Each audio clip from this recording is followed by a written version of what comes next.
Concello de Pontevedra do 22 de 9 de 2015. Primeiro punto da orde do día, aprobación dos borradores das sesións ordinarias do 20 de 7 de 2015. Algúnha intervención ao respecto? Se non hai ninguna intervención, dase... Gracias, señor alcalde. Buenos días.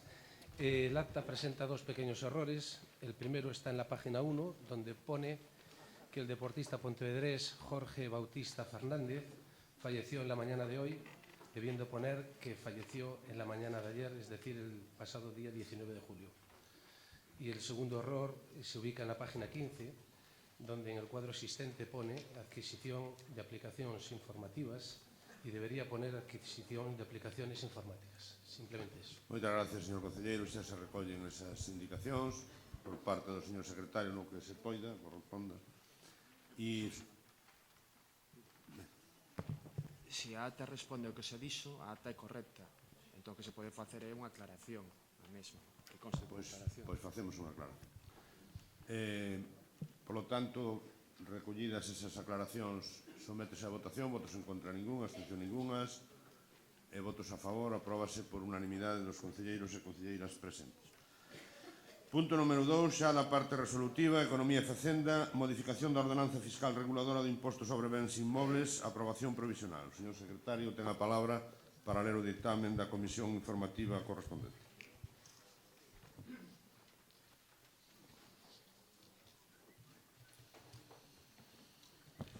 Bos días. A Comisión Informativa na súa sesión de Economía e Facenda na súa sesión do 16 deste mes dictaminou favorablemente o presente asunto coas abstencións dos señores concelleiros dos grupos do PSDG e Marea de Pontevedra. Moitas gracias, señor secretario. Señor González Carballo, ten a palabra. Moitas gracias, bos días. Para decir que esta modificación é un compromiso que existente entre o Concello de Pontevedra e a Universidade de Vigo, polo que se lle aplica a bonificación máxima que permite a legalidade vixente de un 95% no imposto de bens inmóveis. Pontevedra é o primeiro concello que adopta esta medida dentro do ámbito da Universidade de Vigo e, en todo caso, agradecer o voto favorable da Comisión e insistir que se trata de unha bonificación potestativa, pero que é fruto dese compromiso coa Universidade. Moitas gracias. Moitas grazas. Alguna intervención? Señor Domínguez, ten a palabra. Simplemente decir que es algo que el Partido Popular viene reclamando desde hace mucho tiempo y que votamos por coherencia a favor. Se non hai máis intervencións, sometemos o punto a votación. Votos en contra, ningún. Abstención, ninguna. Votos a favor, apróbase por unanimidade da corporación. Punto número 3, Economía e Facenda, Conta Xeral de 2014, aprobación. Señor secretario, ten a palabra para ler o ditame. Si, o ditame da Comisión de Economía e Facenda na mesma sesión antes de banditar dictaminou favorablemente o presente asunto, a aprobación da conta xeral, cos votos en contra do señor concelleiro do Grupo Municipal de Marea Pontevedra e as abstencións dos señores concelleiros membros do Grupo Partido Popular. Moitas grazas, señor secretario. Señor González Carballo, de novo ten a palabra. Si, unha vez que veu xa aquí a liquidación do orzamento 2014, corresponde agora o que é a aprobación da conta xeral. A conta xeral correspondente a ese exercicio que fundamentalmente é un documento técnico no que se recollen tanto os estados como as contas comprensivas das operacións realizadas durante o exercicio. Así sexan orzamentarias ou non orzamentarias, patrimoniais e tesourería. Esta conta xeral foi exposta ao público durante un prazo de 15 días, máis 8 efectos de reclamacións e non se presentou ningunha reclamación. En todo caso, quixera facer mención de varios aspectos que menciona o informe do órgano de xestión orzamentaria e contabilidade, entre outras cousas, fala do descenso nas obrigas recoñecidas nos capítulos 2 e 4 do orzamento, ou que é o mismo a contención do gasto nos capítulos 2 e 4. Así mesmo, tamén se dice que se pode afirmar que os ingresos correntes son suficientes para financiar o gasto corrente, existindo marxen para o financiamento das operacións de capital, é dicir, tanto para investimentos como amortizacións, e, en todo caso, tamén fai referencia a diferentes indicadores financeiros e de patrimoniais. En concreto, fala da liquidez inmediata, na que o mínimo é 1 e pasamos de 1,41 no 2013 a 1,52 no 2014, é dicir, que incrementamos a liquidez.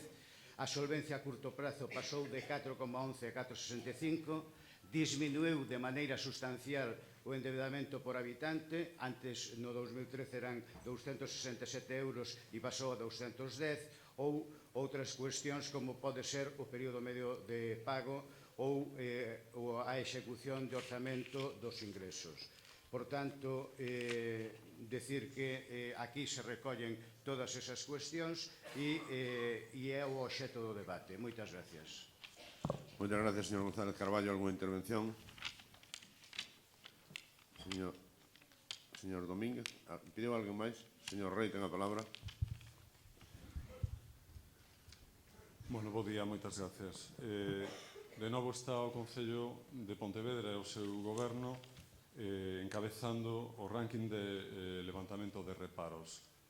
Segundo un informe do Consello de Contas de Galicia referido ao ano 2013, Pontevedra foi a cidade que levantou máis reparos formulados por intervención, 173. Este ano a conta xeral preséntase con case 300 reparos de intervención e preto de 100 deles son sobre facturas e a facturas. Por certo, algunhas bastante sustanciosas da empresa que levaba parques e xardíns, el Samex. Case 300 reparos levantados por resolucións da alcaldía e isto revela unha xestión inzada de malas prácticas que no caso el Samex se verá coroada probablemente a non moito tardar por desfiles polos xulgados. E se van caendo imputacións, veremos tamén que vara de medir é a que usan vostedes. A ver se a moi estricta que queren sempre aplicar aos demais ou teñen para vostedes unha vara de medir propia. Moitas gracias.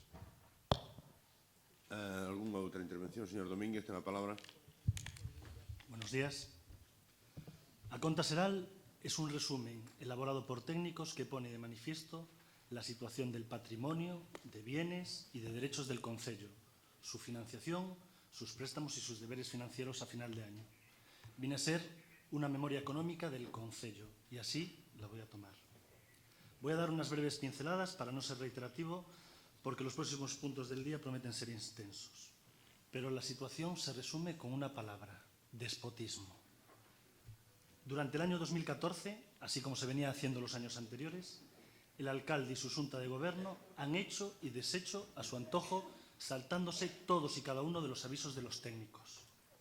Daba igual si era el interventor, el secretario o valedor do pobo, o mucho menos si era la oposición la que avisaba reiteradamente de lo irregular de sus decisiones.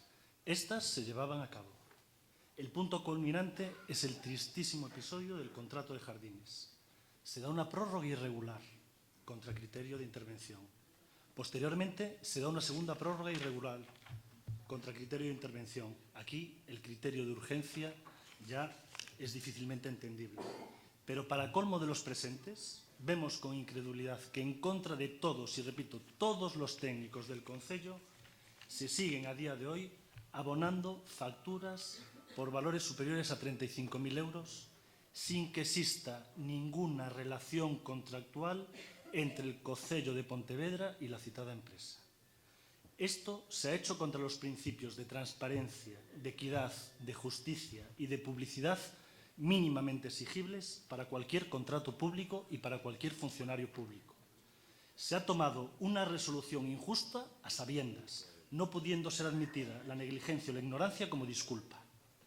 Se ha producido además un probable perjuicio de las arcas públicas, siendo por todos conocido que todos los contratos similares que se han convocado en ciudades del entorno han producido un significativo ahorro a todos los ciudadanos. Y se ha hecho con dolo, con profundo menoscabo para los intereses de otras empresas que legítimamente pudieran haber participado en dicho concurso. Los ciudadanos esperan otra forma de hacer política, una forma en la que las reglas se cumplan a favor de la transparencia, ya que universalmente la opacidad en las instituciones públicas se asocia con corrupción. Esta situación, tristísima para mí como pontevedrés, ha llevado a que el fiscal haya observado indicios claros de delito penal contra la anterior Xunta de Goberno por delitos contra la administración pública. Esta situación solo pone de manifiesto la pésima gestión económica que realiza este concello. Muchísimas gracias. Muchas gracias, señor Domínguez. Señor González Carballo, ten a palabra. Para ser un documento técnico, creo que non fixo ninguna referencia a él.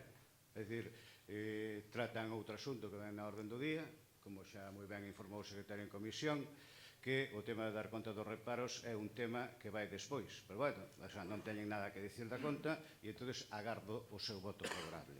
En primeiro lugar, eu, vostede que é novo, pregaríalle que fora a Diputación de Pontevedra que todas as xuntas de goberno levantaran reparo. Creo que agora últimamente teñen que levantar un feixe deles, incluso da telefonía, que leva 10 anos sin contratar. Bueno, casi era mellor que os axudara ali, dada a súa boa vontade, non?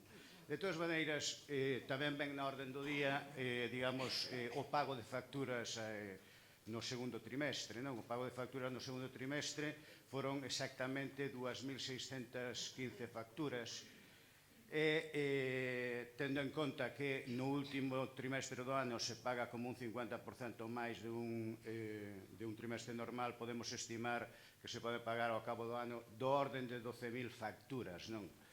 Esa cantidad enorme da que falan de facturas tal son 89 de 12.000. E, en todo caso, tamén decir que obedecen a unha casuística limitada e poño, por exemplo, a limpeza que tardou en salir, a limpeza de Sor Lucía, a Gardería da Parda, tamén as oficinas centrais do Concello, en concreto son 22. Ou, por citar outras cuestións de o que teña que asumir as empresas a responsabilidade en materia de prevención de riscos laborais, pois son 20. E tamén digo que é unha única casuística.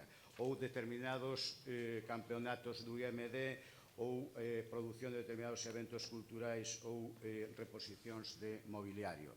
En definitiva, a casuística é moi limitada e a maioría ou gran parte das cuestións xa se solucionaron ou, en todo caso, están en vías de solución. Ahora, vostedes pretenden buscar petróleo donde non hai. É dicir, pero entonces teñen moitos sitios ali donde mirar ou incluso, pois mire, falen con Louzán. Falen con Louzán, que é o presidente provincial do PP, ao mellor tamén lles dá moito mellor información nestes casos que sempre vai moito máis avanzado que a nós. Moitas gracias. Moitas gracias, señor González Carballo. Se non hai, señor Rei, ten a palabra. Moi brevemente, probablemente o problema que van ter en próximas datas con el SAMEX, o problemón que van ter con el SAMEX, non o terían se a xestión de parques e sardíns se fixese directamente desde o Concello. Como sempre, defenderá a Marea. Aforraríamosles, ademais, aos pontevedreses o 21% que hai que pagar de IBE e iso permitiría ampliar o plantel de sardiñeiros. Moitas gracias. Señor Domínguez. Allí donde tenga que buscar la justicia y corrupción, que la busque y que la encuentre. Muchas gracias. Sometemos o punto a votación, señor González Carballo. Sino unha cuestión que sale aquí o tema ese del SAMES. O SAMES é unha denuncia que presenta o Partido Popular. un representante do Partido Popular sentado aquí nesta mesa. E, por tanto, é unha denuncia de parte que non é unha investigación propia da Administración de Xusticia, ni moitísimo menos. É unha denuncia con carácter ou con carga política presentada polo propio Partido Popular porque non ten argumentos e xudicializa a actividade pública. Esa é a cuestión. Como xo fixo máis veces. Pasa que vostede é novo neste asunto. Sí, moitas gracias. Claro que son novo neste asunto. Presento unha Partido Popular porque nós non estábamos, senón tamén o presentaríamos.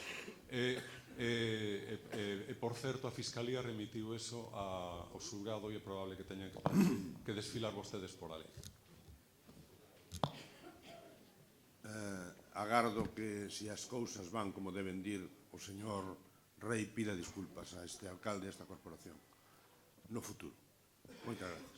Someto o punto a votación. Votos en contra. 1, 2, abstencións. Sí, 2 de Marea. Abstención. 7 votos a favor. 15. Apróbase por maioría. María. 16, perdón. 12, 3, 15, 16. Ben. Punto número 3. 4, expediente de modificación de crédito do 11 de 2015 mediante crédito extraordinario e suplemento de crédito por importe de 2.420.555, aprobación inicial. Señor secretario, ten a palabra.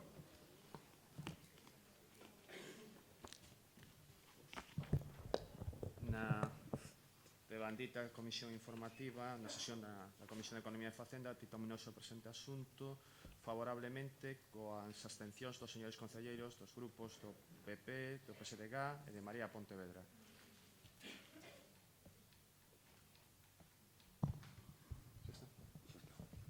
Señor González Carballo.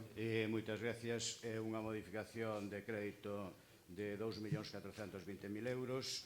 Nel van, digamos, subvencións nominativas a 8 entidades sociais que se financia co importe do premio ONU Habitat e tamén un suplemento de crédito para parte do primeiro pago do convenio con Sogama, incrementar un 125% as partidas correspondentes a proxectos internacionais humanitarios e cooperación e solidariedade, poder licitar o saneamento do Río dos Gafos, obra que reiteradamente retrasou a Xunta de Galiza e que agora vén de rescindir unilateralmente o seu compromiso, tamén para incrementar as actividades a desenvolver no cuarto trimestre no Pazo e tamén para mellorar a mellora dos mercados e cumprir o compromiso asignado cos traballadores deste Concello.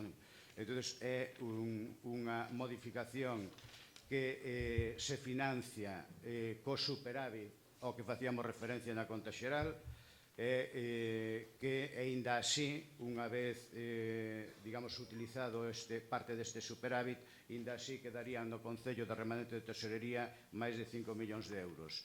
E, en todo caso, decir que o orzamento quedaría situado en 77.867 euros. Perdón, 77.867.000 euros. Moitas gracias. Moitas gracias, señor González Carballo. Señora Rey, ten a palabra. Buenos días. En la Comisión de Hacienda, la viceinterventora enumeró punto por punto el desglose que motiva este expediente de modificación de crédito. Estamos de acuerdo con todas las partidas.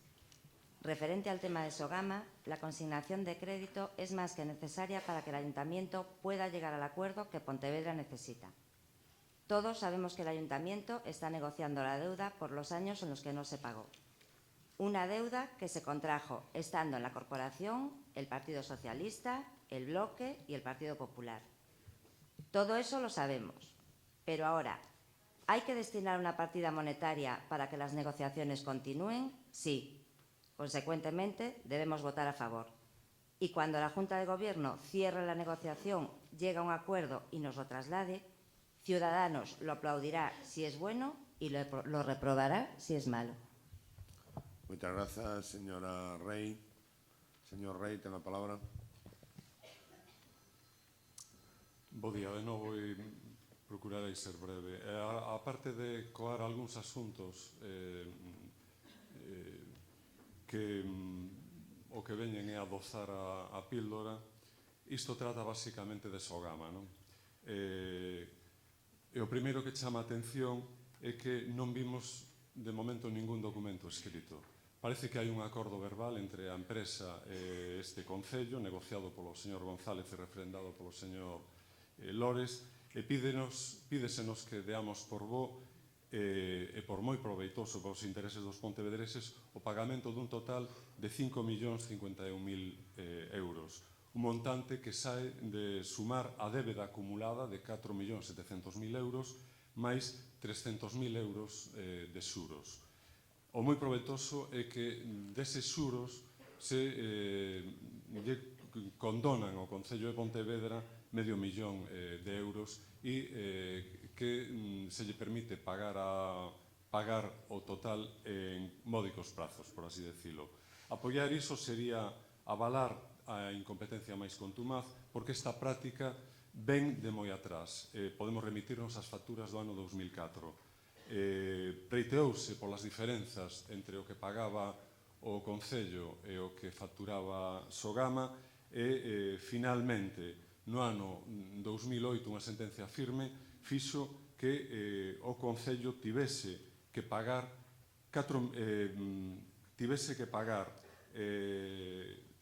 uns xuros de 78.000 euros e unha débeda de 491.000 euros.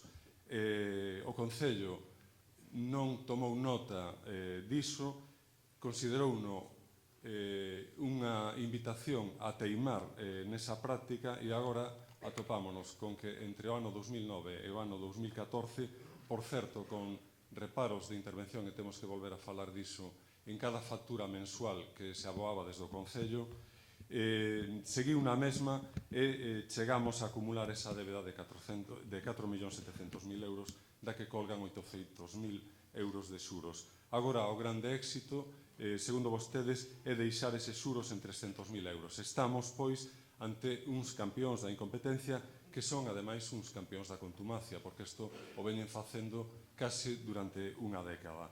Entre o malo e o peor, o voto non pode ser a favor. Os mesmos que causaron o problema non poden ser agora os que se presenten como a solución do problema. É un apoio a eles, entenderíano como un apoio a toda unha xestión nefasta e estrafalaria. En contra, sería darlles a patada que vostedes merecen no cu de todos os pontevedreses. E, polo tanto, o que fará Marea é absterse neste asunto. Poderíamos votar en contra, por certo, aplicando a doutrina que aplica o bloque en Ferrol, que di que votamos en contra porque non negociaron antes con nós. Neste caso non se negociou nin con nós, nin con ningún outro grupo. De todas as maneiras, absterémonos. Muchas gracias, señor Rey. Señor Fernández, ten a palabra. Gracias, señor alcalde. Bo día. Bueno, nos no pleno do mes de xullo, cando vostedes trouxeron aquí outra modificación de crédito, anunciamos a abstención e tamén anunciamos que a partir de entonces nos non votaríamos a favor de ninguna modificación que non fose previamente falada cos socialistas. E recalco que fose falada cos socialistas, non pactada, porque entendemos que debe haber un nivel mínimo de cortesía entre os que teñen a obligación de gobernar, que son vostedes, e os que temos a obriga de facer oposición, pero tamén de contribuir á gobernanza. Pois ben, vostede sigue emperrado en facelo todo solo. E claro, se esa é a súa decisión, se a decisión é non falar, repito, non falar, non falo de pactar, pois comprenderá que nós non podemos apoiar as modificacións, e menos cando falamos dunha tan importante como esta que se nos trae hoxe aquí, donde estamos a colocar prácticamente todo o noso fondo, chámese superávit ou chámese como se queira, e que nos deixa sin moito marxen de manobra futura. Nós entendemos que as modificacións de crédito son algo absolutamente normal dentro do desenrolo dun orzamento. E así teñen que verse, porque unha cousa é o que se prevé no documento ao principio do ano e logo as necesidades que van xurdindo ao longo de todo ese ano. Por lo tanto, entendemos a necesidade de ir adaptando o orzamento ás novas necesidades. Nada que obxetar dende o punto de vista técnico-contable. As nosas obxeccións veñen desde o punto de vista político. E facémolo dende dous niveis. O primeiro nivel, xa o mencionei, é a incapacidade crónica de vostede, señor Lores, para falar cos demais. Vostede está en unha especie de aillamento áulico dende fai meses e parece que vive nunha realidade paralela, que non coincide coa realidade na que viven o resto dos cidadáns de Pontevedra, polo menos dende o noso punto de vista. Porque gobernar significa buscar acordos. Non só cando se está en minoría, tamén cando se está en maioría é bo buscar acordos. Outra cosa é poder conseguilos, pero polo menos facer o esforzo de buscalos. E esa é a súa responsabilidade como alcalde. Intentalo polo menos. E polo menos con nós non o fixo. Non sei se buscou acordos para conseguir os 13 votos con outros grupos. Co Grupo Socialista nin falou. En todo caso, vostede é moi libre de buscar acordos con quen considere oportuno, pero, se me permite un consello, debería empezar a baixarse dese Olimpo no que cree vivir e acercarse un poquinho máis á realidade. O outro nivel de crítica é motivado polo propio contido da modificación de crédito, polos conceptos que se inclúen. Menciona o portavoz do BNG unha serie de conceptos que son, digamos, menores dentro do que é a propia modificación, porque a modificación, o corpo da modificación, está referido á débeda que temos con Sogama. E aí quero deixar claro unhas cuantas cousas. Primeiro, que nós asumimos a nosa corresponsabilidade. Formábamos parte de gobernos e defendimos que a pretensión de Sogama non era aceptable. E asumimos tamén que as sentencias están para cumprirse, aínda que non nos gusten nada, pero nada de nada. E as criticamos, pero non queda máis remedio que cumprilas. E ata aquí creo que debemos estar de acordo os 25 concelleiros e concelleiras desta corporación. E o problema ven a partir de aquí. A partir de aquí, porque esta modificación supón que vostede, señor Lores, nos está exixindo a nós un exercicio de fe e de confianza en vostede que, a luz dos acontecementos, nós non lle podemos dar. E explico un pouco. Mire, vostede leva, desde que comenzou este mandato, falando de que está a negociar un acordo con Sogama. Xa temos falado deso en algunhas xuntas de portavoces e tamén se ten falado en varias comisións. E nós sempre lle dixemos que podía contar con nós para acadar o mellor acordo posible. Pero tamén lle dixemos que nos gustaría saber que están a negociar vostedes con Sogama. Porque a monto da deuda é o suficientemente importante para que estemos preocupados e tamén para que nos poñamos a súa disposición para axudar a defender os intereses de Pontevedra. Falamos dun asunto que vai a condicionar a capacidade de inversión para todo o mandato. Para todo o mandato. E, por lo tanto, a débeda con Sogama non é unha cuestión menor dende o punto de vista cuantitativo, a expensas de coñecer canto é en realidade, porque a día de hoxe seguimos sin saber canto lle debemos a Sogama ou canto vamos a ter que pagarlle a Sogama. E a pesar de que vostede xa anunciou en diversas ocasións un acordo que nós non coñecemos. E iso é outro dos problemas. Vostedes ou engañan ou esconden, ou as dúas cousas. Porque o normal, señor Lores, sería que, xunto coa modificación de crédito que se nos presenta hoxe aquí, se presentase tamén no expediente o acordo ao que están vostedes a chegar con Sogama ou ao que xa chegaron con Sogama, a proposta de acordo, o borrador ou o que teñan de preacordo. En definitiva, xunto coa proposta de dedicar máis de 2 millóns de euros no expediente, debería constar algún documento que avalara por que temos que votar a favor desta modificación de crédito, porque hai un acordo, un preacordo, un borrador de acordo ou algo ou algo pactado con Sogama. Pero insisto, vostede pretende que fagamos un exercicio de fe. A fe consiste en creer o no que non vemos, pero eu teñolle bastante pouca fe a vostede, señor Lores, últimamente. Teñolle bastante pouca fe porque este agota rapidamente as expectativas de fe que un pode ter en vostede. E que, ademais, os antecedentes das negociacións que está levando vostede a cabo nestes 100 días non son precisamente para botar cohetes, máis ben son para alarmarse. De logo, non son para estar tranquilos. Reúnese vostede co presidente da Xunta e xa nin se atreve vostede a anunciar algún acordo ao que se chegara nesa reunión. E mire que lle gusta a vostede anunciar cousas, Pois nin se atreve. Porque, claro, a mí non me extraña. Se o tema fundamental do que falou vostede co presidente da Xunta son os furanchos, claro, a cousa ten a súa coña, non? Ten a súa coña, non? E máis, despois de que algunhas das súas pretensións nesa reunión son desbaratadas aos poucos días polo propio presidente da Xunta. Refírome, por exemplo, a posibilidade de utilización por parte do Concello do edificio da Xunta de Benito Corval, non? Que saliu o vicepresidente da Xunta xa aos 2 días de falar usted co presidente a desmentilo.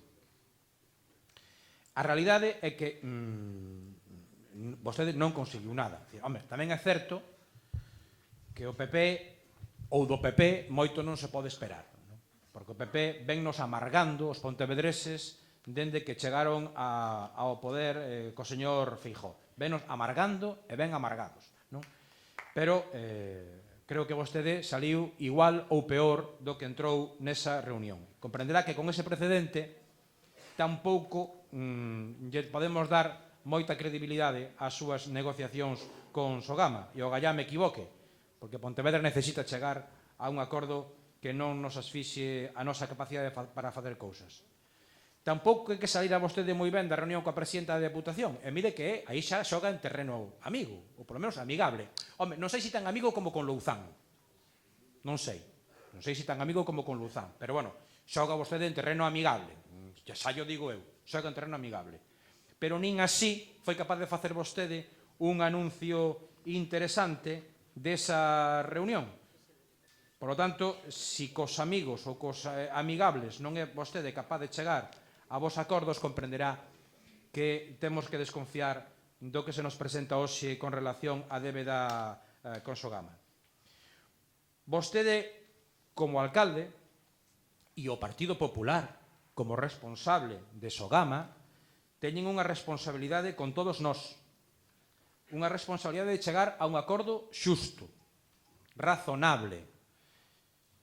Se ese acordo tan anunciado, pero descoñecido, consiste en que temos que pagar este ano máis de 2 millóns de euros, mal por vostede e mal polo Partido Popular. Moi mal polos dous. Aplíquense un pouquiño máis. Os dous. Porque gobernar é outra cousa que dar titulares de prensa todos os días. Insisto, nós non escondemos a nosa responsabilidade neste asunto. E por eso nos gustaría que vostede tuvera a cortesía política de darnos a información necesaria para poder apoiar estas situacións, que nos parecen moi graves. Pero mentras vostedes sigan no xogo no que están, eso para nós é imposible.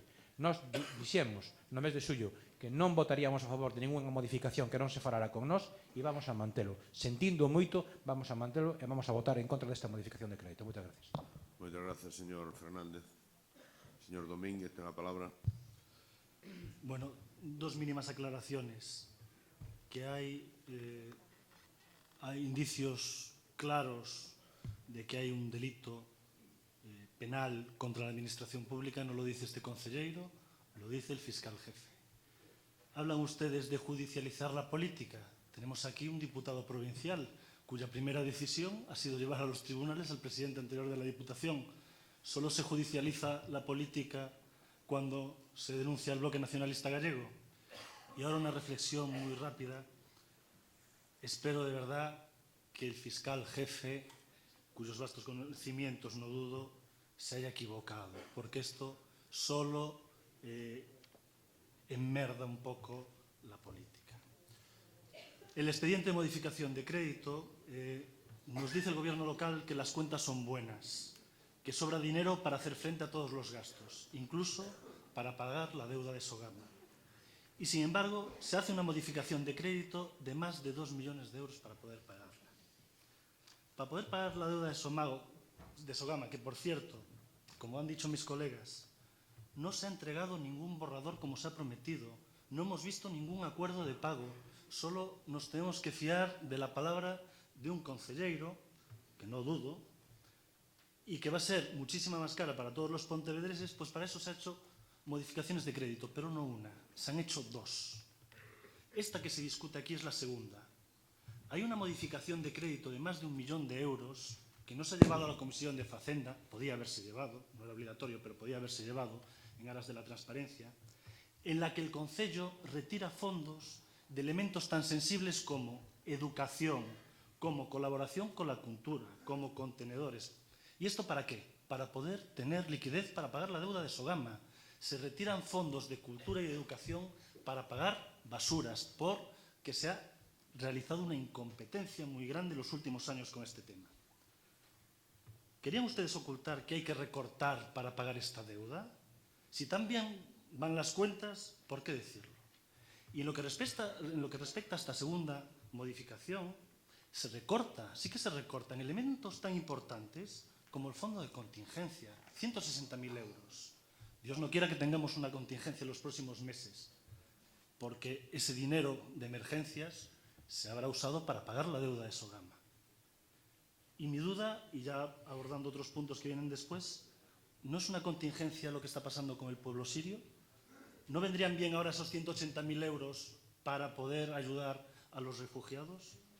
La realidad es que si las cuentas fueran tan bollantes, si todo fuera tan bien, no habría que recortar en educación, ni en convenios con cultura, ni mucho menos se utilizaría el dinero de fondos de contingencia para el pago de la deuda de Sogama, que ha ido creciendo como una bola de nieve en los últimos años, única y exclusivamente por el empecinamiento político. Muchas gracias.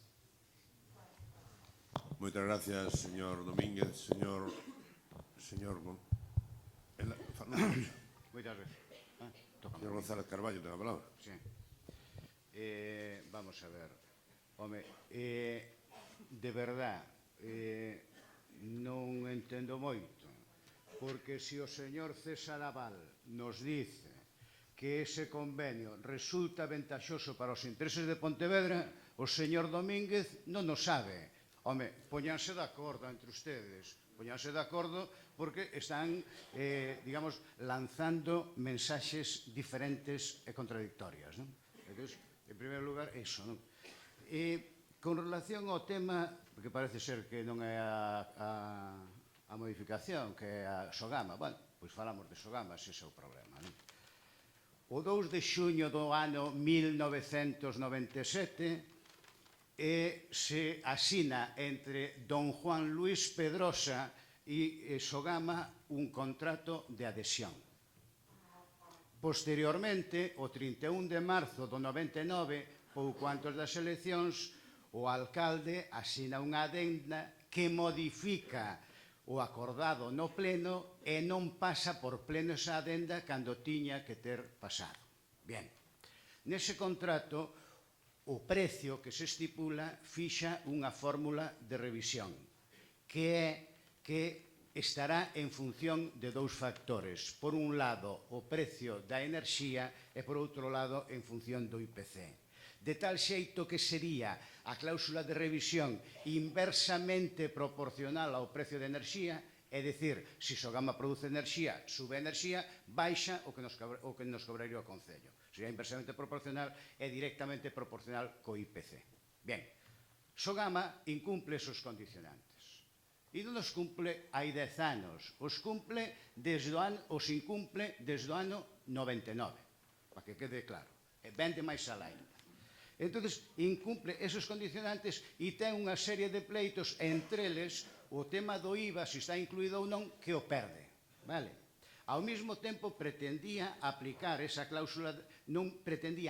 aplicar esa cláusula de revisión e tuvemos un acordo co entonces presidente no ano 2013 aproximadamente, o señor Mingos, que significou que Sogama nos reclamaba moito máis e nós insistimos na cláusula de revisión e se aplicou a cláusula de revisión que viña no contrato que non así aplicaban nas facturas. Que lla forramos daquela e está no expediente do orden de 85 millóns de pesetas ao Concello, hasta o ano 2003. Ben, entonces, digo, o tema xa ven de vello e nese acordo se aplicou o que sostiña o Concello.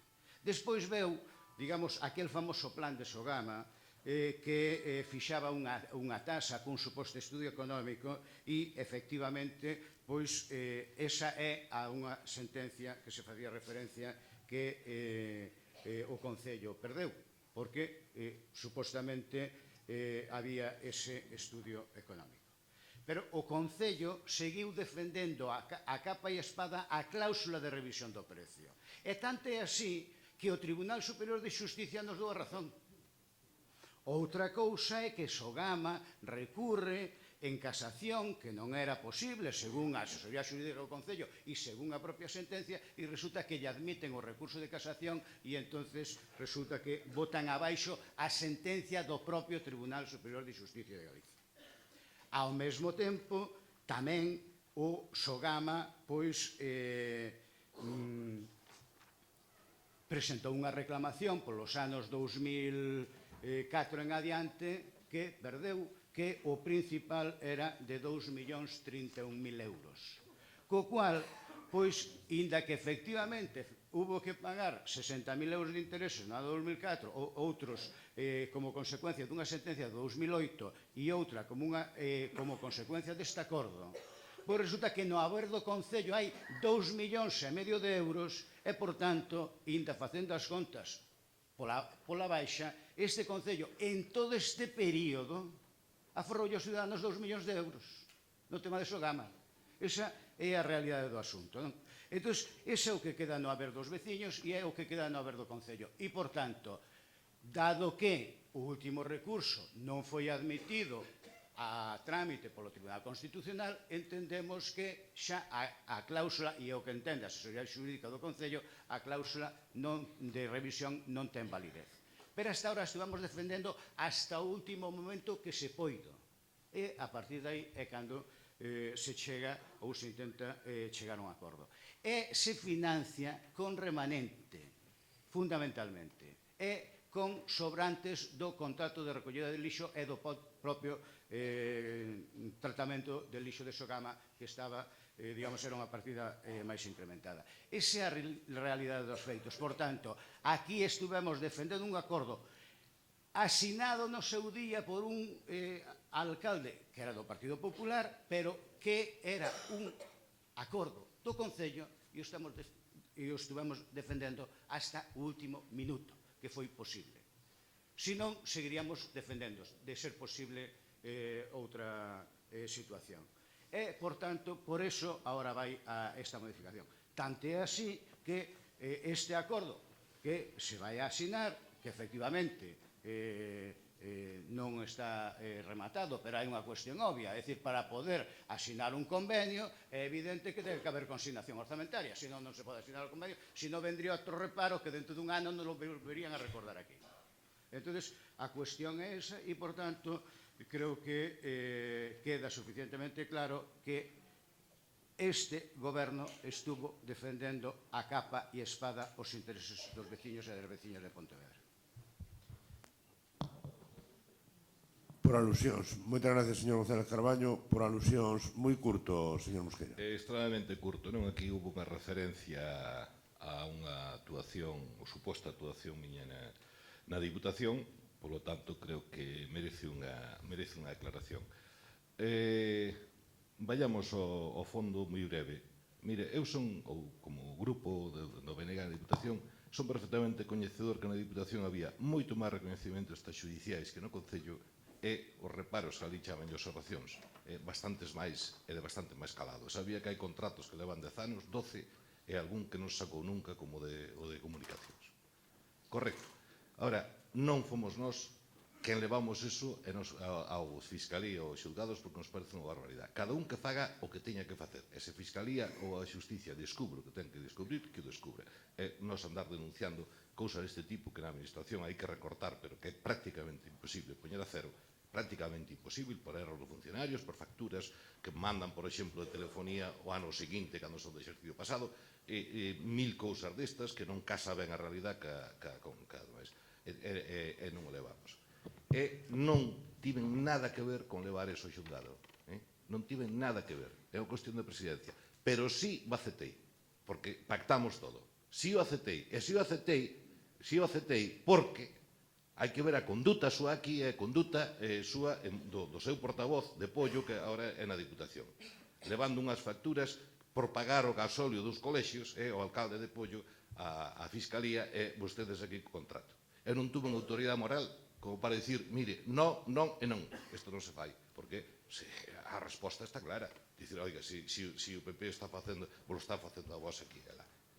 Aclarado. Pero, de outras maneiras, non fun eu que non fixo, que foi a presidencia, que non pasou por xunta do goberno e nada deso. Explico cales son os motivos. Por aí, ten pouco que rañar. Mire o que están a facer, creerán que é un gran éxito, pero xa foron non sei cantas veces e virouse en contra sempre. O sea que non prevea, aquí escoitouse que non sei que problema xa foi por os xardíns de non sei que, por outro lado, por exclusiva, foi por mil cousas o seu grupo aquí, foi por mil cousas e sempre saiu trasquilado. O sea que o horizonte máis ou menos debe ser o mesmo, se é que se manteñen os parámetros anteriores.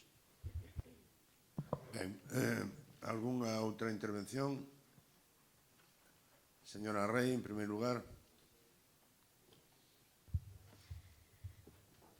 Para centrarnos, hablamos del punto número 4, donde dice expediente de modificación de crédito mediante crédito extraordinario y suplemento de crédito. Es decir, una cuestión financiera, separar un dinero para hacer frente a las deudas. Ciudadanos apuesta por pagar lo que se debe. Y abogamos en cuestiones financieras en que rija el principio de prudencia. Todo lo demás no entendemos a qué viene. Gracias. Moitas grazas. Alguna intervención, señor, por orden. Señor Rey. Sí, bueno, tamén moi brevemente, porque senón corremos o risco de que durma todos os cidadáns que decidiron acompañarnos hoxe neste pleno. É evidente que hai diferenzas sobre as facturas que presentaba Sogama, que decide unha suba unilateralmente, que o Concello está no seu dereito de defender os intereses de todos os pontevedreses, pero tamén é evidente que desde o ano 2008 xa se sabe que vai haber que pagar. Entón non ten sentido teimar como se teimou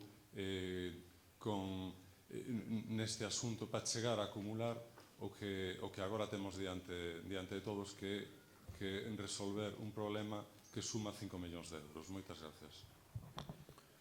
Moitas gracias, señor Fernández. Ten a palabra. Bueno, eu quería empezar agradecendo ao señor Mosquera a súa brevedade e a súa concisión nas súas explicacións nun pleno tan escaso de contido como este, non? Vamos rápido. Bueno, mire, señor alcalde, vostede ten un portavoz que, se me permite o símil futbolístico, parecese moito esos defensas irlandeses que son dos que pensan de que o balón canto máis lonxe da área mellor, non? Entón, dá unha patada, manda o balón para diante e xa se resolverá, non? E entón,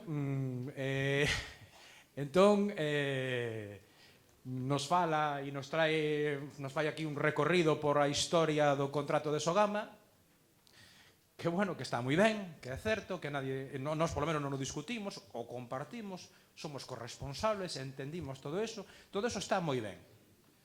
Está moi ben que o Partido Popular asignara un convenio, un contrato no ano 97, a adenda e todo o que pasou. Pero logo de que pasara o que pasou, o certo é que ahora nos encontramos con unha situación, e é que temos que pagar no entorno de 5 millóns de euros. E digo no entorno porque non sabemos moi ben canto é, porque vostede aínda non o dixo. A mellor que tampouco o sabe, A mellor que tampouco o sabe, non? Pero a nós, dende logo, non o dixo. Eso sí, anunciar o acordo varias veces, incluso en rolda de prensa. Anunciaron un acordo magnífico para Pontevedra. Magnífico, un acordo fantástico para Pontevedra. Pero non o coñecemos. Non o temos. Entón, insisto ahora no símil religioso. Fe es creer no que non vemos. E unha cousa que vostedes reciban aquí a papas senegaleses e outra cousa que nós teñamos que creelos a vostedes. Entón, a ver, nós estamos dispostos a asumir sempre a nosa responsabilidade que a tuvemos. Pero, home, poñanos diante algún tipo de papel. Díganos que están a negociar. Díganos por que temos que pagar este ano máis de 2 millóns de euros. Díganos por que temos que consignar esa cantidade. Díganos que están a negociar e con quen están a negociar. Díganos algo. Porque non nos din nada. Entón, ese exercicio que pretenden que fagamos nós non o vamos a facer. Pero non é culpa nosa.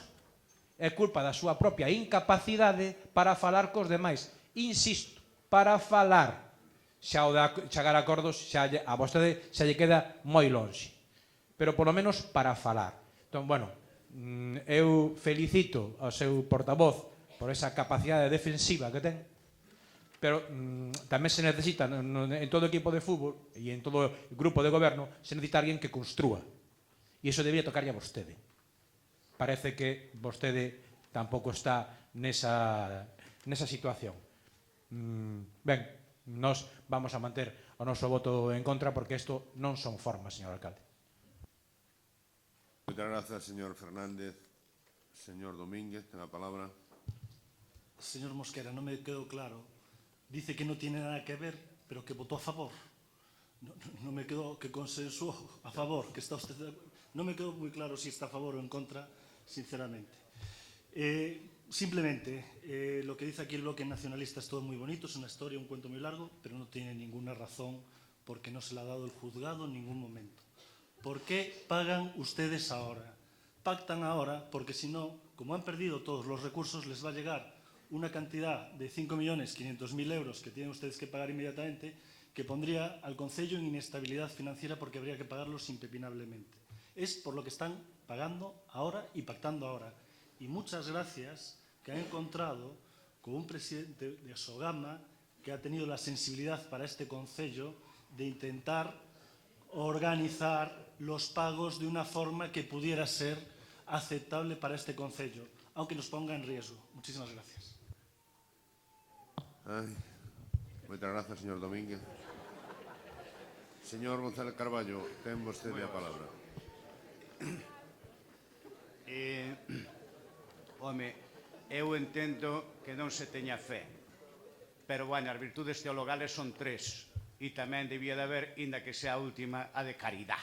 É dicir, polo menos, se non hai ni fe ni esperanza, polo menos que hubiera a de caridad. Entón, digo por non renunciar de un plumazo ás 3 virtudes teologais, que eu creo que ten que ser paseniño, non? Bueno, en todo caso, mire, é que está no expediente, é dicir, el señor Xineiro, magistrado do Tribunal Superior de Xusticia, nos dá razón e hai unha sentencia. No tema do IVA hai sentencias, etc. Por tanto, non é que iso. E, por outro lado, hai unha confusión. Efectivamente, esa última sentencia que dá origen a todo isto obedece a unhas facturas do ano 2008, pero a sentencia reciente. Quer dizer, non é do ano 2008 esa sentencia. A sentencia que non nos admite, primeiro, que lle admiten o recurso de casación a Sogama e despois, digamos, non nos admiten a trámite o recurso no Tribunal Constitucional deste ano, eu sei, quer dizer, non é do ano 2008. Non? Ben, en definitiva, aquí do que se trata é de aprobar unha modificación de crédito. Hai, digamos, unha serie de partidas que necesitan ser incrementadas e, por tanto, eu agardo que voten favorablemente que, dado que non se pon en risco para nada ninguna situación financiera do Concello, nin se disminúen outras cousas, senón que se utiliza, como dixen antes, o remanente de tesorería. Moitas gracias. Moitas gracias, señor González Carballo. Sometemos o asunto a votación. Votos en contra da modificación de crédito. 3. Abstencións. 9. Votos a favor. 13 apróbase por maioría. Punto número 5, Cultura, denominación dos festivos locais para o ano 2016. O señor secretario ten a palabra para ler o ditamen da Comisión Informativa. A Comisión Informativa de Cultura e Benestar Social ditaminou favorablemente por unanimidade os días festivos locais para o ano 2016, como é tradicional, o 10 de febreiro, mércoles de Cinza, e 11 de xullo, San Bieito. Moitas grazas. Alguna intervención, señora Ribeiro? Moi bo día a todos e todas. Simplemente agradecer a unanimidade da Comisión a respecto deste tema, como ven sendo tónica de hai xa moito tempo no que se escolleran. Grazas tamén á colaboración e a aportación de todos os grupos estes dous festivos locais para a nosa cidade. Moitas gracias. Sometes a votación. Votos en contra, ningún. Abstención, ninguna. Votos a favor, 25. Apróbase por unanimidade dos concelleiros e concelleiras presentes. Punto número 6. Proposición de acordo do Grupo Municipal Marea Pontevedra respecto da institucionalización da homenaxe municipal a Alexandre Bóveda a partir do ano 2016. O señor secretario, perdón, está ditaminada, sí. Ten a palabra para ditaminar. Ditaminouse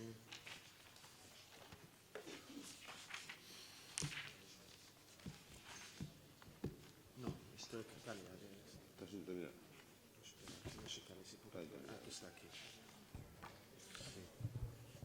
Foi ditaminada pola Comisión de Benestar Social, Cultura e Dinamización Sociocultural en contra, desfavorablemente, cos votos en contra do Grupo Municipal do BNG e os votos a favor dos grupos municipais do PSDG, PSOE e Marea Pontevedra, e así mesmo a abstención dos grupos municipais do Partido Popular e do Grupo Mixto Ciudadanos. Ben, si antes de dar a palabra ao señor Rei, que é o promotor da moción, hai unha outra moción que fala máis ou menos do mesmo tema, dado que se presentou unha emenda a esta moción na comisión que non foi aceitada e, polo tanto, se presentou outra emenda.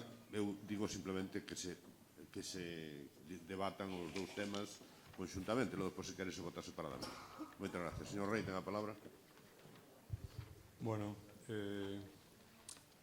trátase de culminar o recoñecemento a Alexandre Bóveda desde o Concello de Pontevedra. Xa era fillo adoptivo, xa tiña a medalla de ouro do Concello e agora propónse institucionalizar directamente desde o Concello de Pontevedra unha convocatoria anual municipal que tería carácter institucional, cívico, aberto e plural. Ademais, en atención a que o ano que ven será o 80 aniversario do Consello de Guerra e do fusilamento de Alexandre Bóveda, propoñemos celebrar, conmemorar isto cun memorial Bóveda tamén aberto e plural.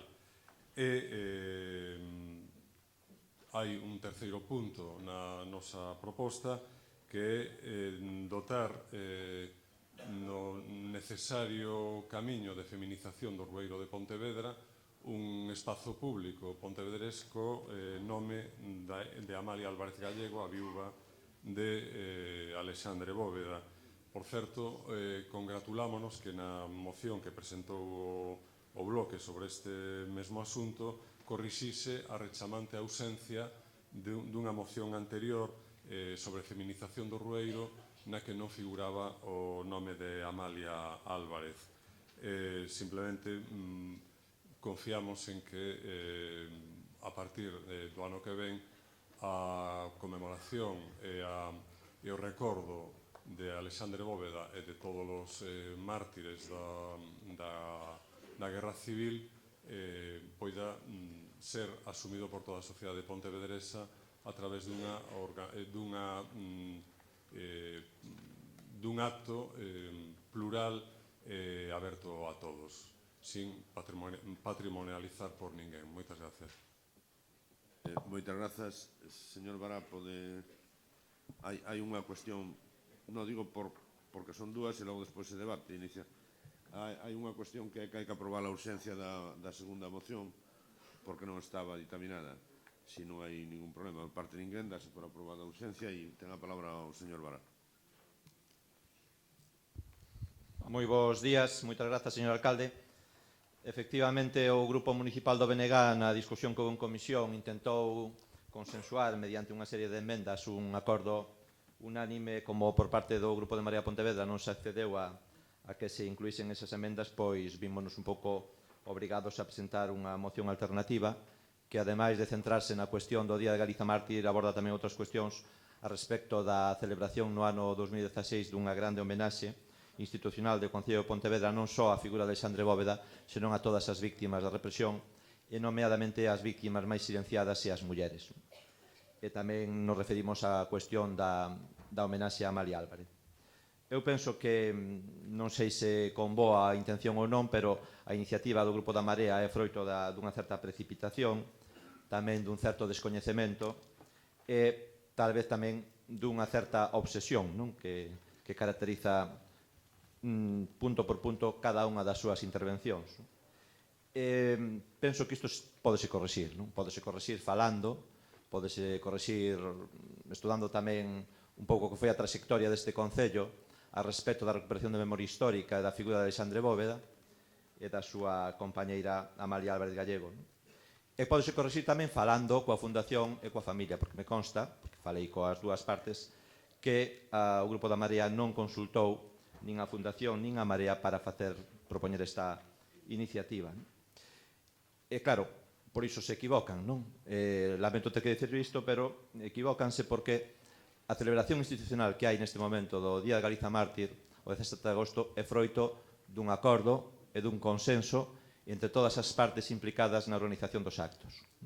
E fundamentalmente na organización dun acto institucional na mañá do 17 de agosto no lugar onde se debe celebrar, onde todo o mundo está de acordo que se celebre, que é na Caeira, onde tamén hai un monumento á memoria de Alexandre Bóveda e a todos os mártires galegos.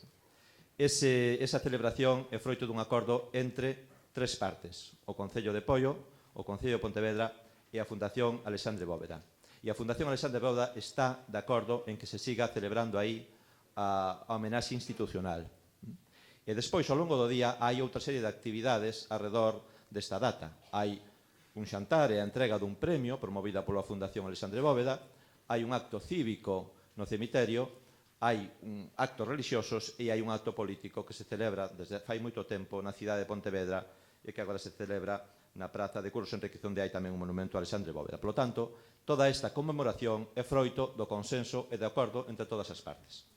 E sería desexable incluso que a celebración institucional que se fai pola mañá, que agora é ademais un acto moi participativo, aberto a unha ampla variedade de entidades de recuperación da memoria histórica que fan ali unha ofrenda floral, participen tamén outras institucións, como, por exemplo, a Deputación de Pontevedra, pola que tanto traballou Alexandre Bóveda.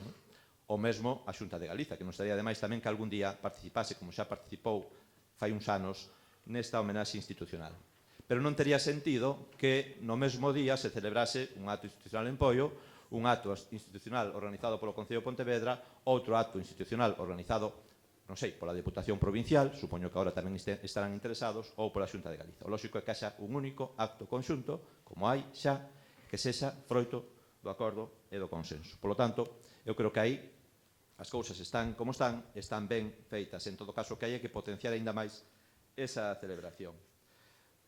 Despois hai outra serie de cuestións conectadas, porque, claro, fálase da Galiza Mártir, fálase da represión, fálase da homenaxe, e fálase da homenaxe a Alexandre Bóveda. Eu creo tamén que é un erro, isto é compartido, eu tive a ocasión de falar recentemente con representantes da Fundación Alexandre Bóveda, é un erro intentar focalizar a homenaxe ás vítimas da represión só nalgúns nomes. E a mesma Fundación é consciente diso, e pásanos tamén, ou pasounos tamén co caso do 12 de novembro. Isto a veces tamén pode ferir sensibilidades, porque hai moitas máis víctimas descoñecidas, moitas víctimas silenciadas que merecen a homenaxe institucional e a homenaxe da sociedade. Por iso nos propoñemos como alternativa á celebración do Memorial Bóveda, por certo, recórdolles tamén, porque hai pouca memoria histórica aquí, que no ano 2003 o Concello de Pontevedra celebrou o ano Bóveda, e dentro desa celebración organizouse un congreso Bóveda, do máis plural e aberto que se poida imaginar, e senón lean as actas que teño aquí, ademais, ofrezolle un exemplar que temos aínda algúns que nos quedan, por se queren coñecer os contidos deste documento, que é o estudo máis completo que se ten publicado sobre a vida política e a obra de Alexandre Bóveda, pois, polo tanto, propoñemos que se faga unha grande homenaxe institucional do Concello de Pontevedra a todas as víctimas da represión. Iso permitiría englobar tamén a homenaxe a Alexandre Bóveda, permitiría incluir tamén a celebración do Ano Castelao, potenciando a faceta máis política e tamén a dimensión de Castelao como víctima da represión, e permitiría, desde logo, e sobre todo, facer unha grande homenaxe ás víctimas silenciadas, ás víctimas máis silenciadas da represión e, sobre todo, ás mulleres que tamén a sufriron moi directamente. E, por último, dado que por parte do Grupo da Marea se inclúe na moción a proposta de dedicarlle o nome dunha rúa ou unha praza á figura de Amalia Álvarez Gallego, recórdolle que xa no pleno anterior se incluiu este acordo porque se recolleu por parte do Grupo do Goberno, se apoiou por parte do Grupo do Goberno por todos os grupos a inclusión tamén da figura de Amalia Álvarez Gallego na homenaxe, pois, polo tanto, isto xa está aprobado e nós queremos ir máis alá e propoñemos que se lle designe co nome de Amalia Álvarez Gallego a unha praza, perdón, a un parque da cidade, un parque, ademais, central da cidade, un parque que parece que é unha homenaxe do máis digno á figura de Amalia e que, ademais, xa consensuamos tamén como se deben facer estas cousas coa propia familia e coa propia fundación que lle pareceu unha idea magnífica. E, alrededor disto, tamén lle aclaro unha cuestión, que é que non se trata de feminizar o Rueiro. Hai que ir moito máis alá, e a moción, se recorda a moción que aprobamos no pasado pleno, ia moito máis alá, porque estamos desenvolvendo un amplísimo traballo para coñecer, para estudar e para difundir a memoria das mulleres de Pontevedra e propoñemos un conxunto de actuacións para que as mulleres estean presentes no espazo público, non só no Rueiro, senón en moitos outros aspectos dos espazos urbanos de Pontevedra con diversas actuacións. Polo tanto, pensamos que a moción que presenta o Grupo do BNG recolle en parte as intencións da moción presentada pola Marea, vai moito máis alá, propón unha homenaxe institucional ampla no ano 2016 e pensamos que é máis a caída para responder un pouco aos obxectivos desta cuestión.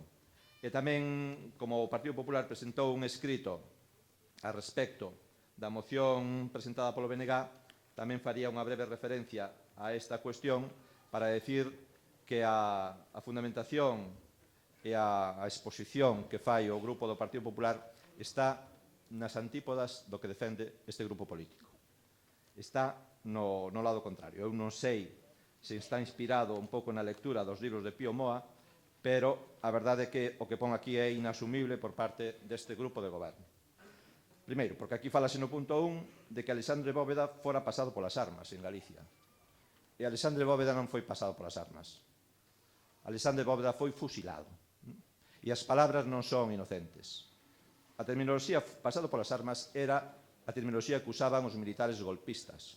A terminoloxía que aparece nos consellos de guerra. E para nós non é asumible esta terminoloxía. E despois din tamén que no ano 2017 cumpren 65 anos da primeira celebración do Día dos Mártires Galegos no exilio. E isto non é certo, porque, tal como se acredita nun dos estudos publicados nas actas do Congreso, esta celebración foi establecida por parte da Irmandade Galega, impulsada por Castelao, en Buenos Aires, nunha asamblea que tivo lugar o 13 de decembro de 1941. Por lo tanto, é este ano cando se cumpren os 75 anos do establecemento deste acordo. E despois din aquí tamén, na exposición de motivos, algo que é completamente inasumible, que é que sería máis axeitado facer no 2017 un amplo programa de actividades sobre todos os homes e mulleres galegos que foron represaliados na Guerra Civil Española. E que nós non queremos homenaxear os homes e mulleres que foron represaliados na Guerra Civil Española. Nós queremos homenaxear os homes e mulleres que foron víctimas da terrible represión que se produciu en Galiza, que ten características de xenocido, por parte do exército, por parte dos colaboradores do exército, da Garda Civil, da Garda Cívica, da parte da sociedade, incluída a Igrexa, unha grande parte da Igrexa, que apoiou esa cruenta represión. Que foi unha represión programada, que foi unha represión global e continuada no tempo, que non ten nada que ver co período, bueno, ten que ver, lóxicamente, pero non se limita só ao período 1936-39, senón que se produciu ao longo de toda a dictadura e acabamos de conmemorar tamén recentemente os últimos asesinatos da dictadura. Por lo tanto, nada que ver, está no extremo contrario isto de falar das represaliados na Guerra Civil Española. Que queren? Falar outra vez desa historia do revisionismo, da represión dos dous bandos e todo isto? Non. Nos queremos falar da represión en Galiza, das víctimas da represión en Galiza e desa represión planificada, global e continuada no tempo durante 40 anos. E, por último, no aspecto dos acordos falan de promover unha ampla homenaxe por parte do Concello de Pontevedra con todas as víctimas da Guerra Civil Española. Pois non estamos de acordo tampouco neste punto, como dixen antes. Por lo tanto, cinsíndome a proposta que fai o BNG, e por resumir, o acordo que propoñemos é que se potencie o formato actual da conmemoración do Día de Galiza Mártir do 17 de agosto, mantendo como acto central institucional o que se celebra na Caeira, coorganizado e froito do consenso polos Concellos de Poio, Pontevedra, pola Fundación Alexandre Bóveda. Animamos a outras institucións tamén a que se sumen a esta conmemoración. En segundo lugar, promover a organización ao longo do ano 2016 dunha grande homenaxe do Concello de Pontevedra ás vítimas da represión con motivo do 80 aniversario do inicio do terror fascista en xullo de 1936, unha programación que debe contar coa participación de todo tipo de entidades e persoas relacionadas coa recuperación da memoria histórica e que debe incluir, ao noso entender, entre outras, as seguintes liñas de actuación: a colaboración coa Fundación Alexandre Bóveda para organizar actividades alrededor da súa figura, a colaboración coa Diputación de Pontevedra na conmemoración do Ano Castelao e prestar especial atención á represión que sufriron as mulleres, en xeral as vítimas que foron silenciadas e esquecidas. E, por último, denominar Parque Amalia Álvarez a zona verde da Unidade 18, delimitada pola Rúa Pasariñal, Rúa das Leitugas e Filgueira Valverde. Esta é a proposta de acordo que formula o BNG, que, como digo, inclúe algúns aspectos da moción presentada por la Marea, pero penso que é máis completa, vai moito máis alá, refírese a todas as víctimas e, polo tanto, eu penso que cumpre mellor as funcións do que debe ser unha homenaxe ás víctimas da represión. Moitas grazas. Moitas grazas, señor Bará. Alguna intervención máis? Señor Fernández, ten a palabra. Bueno, eu quería insistir na necesidade de chegar a un acordo e un pacto para que saíse daqui pois unha proposta conxunta. Pasa que despois desta breve e concisa intervención do señor Bará facendo amigos, xa non sei se vale a pena insistir, non? Bueno, eu vou insistir de todas formas, non? Porque cando se trata dun tema como é o da memoria histórica, neste caso referenciada nunha figura tan determinante como é Alexandre Bóveda, todos debemos ser conscientes de que debemos achegarnos ao asunto con moita sensibilidade. A nós parecenos correcto o plantexamento que fai a Marea e creemos que é un bo momento para reafirmar a figura de Bóveda e a súa aportación ao galeguismo, a Galicia, a liberdade e a democracia. E por eso compartimos o contido da resolución e imos a apoiala. E en canto á moción do BNG, nós non a vemos incompatible coa da Marea. Por tanto, tamén a vamos a apoiar. E nos gustaría, ademais, que se puxeran vostedes de acordo, que se deixaran de pelexar entre vostedes e que se puxeran de acordo nun tema que creemos que debe ser tratado, pois eso, con moita sensibilidade. Nos entendemos que Pontevedra non pode renunciar a ter un papel protagonista na celebración dos actos, o cual non é incompatible con manter a actual celebración dos actos. Pódense facer as dúas cousas tranquilamente, non? E, polo tanto, entendemos que se debe buscar o xeito de chegar a un acordo, non? A memoria histórica e a súa recuperación, sobre todo para os que padecimos nas nosas familias esas persecucións e eses agravios, a memoria histórica é cousa de todos. E é cousa imprescindible dala a coñecer ás xeneracións que afortunadamente non coñeceron tempos tan oscuros e miserables como os que pasaron algúns. A nos obriga a transmitir os valores de Bóveda e dos miles de homes e mulleres que loitaron de moitos xeitos diferentes contra o fascismo, non só na guerra, senón nunha posguerra dura e sanguenta e miserable que seguiu a guerra. Nunca será suficiente o que podamos facer dende a política para honrar aos que nos precederon e que, ao menos, no caso dos socialistas, son un referente moral de actuación. Serán homes e mulleres, moitos deles descoñecidos e descoñecidas, pero son héroes e heroínas. E, polo tanto, permítame, señor Lores, nese modelo de cidade, tamén debe incluirse a Pontevedra como un referente da memoria, da recuperación da memoria, e poñela no primeiro plano. E impulsar a responsabilidade de todos. E para facelo, temos que poñernos de acordo todos.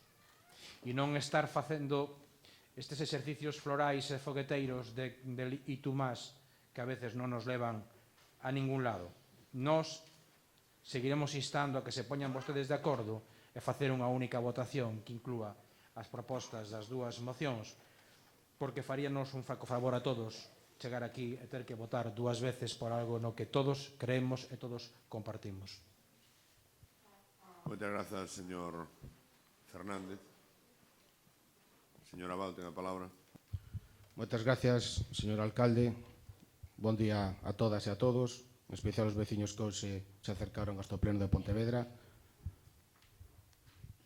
Nun día laborable, teñen que estar aguantándonos a nós, debatindo cuestións que a eles lles parecerán pois moi cansas.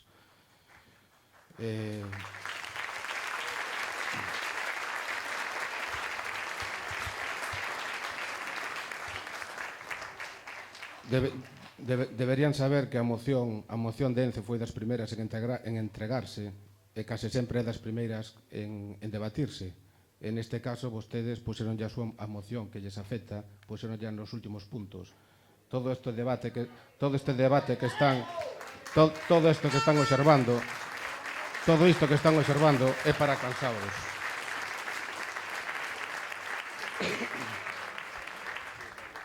E desculpen que estou constipado.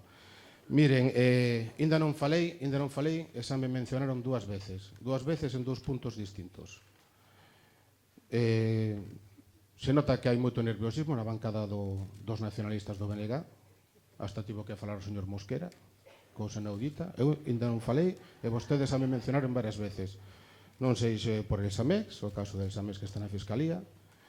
Eu sempre vou actuar defendendo os intereses dos cidadáns de Pontevedra e o diñeiro de todos os pontevedreses. E xa que están falando, eu fixe unha denuncia, unha acusación moi grave en campaña sobre CESPA, e volvo a recordar aquí, porque a mellor veñen máis casos. E centrándonos na moción, nas dúas mocións que se traen aquí. Comezo. O de que agora é moda que vai impoñendo o BNG sen motivo, chamarlle ao 17 de agosto Día da Galiza Mártir, cando o seu nome é Día dos Mártires Galegos. En efecto, no ano 1942, 6 anos despois de Bóveda ser pasado polas armas, a Irmandade Galega, nunhas felix inspiracións patriótica, conta a crónica, acordou lembrar e honrar os milleiros de galegos que foron fusilados polo sollo delito de querer a autonomía de Galicia e de ser leiales á República Española. Trocarlle o nome polo Día de Galicia Mártir é algo innecesario e que rectifica caprichosamente a Castelao. Antes de que comecen a chamarme herdeiro do franquismo, sepan que estas verbas non son miñas, senón que son ditas por Xosé Luis Méndez Ferrín.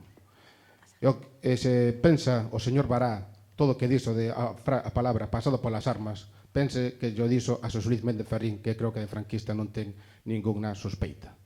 A súa ignorancia, a súa incultura, señor Bará, vostede que foi todo un delegado de cultura na Xunta de Galicia, chega a cotas inasumibles.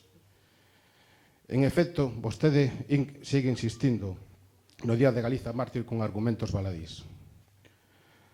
E fíxese o que dixo Xosé Luis Méndez Ferrín. Fíxese a importancia de institucionalizar a palabra Día dos Galegos Mártires. A Xunta de Galicia fará moi ben en institucionalizar o 17 de agosto co nome que lle diu Castelao. Precisamente, e non con que lle está a dar agora o BNG. Inda máis, se en Nadal de 1944 é constituído o Consello de Galiza como órgano fideicomisario da legalidade republicana galega e depositario da soberanía nacional en materia estatutaria e autonómica, ao oficializar a Xunta o Día dos Mártires Galegos, esta denominación cobra unha legitimidade que ningún demócrata está autorizado a modificar. Se a Xunta adopta como data pública o Día dos Mártires, estará por primeira vez acatando o organismo republicano democrático que representou a soberanía nacional en días escuros. Fíxese o equivocado que está vostede, señor Bará, e fíxese, está nas antípodas incluso do propio Castelao. Esa é a realidade, señor Bará. Mire, nós non entendemos como, tendo un mes por diante desde que se presentou a moción de Marea, como pode, despois da comisión, volver novamente a traer unha moción sen darnos oportunidade de debatir en comisión, sen darnos oportunidade de aportar. A última vez que se trouxo aquí unha moción, dixemos a señora Ribeiro que queríamos participar. Queremos participar. Os nosos antecesores o merecen e queremos participar e mellorar as cousas. Obviamente merecen todo o noso recordo, toda a nosa memoria, e a figura de Bóveda é unha inspiración para todos. Non é patrimonio de ninguén Bará, como vostedes pretenden facer sempre. É patrimonio de todos os galegos. Todos xuntos, todos unidos, debemos recordar a súa memoria. Por que non nos permite participar, Bará? Por que non nos permite participar? Por que non a leva a comisión e non nos deixa facer aportacións? Nada máis. Moitas gracias, señora Val. Señora Rey, ten a palabra. O acto de honra a Bóveda levase facendo moitos anos, con total normalidade e de un xeito totalmente aberto á participación cidadá e dos grupos municipais, tanto do Concello de Pontevedra como do Concello de Poio. Polo cal, non entendemos que considera o Grupo Marea como democratización política e social do Día da Galicia Mártir. No acto celebrado no día de onte, onde ríndese unha emotiva honra á muller dun dos persoeiros máis salientables do galeguismo, Viviano Osorio Fernández, o seu fillo, no seu discurso de agradecemento, citou verbas dun pontevedrés que, como a él, sufriu a represión da ditadura, o entrañable Gonzalo Adrio. Ditas verbas foron sin rencor, pero con memoria.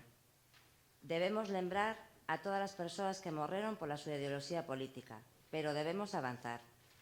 Lembrar, mais non caer nos mesmos erros que nos levaron moitas veces á confrontación e á violencia. Por unha vez, estou de acordo co señor Fernández e penso que deberíamos facer unha única moción, porque tamén penso que os pontevedreses teñen outros problemas máis importantes e máis urxentes que vernos aquí intentando arrimar a historia cada un ao seu carón. Muchas gracias, señora Rey. ¿Alguna outra intervención? Sí. Señor Rey, ten a palabra. Bueno, brevemente. Parece que o señor Vara se arroga o dereito de darnos a benvida ao planeta Bóveda, que, como todo o mundo sabe, está na galaxia Bloque, non? Bueno, eu creo que non son cousas incompatibles. Parécenos que o Concello de Pontevedra ben pode facer unha acordanza anual da figura de Alexandre Bóveda, abrila a toda a sociedade, intentar que eso poida ser asumido desde todas as sensibilidades e culturas políticas, cousa que co formato actual non sucede. A respecto, dúas cousas. Nos si falamos coa Fundación e si falamos coa familia para lanzar a nosa proposta, e tamén sabemos de que no ano 2003 houve un congreso Bóveda, pero eso non quita que no ano 2016, cando fará 80 anos do martirio de Bóveda, pois se poida volver a recordar a Bóveda e nel a todas as figuras que padeceron a represión que se viviu na nosa terra naqueles anos. E recollendo a proposta que fai o portavoz do PSOE, María Pontevedra non ten ningún inconveniente en refundir a súa proposta coa que fai o Bloque, simplemente engadindo, porque estamos de acordo coa denominación dun espazo público de Pontevedra a Amalia Álvarez Gallego, porque o propusemos nós, entre outras cousas. Estamos de acordo con celebrar un congreso que honre a memoria de todos os represaliados despois da sublevación militar nos anos de guerra, E simplemente a respecto do que trae o bloque hoxe aquí, o que pedimos é que o Concello de Pontevedra asuma un certo protagonismo que agora non ten e que abra ese protagonismo a todos. Simplemente iso. Por lo tanto, bueno, si estamos de acordo neses tres puntos e nese formato, pois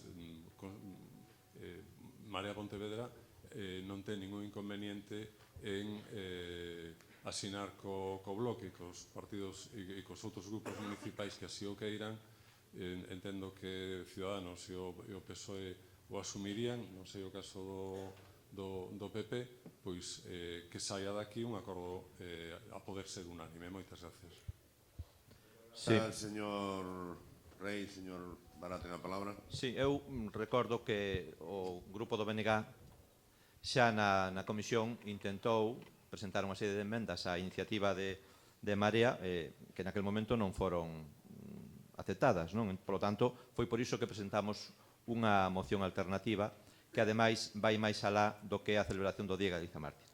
Pero, bueno, tendo en conta o que se falou aquí, as distintas intervencións, porque está no noso ánimo tamén que haxa o máximo consenso alrededor da figura de Alexandre Bóveda do Día de Galiza Mártir e do que nós entendemos que ten que ser unha programación do ano 2016, e como hai tempo aínda, porque estamos no mes de setembro, eu o que proporía era que se retiren as dúas mocións e que se traten en comisión, e que se chegue ali un acordo e que saíamos aí cunha iniciativa que teña o máximo respaldo posible da corporación. Moitas gracias, señor Barán, señor Rey. Sí, tendo en conta que falta casi un ano, estou de acordo en intentar chegar a ese moitas grazas aos dous, non se somete nada, se retira do orden do día as dúas mocións, e simplemente facer unha aclaración para que quede claro, moi claro, este alcalde non modificou ningún orden do día, nin a xunta de portavoces. Foi o señor secretario, seguindo os criterios que sigue normalmente, que plantou unha proposta que fixe unha proposta que non se modificou en riba da mesa, anterior a que se fixera a petición de falar neste pleno por os demais vecinos. E iso pode corroborar o secretario cando queira. Por lo tanto, usted diga o que lle dé a gana, pero non faga suposicións de ningún tipo respecto á miña persona. Eu agradecería para o futuro. Moitas gracias. O seguinte punto da orden do día.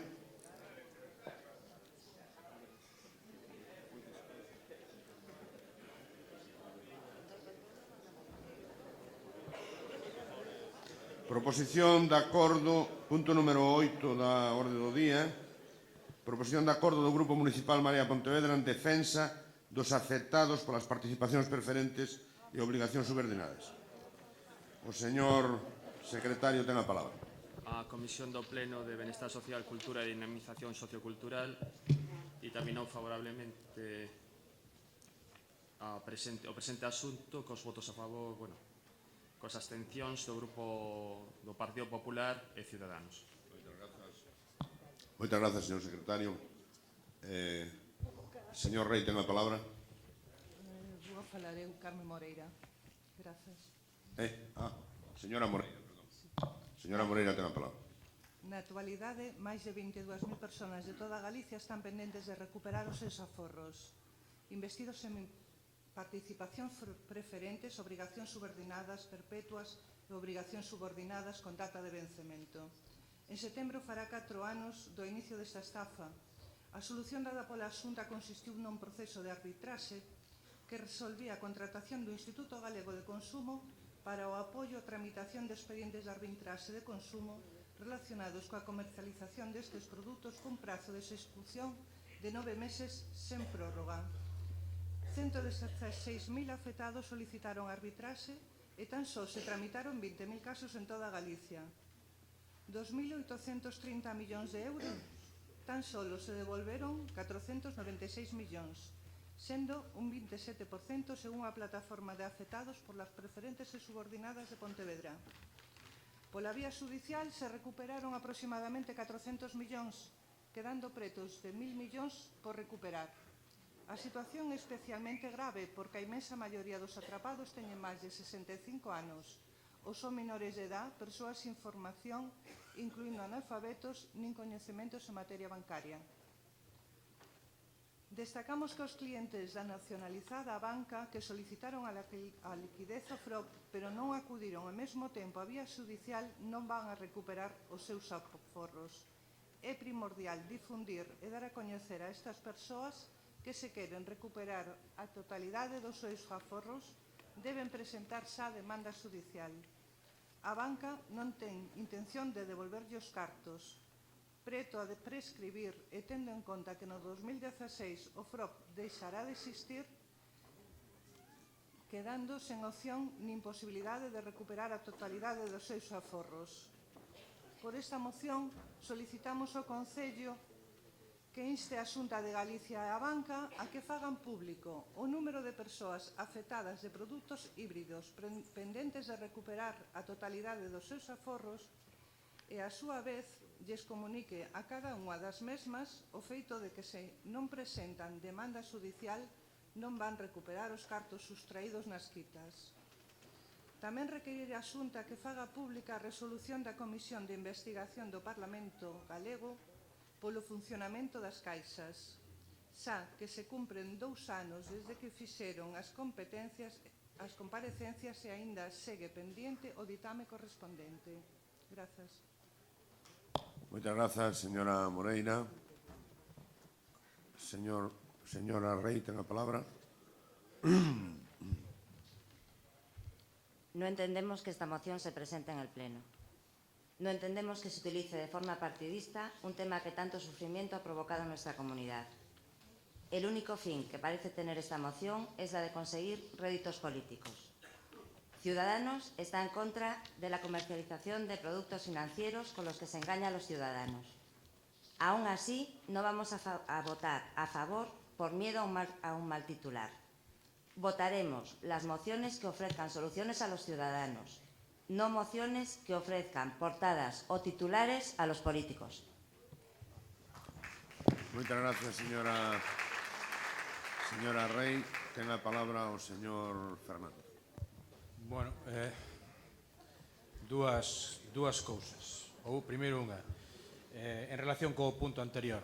Ve, señor alcalde, como é posible chegar a acordos cando se fala? Intente usted un poquinho máis a menudo que seguro que chega máis é capaz de chegar a acordos. En cuanto a... Eu non lle vou explicar a compañeira de Ciudadanos por que ven isto ao pleno. Ven ao pleno porque hai moita xente en Pontevedra que está afectada por eso e porque o pleno vostede está aquí exercendo a política.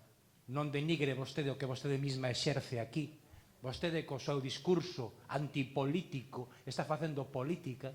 Por lo tanto, sexa consecuente, porque se non lle gusta a política, déxelle ao sitio número 2. Cuesta entender a nova política, yo lo entiendo. Me permite logo. Entón, me parece que ese tipo de búsqueda de titular que vostede tamén quere buscar está fora de lugar nun pleno da corporación onde vimos a falar de política. E vimos a falar dun asunto como é o das preferentes e das subordinadas, do que xa falamos polo miúdo no mandato pasado, mesmo se aprobaron algunhas mocións neste pleno, non? Unha delas a instancias do propio Partido Socialista, con instancias a Xunta de Galicia e o Goberno Central, dun asunto que afecta a moitos, eu non vou poñer número, pero a moitos pontevedreses e pontevedresas. Seguro que tamén algún que a votou vostede. Seguro, non? Afecta a moita xente, por lo tanto, un pouquiño máis de sensibilidade non viría mal. Un pouquiño máis de sensibilidade non viría mal, e senón lle aconsello que fale con afectados, con personas de 70, de 75, de 80 anos, afectados, afectadas de Pontevedra, para que vexa vostede cal é a situación pola que pasa esa xente por culpa deses buitres que se levaron os seus cartos. Entón, despois, ven aquí e fala e nos di que non falemos de política. O certo é que, anos despois, aínda falta moito por resolver. Me parece que o ritmo de noticias do mundo actual relega esta situación a un segundo plano como xa se non existise o problema. Pero o problema sigue estando aí. E en estes asuntos necesítase, como en outros moitos, un goberno galego decidido e reivindicativo, que saiba defender os dereitos dos cidadáns máis alá da palabrería do señor Feijóo e do Partido Popular. Necesitas un goberno que goberne e, ademais, que o faga pensando nas persoas, tanto neste asunto como noutros. Chámese educación, chámese sanidade, chámese dependencia. Por tanto, estamos moi necesitados dun goberno novo e, afortunadamente, xa falta pouco para eso, tanto en Madrid como en Santiago. E estou seguro que esos cambios que son imparables van a axudar a que temas como este, que son moi graves e que afectan a sensibilidade de moita xente, podan ter unha resolución favorable. Mentras tanto, non está de máis que manteñamos vivo na nosa memoria este problema, que non nos esquezamos, e, por tanto, nós sí vamos a apoiar a proposta da Marea.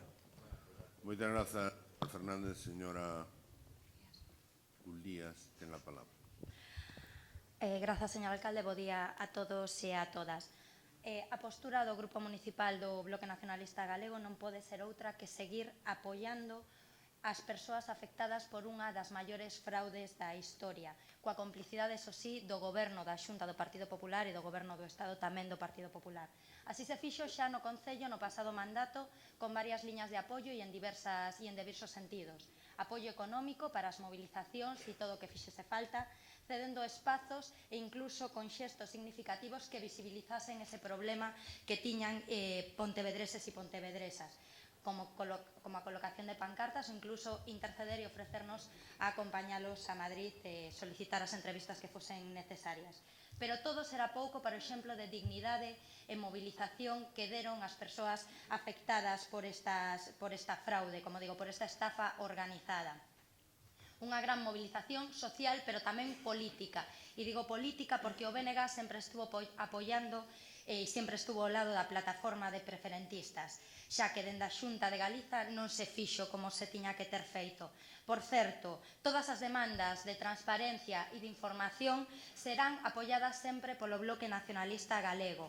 Xa dende o inicio o Grupo Parlamentar do Bloque Nacionalista Galego tamén impulsou esta comisión, por certo, onde o único grupo que faltou foi o Grupo de Alternativa Galega de Esquerda, que dicía non pintar nada nesa comisión. Por tanto, apoiaremos a información, a transparencia e a facilitación para as xestións sempre que sexa necesario, como sempre o fixemos. Mais unha cousa, compre sermos claros na linguaxe. A banca non é unha banca nacionalizada. O millor, ese concepto de banca nacionalizada que ten a Marea non coincide, dende logo, co concepto de banca nacionalizada que ten o BNG. A banca foi unha banca vendida e expoliada, expoliou o aforro dos galegos e das galegas e vendeunos a unha empresa venezolana. Eso non é unha banca nacionalizada. Votaremos, entón, a favor da moción. Moitas grazas, señora Gulías. Señor Moreira, ten a palabra. Moitas gracias, bos días a todos os veciños e veciñas que os se ateigan este patio de butacas do teatro principal. Non recordo nunca nos meus anos de concelleiro un cheo tan absoluto neste patio de butacas, o cual creo que dá boa conta a importancia do asunto que espero que máis pronto que tarde tratemos aquí.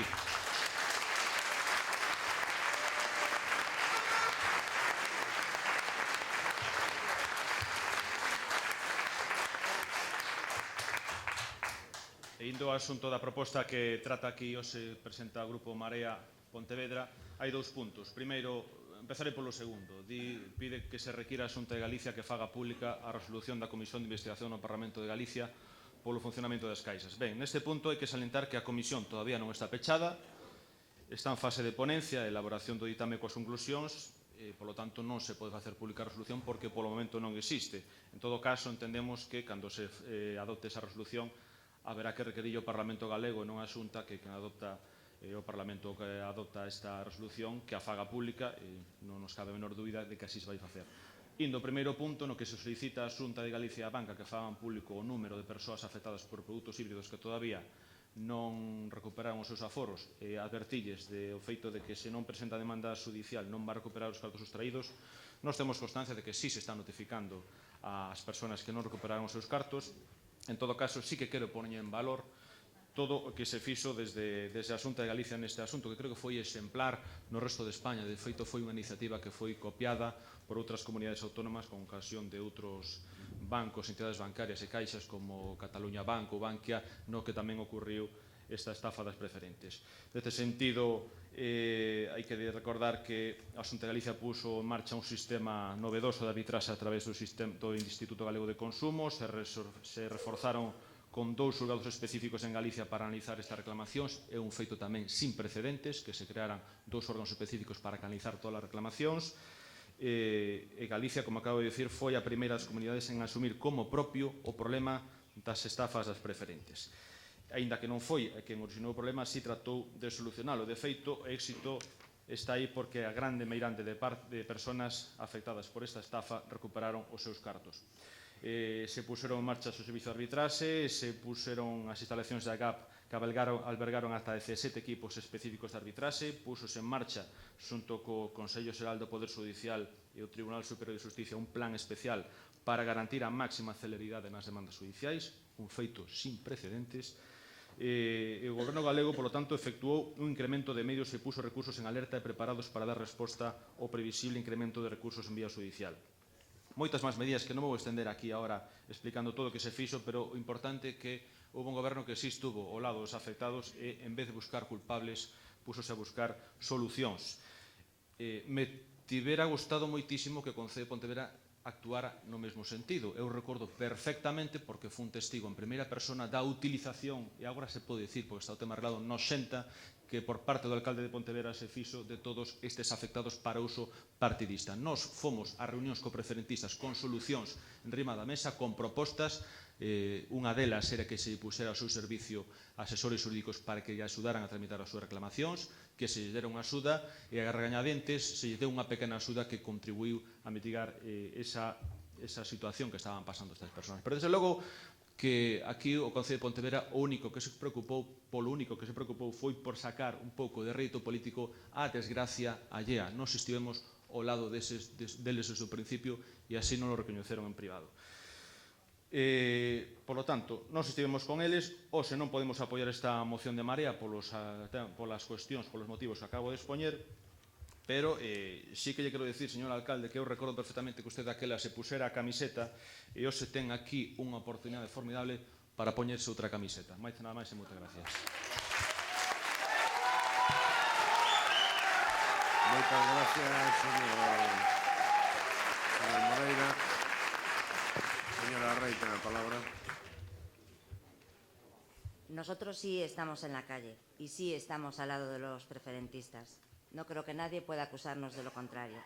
Simplemente creemos en una nueva manera de hacer política, la política al servicio de los ciudadanos y no de los partidos. Gracias, señora Moreira. Tiene la palabra. Destacamos que 116.000 afectados solicitaron arbitraxe, que só 20.000 se tramitaron, que remata o prazo, e estes datos son dados pola plataforma de afectados polas preferentes subordinadas en Pontevedra, e que o FROB deixará de existir o próximo ano como tal. Por iso vemos esta urxencia. Sabemos que en febreiro de 2013 o alcalde pedía unha entrevista co ministro de Economía. Logo presentouse no pleno unha moción instando a devolución dos aforros e que os tiña capturados en produtos híbridos. É un problema non resolto e non hai que desistir, que os afectados sintan a nosa compañía e axuda. Gracias.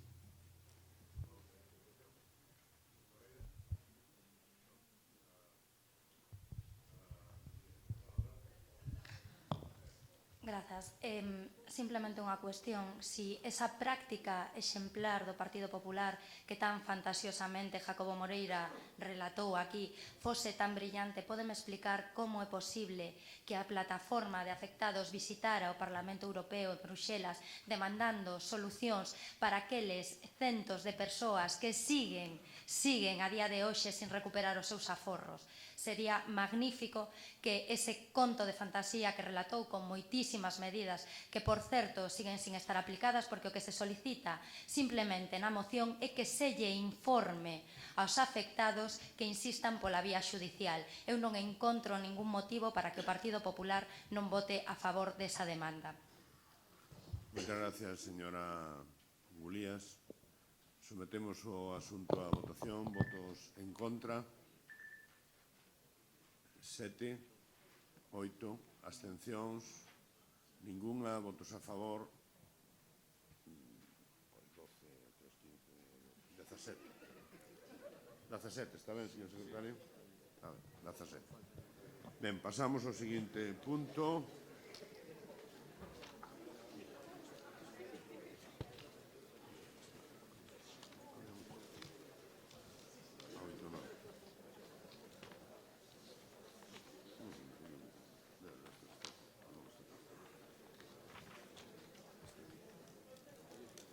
Punto número 9. Proposición de acordo do Grupo Municipal do PP instando a elaboración dun documento que contemple todas as actividades complementarias ofertadas polo Concello aos centros educativos. O señor secretario ten a palabra. A Comisión de Benestar Social, Cultura e Dinamización Sociocultural, tamén na mesma sesión antes citada, ditaminou favorablemente por unanimidade a proposta que se debate e se trae a votación. Moitas grazas, señor secretario. Señora Cañizares, ten a palabra. Grazas, señor alcalde. Ben, primeiro de todo vou dar as grazas porque esta moción foi dictaminada favorablemente na comisión por todos os partidos políticos. Ben, pois nós os que propoñemos é que o Concello de Pontevedra conte cun documento no que estén recollidas todas as actividades ofertadas desde as diferentes áreas das concellerías: medio ambiente, deporte, educación, normalización lingüística, benestar social, e desta maneira podemos colaborar cos centros educativos para que as coñezan de antemán e previr que as mesmas se eviten solapamentos. Deste xeito tamén é factible que toda a cidadanía de Pontevedra se entere das actividades que se fan dende o Concello.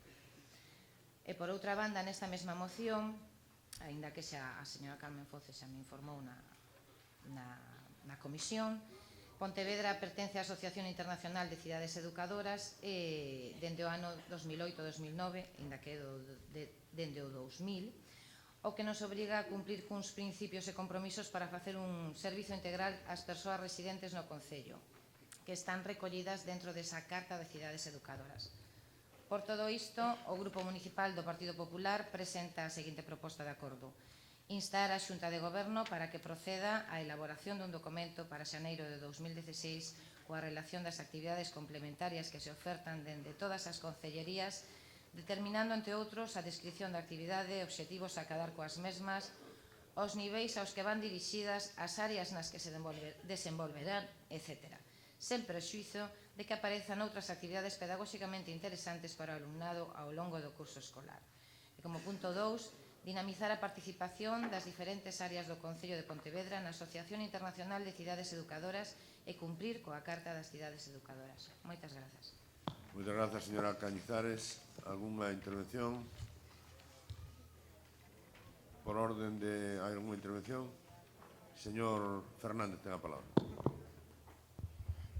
Bueno, Pontevedra é sin duda a cidade de Galicia cunha maior e mellor programación de actividades complementarias nos centros de educación pública. Os que coñecemos esa área creo que estaremos de acordo en que é difícil encontrar un concello que preste máis atención a este apartado das súas competencias, ainda que sean impropias. Cada ano, a principio do curso, como supoño que ratificará a actual responsable da Concellería de Educación, se elabora unha primeira relación de actividades que se lle envía aos colexios para que dende a dirección ou do órgano que crean conveniente estudien se lles interesa ou non lles interesa participar. Trátase de actividades que antes de ser remitidas se valoran dende o punto de vista pedagóxico polos funcionarios e funcionarias do propio Concello e que non son en ningún caso un capricho do concelleiro ou concelleira de turno, senón que forman parte dunha programación que tenta complementar a formación dos nenos e das nenas. Así ven sendo dende fai alo menos 16 anos. Polo tanto, como punto de arranque, compre recoñecer por todos que a programación, sendo mellorable, é francamente boa. Pero non é que o digamos os políticos, os que tuvemos responsabilidades ou a que ten responsabilidades ahora, senón que así é calificada polos propios docentes e en base a esa calificación se manteñen, se retiran ou se modifican. Por lo tanto, Ata agora foi o sistema que supoño que seguirá sendo o sistema que se siga de aquí en adiante, porque é un sistema bo, recoñecido polos propios centros e polas AMPAs dos mesmos. Cando se fala de programación complementaria, dende o Concello de Pontevedra, tampouco hai que esquecer que funciona a moitos niveis. Por un lado está a que leva o propio Concello, pero por outro lado tamén está a que se desenvolve a través do convenio asignado coa FAMPA, un convenio que ven dando un froito moi interesante que abrangue dende subvencións e axudas aos comedores ata a realización de actividades complementarias e extraescolares. Hai, polo tanto, un amplo abano de actividades que de un xeito ou de outro están, digamos que, patrocinadas polo Concello e non só a través da Concellería de Educación. Insisto que isto por indicar que somos un referente para calquera Concello de Galicia. Nós imos a votar a favor da proposta do PP, aínda que nos parece, con todos os respetos, que non ten maior trascendencia. Os colexios saben perfectamente e con antelación as propostas que se fan dende o Concello e en base a eso van decidindo. En todo caso, como tamén dixo a señora Cañizares, haberá que ter en conta que a programación é algo dinámico. Por lo tanto, resulta moi difícil no mes de novembro establecer cal vai a ser a relación de actividades que se vai a realizar en febreiro ou en marzo. E podo poñer exemplos de actividades que non estaban previstas nun primer momento, que logo se celebraron, que se fixeron e que acabaron un éxito que permite continualas ao longo de cursos futuros. A min, dende logo, insisto, me merece todo o respeto a proposta do PP, pero poden estar vostedes seguros que me gustaría moito máis que se preocupasen por asuntos que si son competencia do seu partido ali onde goberna, que é a Xunta e o Estado. E houbera preferido que a súa preocupación se encaminhase máis pois a defensa da calidade do ensino público, que se houbera manifestado en contra dos recortes en materia orzamentaria, en contra da supresión da gratuidade dos libros de texto, en contra do recorte nas becas, que impiden que miles de alumnos e alumnas poidan acceder a estudios superiores, en contra do recorte do número de profesores e do incremento da ratio de alumnos por clase, que se manifestaran en contra do desprecio sistemático que os gobernos central e autonómico veñen manifestando polo ensino público. Créanme que me gustaría moito máis atopalos aí, tratando asuntos e posicionándose no verdadeiramente importante. Ordenar as actividades pode ser interesante, aínda que o máis interesante é o esforzo por mantelas e por incrementalas. Nós non seremos os que neguemos a que se intente, aínda insistindo en que non vemos como se vai a compaxinar a dinámica natural con un calendario pechado. En todo caso, por intentalo que non quede, pero desexando que o Partido Popular se centre nos temas que, por un lado, son competencia directa de gobernos do Partido Popular e, por outro lado, son cuestións que afectan a mesma alma do ensino público. Moitas grazas, señor Fernández. Señora Rey, ten a palabra. Cuando las cosas se hacen bien, lo único que queda es reconocerlo. Señora Cañizares, yo le doy las gracias, no solo como concejala de Ciudadanos, sino también como madre por esta moción. Gracias.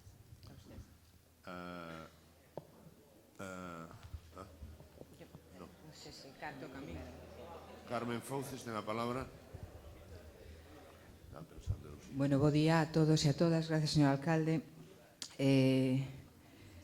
Alegrámonos de que todos nos teñamos un punto de encontro. Nos anunciamos o voto a favor, como fixemos na comisión, sobre esta moción, porque, como tamén dixen na comisión, é un documento que efectivamente eu votei en falta no ámbito de un pouco como decía o anterior concelleiro de Educación, hai moita actividade ao redor dos colexios e si o mellor un documento que ocupara todo. Levamos desde o mes de xullo traballando no documento, prácticamente está rematado e como tamén anunciei, non se lle vai a facer este ano, se vai a facer unha proba nos centros durante o curso e o recibirán todos os anos puntualmente en xullo para que poidan facer as súas programacións.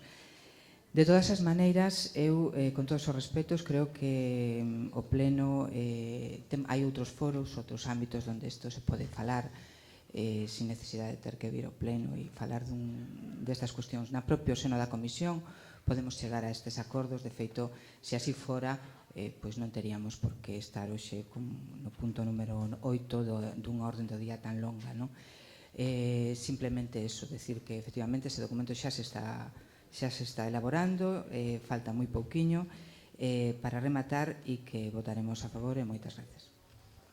Moitas grazas, señora Fouces. Señora Cañizares, ten a palabra. Grazas, señor alcalde.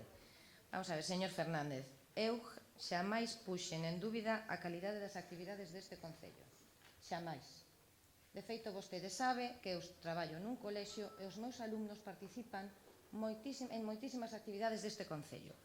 O único que queremos é que se lle dé pulo e publicidade e que se poida coñecer a maioría delas antes de que sexan antes de que empece o curso escolar.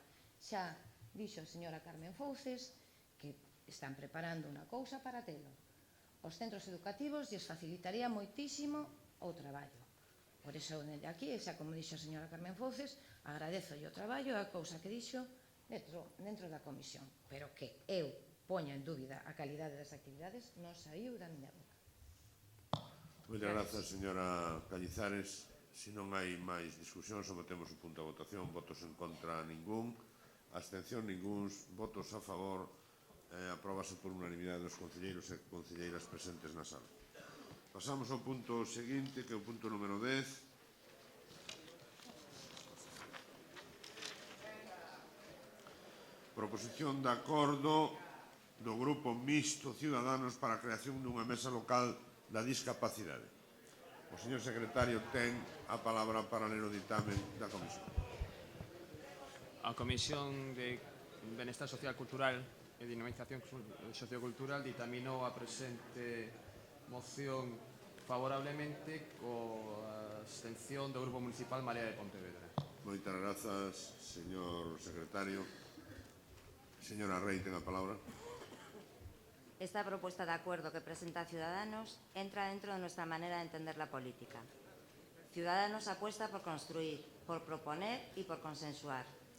Intentaremos, mediante la constitución de esta mesa, contribuir con un punto de encuentro, de reflexión de los ciudadanos que padecen en primera persona situaciones difíciles en su día a día.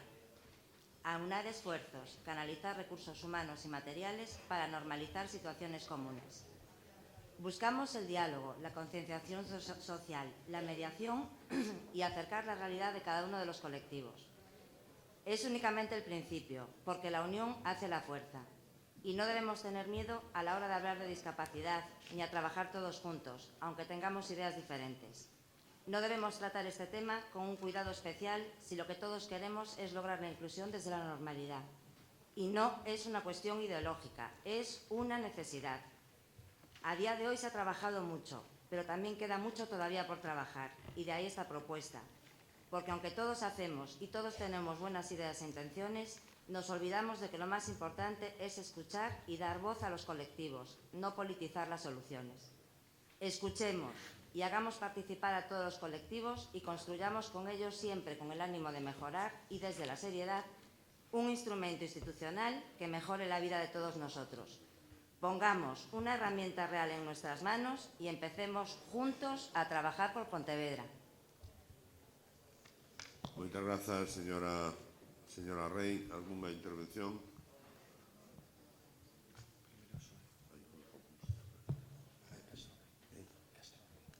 Señora Castro, ten a palabra.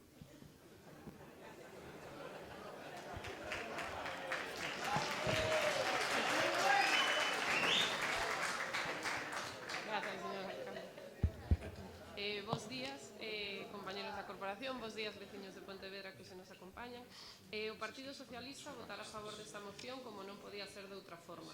O noso partido sempre abanderou a loita pola igualdade de dereitos, deberes e, sobre todo, de oportunidades para todos. Polo que entendemos que calquera iniciativa orientada a conseguir esta igualdade é positiva para o noso Concello e debe ser un referente na inclusión. Pero tamén entendemos que para que esta iniciativa non quede en mera teoría, teña eficacia práctica, a Mesa Local de Discapacidade debe articularse como un órgano de participación, formación e asesoramento da xestión municipal sobre os temas referidos o desenvolvemento integral e a defensa das persoas con discapacidade, impulsando proxectos que melloren a vida das persoas, propoñendo solucións a problemas concretos, colaborando coas distintas comisións ou delegacións do Concello, fomentando convenios de colaboración, así como calquera outro asunto que redunde en beneficio deste colectivo.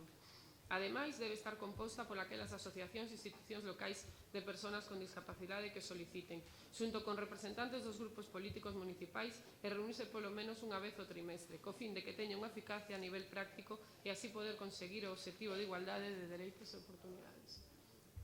Grazas, señora Castro. Algúnha outra intervención? Señora Teso, ten a palabra. Moitas grazas, señor alcalde. Bo día a todos. O Grupo Municipal do Partido Popular, por suposto, tamén vai votar a favor desta moción, porque creemos que é importante que estean representados todos e cada un dos colectivos de discapacitados para así coñecer de primeira man a problemática que lles atinxe a cada un. Parecenos, dende logo, unha boa iniciativa e o que comentaba a compañeira do Partido Socialista, efectivamente, así se chegou a acordo na moción de que isto tiña que ser algo, pero que de verdade fose para traballar e levar a cabo cousas que sirvan para algo e non que se quede nunha mera mesa. Moitas grazas, señora Teso. Señora Fouces, ten a palabra. No. Señora da Silva. Grazas, señor alcalde. Bos días. A verdade é que mocións como estas son as que realmente nos gusta debatir neste pleno. O acordo vai ser, neso hai acordo, en aprobar esta moción, pero realmente son cuestións, señora Teso, solamente pola cuestión da linguaxe, que unha das cousas nas que máis insistencia teñen todos os colectivos de persoas con diversidade funcional ou con discapacidade. Non son colectivos de discapacitados, non son persoas discapacitadas, son persoas que teñen capacidades diferentes. Entón, todos e todas, cando nos referimos a estas cousas, o primeiro no que temos que ser moi insistentes é en non equivocarnos na linguaxe. Eu sei que é moi habitual facelo, non é unha cuestión, é simplemente porque tamén forma parte do debate, tamén forma parte de que o primeiro que temos que recoñecer é que todos e todas as persoas que estamos hoxe aquí e as que están fora somos persoas con diversidade funcional. Absolutamente todos e todas. As nosas capacidades son distintas para todos e todos e todas aspiramos na vida a ser cada vez persoas con máis discapacidades. Porque coa idade vamos tendo problemas de mobilidade, problemas de visión, problemas de ouvido, e a inmensa maioría de nós agardamos chegar a esa idade o mellor posible na que todas e todas teremos algún tipo de discapacidade ou diversidade funcional. Polo tanto, cando se fala destas cousas, estamos falando do conxunto da sociedade. Estamos falando de que a sociedade ten que ser igual e xusta para todo o mundo. Non estamos falando dun sector da poboación nin duns colectivos da poboación. Estamos falando da totalidade da poboación. Calquera de nós hoxe sae, rompe unha perna e pasa a ter un problema de mobilidade. Polo tanto, as solucións que se den teñen que ser integrais para o conxunto da sociedade. Eu sempre poño o mesmo exemplo. Hai unha lei de accesibilidade, hai unha norma que fai que o largo mínimo das beirarrúas para que se poidan cruzar dúas cadeiras de rodas e que, polo tanto, sexa accesible, sexa dun 90 centímetros. Bueno, é que fai falta máis largo de beirarrúa para que se crucen dous paraguas. Polo tanto, en Galiza, se construímos o espacio urbano accesible e con deseño universal para todos, non teríamos por que ter eses problemas. O problema é que moitas veces estas cuestións estiveron incluídas sempre na área de servicios sociais, cunha concepción de caridade da que escapan profundamente todos os colectivos de persoas con discapacidade e donde non queren estar. E isto é polo que vou facer brevemente un pouco de historia, porque creo que este tema é un tema que lle afecta ao conxunto da sociedade e a súa merece. No ano 99, a primeira medida que adoptou este goberno foi a peatonalización do centro histórico, pero simultaneamente con esa adoptou outra, que foi refacer os proxectos que estaban aprobados no plan urbano. Eses proxectos, Praza de Curros Enríquez, Praza da Verdura, estaban inzados de barreiras arquitectónicas. Consecuentemente, houbo que reformulalos e facelos con criterios de deseño universal. Nese momento houbo moito revuelo por eso, pero pouco tempo despois foi o primeiro recoñecemento que obtivo o Concello de Pontevedra, foi o premio da Fundación 11 por boas prácticas no espacio urbano co recoñecemento do tratamento de Curros Enríquez. Polo tanto, é algo no que hai que pensar colectivamente, de todos os servizos do Concello, non exclusivamente desde servizos sociais. E é unha cousa que lle preocupa aos colectivos e que nos preocupa a nós.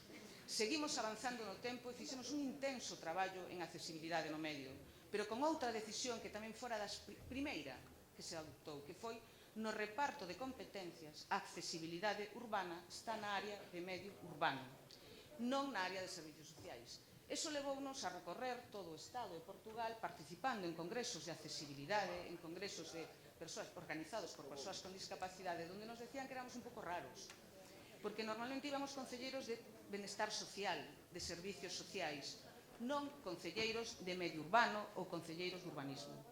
Pero foi a forma de facelo ben e facelo rápido, porque tamén desde o principio contamos cos colectivos e coa súa opinión, pero con todos os colectivos que utilizan o espacio público, igual que hai que contar con todos os colectivos nos demais ámbitos da vida municipal. A partir de aí, outra cousa que nos decían, que tamén era sorprendía moito, era como podíamos ir tan rápido en algo que é a primeira reivindicación que se fai, que é a accesibilidade no medio urbano, sen ter plan de accesibilidade aprobado no Concello. Curiosamente, esa foi a razón pola que pudemos facer.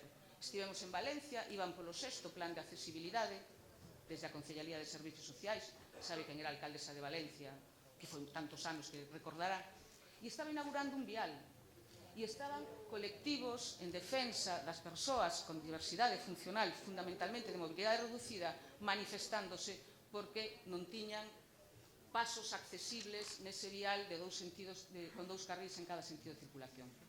Polo tanto, este tema é un tema no que somos especialmente sensibles. Os premios máis importantes que nos deron son por cuestións relacionadas con este tema, e o último, e máis recientemente, o 11 de setembro, na gala do 25 aniversario de Cogami, a Concello de Pontevedra foi a única administración pública reconocida nesa gala polo seu intenso traballo en favor das persoas con diversidade funcional, pero sobre todo na gran transformación que houbo no medio urbano que permitiu algo que incluso se nos chegou a criticar nestes anos. Porque ahora está moi ben que fagamos todo isto, pero se nos criticaba que estábamos facendo unha cidade. E é terrible, terrible que se diga eso. E algúns compañeros eu o dixo, unha cidade para perdidos. Eso é doloroso, moi doloroso. Sobre todo porque as cousas máis importantes que a min personalmente me pasaron desde que son concelleira foi o agradecemento de persoas que por primeira vez en moitos anos podían salir á rúa porque non tiñan obstáculos e se podían mover sen medo. Persoas con problemas de todo tipo, de visión, de ouvido, etc. E son das cousas máis emocionantes e máis gratificantes que me pasaron a min personalmente desde que estou na Corporación Municipal, como sabe, moitos anos. Polo tanto, apoiamos esta moción. Sempre traballamos de mandos colectivos, pero tamén coa advertencia de que unha das maiores preocupacións, e así sempre o manifestan as persoas que traballan con colectivos con diversidade funcional, é a sectorización. Non son mesas sectoriais para falar dos problemas dos colectivos con diversidade funcional, porque os colectivos son diversos, con problemáticas diferentes. E como decía ao principio da miña intervención, toda a sociedade, absolutamente todos e todas, temos diversidade funcional. Porque todos e todas temos capacidades diferentes. Moitas gracias, señora da Silva. Señora Teso, ten a palabra. Sí, no, solo preguntarlle a dona Carmen da Silva, porque se dirixe a min, é que eu dixen colectivo de persoas discapacitadas porque así está na moción, non porque eu lle chame e lle deixe de chamar.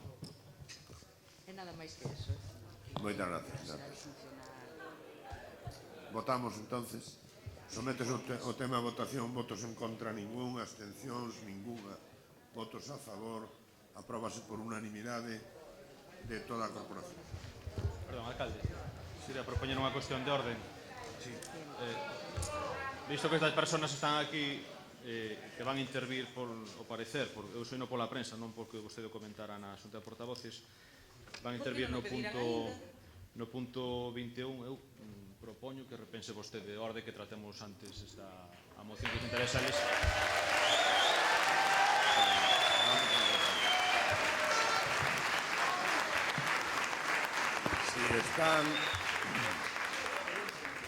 Si están todos os grupos de acordo, por a miña parte non hai ningún problema.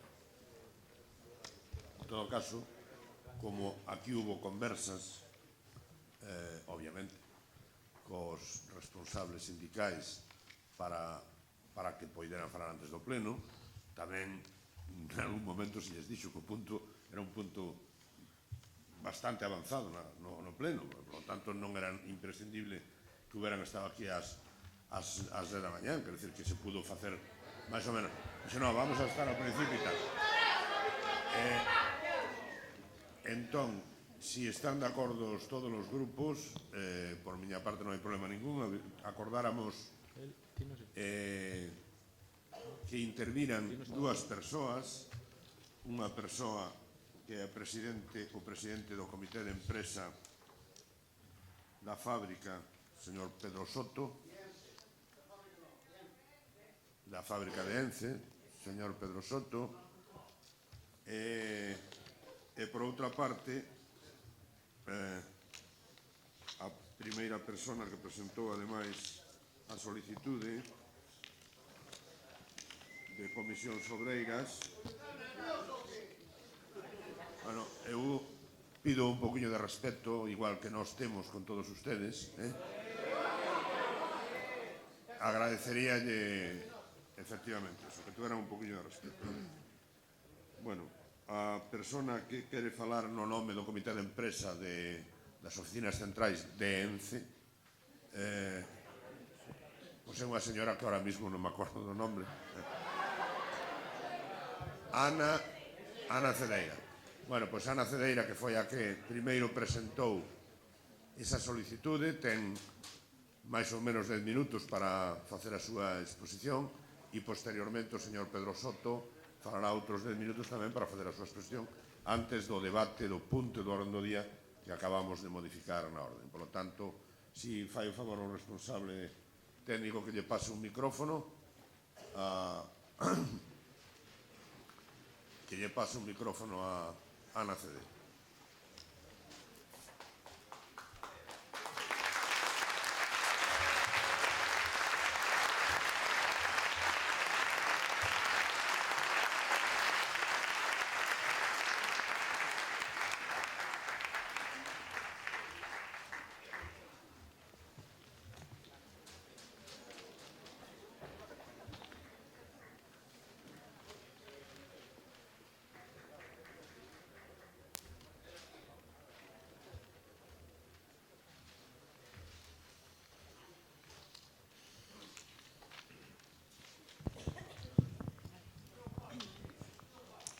Buenos días, señor alcalde, señores concelleiros. Muchísimas gracias. Sobre todo quería dar al alcalde el habernos dado la posibilidad a mi compañero Pedro y a mí el poder intervenir hoy aquí antes todos ustedes. Soy Ana Cedeira, presidenta del Comité de Empresa de Oficinas Centrales de ENCE. Estoy aquí dirigiéndome a ustedes porque represento a un colectivo de 96 trabajadores de las oficinas y del sector forestal que muchos no conocen, ya que siempre dicen que en ENCE solo trabajamos 200 trabajadores. En ENCE Pontevedra trabajamos cerca de 400 trabajadores y trabajadoras con empleo de calidad y salarios dignos. Y además genera empleo en más de 400 empresas auxiliares, 260 camiones de madera que entran directamente en la fábrica, camiones que transportan la pasta de papel al puerto de Marín, suministradores de madera, contratas que talan la madera, redes de viveros, empresas silvícolas dedicadas a la repoblación y cuidado de las masas forestales, etc. Este es un dato objetivo sobre el volumen de empleo que genera ENCE en la comarca de Pontevedra y en Galicia, que por mucho que traten de ignorar, no se puede esconder. Señor alcalde, señores concejales de su partido y de otros que se oponen a la continuidad de ENCE, de Lourizán, ustedes tienen un discurso arcaico y falso sobre la realidad productiva de nuestra empresa. Nuestra empresa produce pasta de celulosa ecológica, denominada pasta TCF, libre de cloro, y ya que no utilizamos cloro para blanquear, sino agua oxigenada y oxígeno. y nuestra pasta de papel la vendemos a los países más adelantados de Europa y más exigentes medioambientalmente, como Alemania y Reino Unido. El 95% de nuestra producción se exporta, con lo que supone de entrada en divisas, generando el 30% de la actividad del puerto de Marín. Ustedes mienten descaradamente cuando afirman que nuestra fábrica está desfasada y que contamina.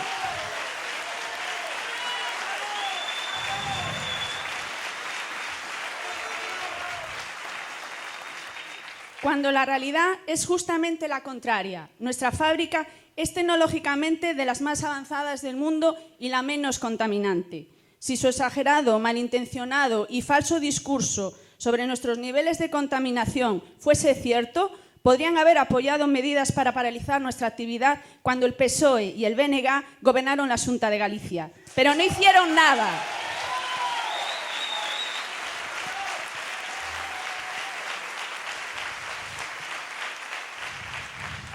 Repito, no hicieron nada en este sentido porque nada se podía hacer, porque nuestros parámetros medioambientales están dentro de la absoluta legalidad. Señores concejales, soy nieta de un pontevedrés que tuvo que marcharse para Asturias a buscar trabajo y a labrarse un futuro que aquí ya no había. Yo no quiero hacer lo mismo, yo quiero darle un futuro a mi hija aquí en Pontevedra.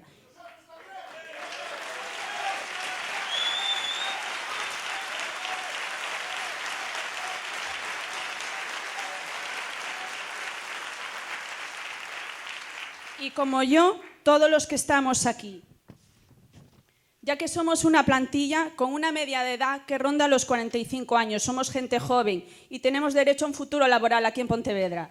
Permítanme hacerles una mención muy personal. Cuando mi hija era tan solo un bebé de 1 año, mi marido se quedó sin empleo y el único sueldo que entraba en mi casa era el de ENCE, algo que es muy común, por desgracia, en los tiempos que vivimos debido a la crisis económica. Cuando ustedes dicen que ENCE no puede continuar en su actual ubicación y para confundir a la ciudadanía plantean que hay que trasladar a la fábrica, ¿por qué no ofrecen una alternativa concreta como hacen con otros múltiples asuntos? Pues porque saben perfectamente que el traslado es inviable. Y además continúan argumentando que ofrecer una alternativa concreta no entra en el ámbito de las competencias municipales y pasan la pelota a los demás. Por eso quiero hacerle algunas preguntas y muy directamente a usted, señor Lores. ¿Por qué nunca se ha interesado en conocer la realidad de nuestra fábrica y ha realizado una visita a la misma, actuando como el alcalde de todos los pontevedreses? ¿Por qué nunca ha tenido la iniciativa de reunirse con los comités de empresa de la fábrica para conocer nuestro punto de vista? ¿Cerrar ENCE está dentro de las competencias municipales? ¿En qué actividad económica vamos a trabajar los empleados de ENCE en Pontevedra una vez que cierre nuestra empresa? ¿Hay algo que le diferencia a ustedes de nosotros? Cuando usted deje de ser político en activo con dedicación plena, siempre podrá volver a su puesto de trabajo de empleado público. Usted tiene una seguridad laboral que a nosotros nos quiere arrebatar, porque si cierra nuestra empresa, nosotros no tenemos un puesto de trabajo alternativo para que nuestra familia no sufra las consecuencias del paro. Desde la representación de los trabajadores, les solicitamos que sean honestos, que no sigan engañando a la ciudadanía de Pontevedra y a su comarca. ENCE, en su actual ubicación, es perfectamente compatible con las demás actividades económicas y de ocio, y rectificar es de sabios. Muchas gracias.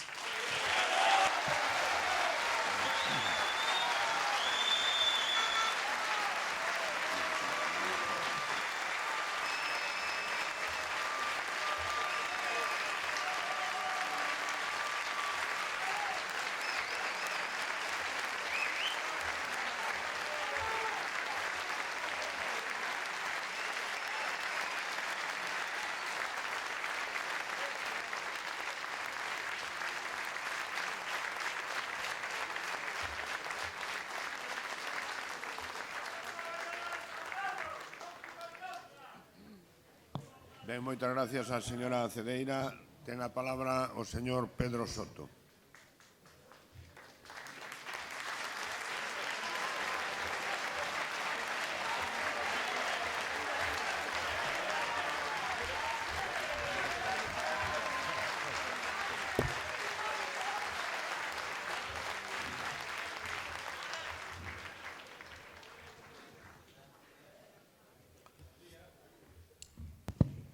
Bos días a todos, señores da Corporación, señor alcalde.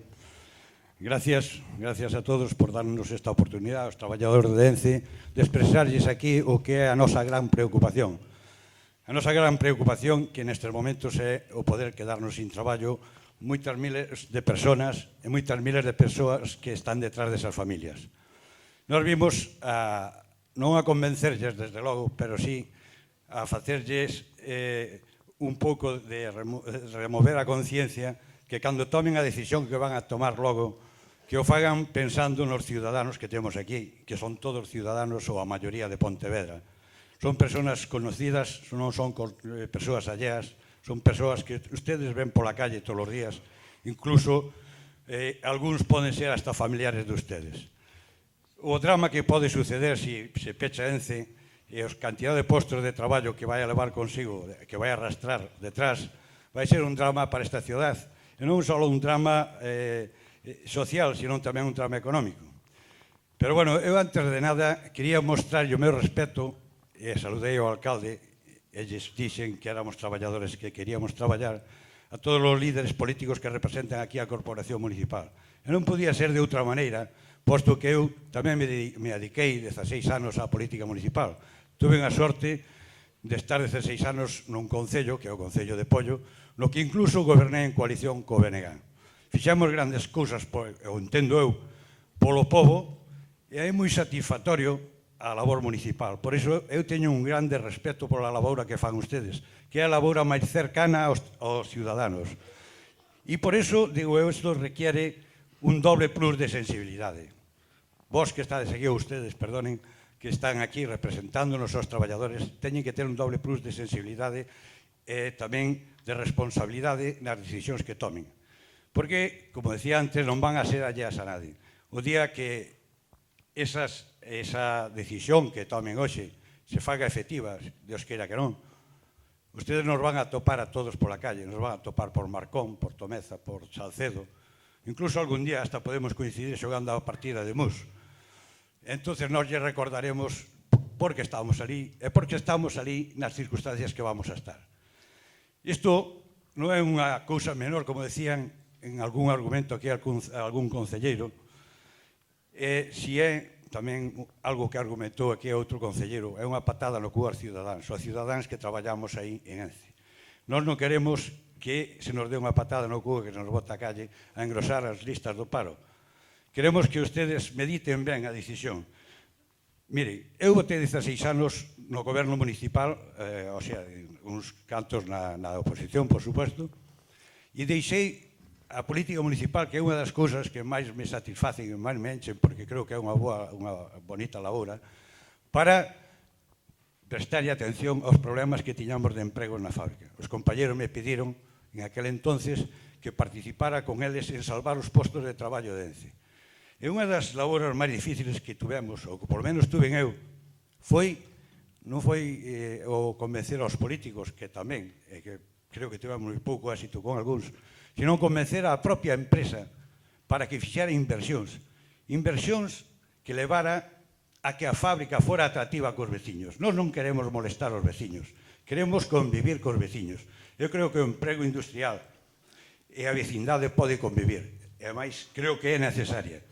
A empresa, desde fai 10 anos para cá, fixo inversións de 80 millóns de euros en salvar esa situación. Se fixo unha depuradora, que é un modelo de depuración de agua, polo cual cumprimos con todos os parámetros ambientais dos efluentes líquidos. Se fixeron tratamientos de cheiros, que non está ao 100% logrado, que se van a invertir agora outros 8 millóns. Se fixeron inversións para a reducción de consumo de agua. E dicirles tamén que o anunciou a empresa.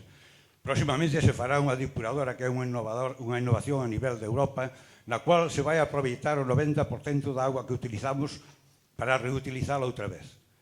Eu creo que esos son movimientos que nos deben garantizar aos ciudadanos que podemos convivir uns con outros e que non temos por que tomar decisións apuradas, pechar un montón de postos de traballo cando a industria é necesaria.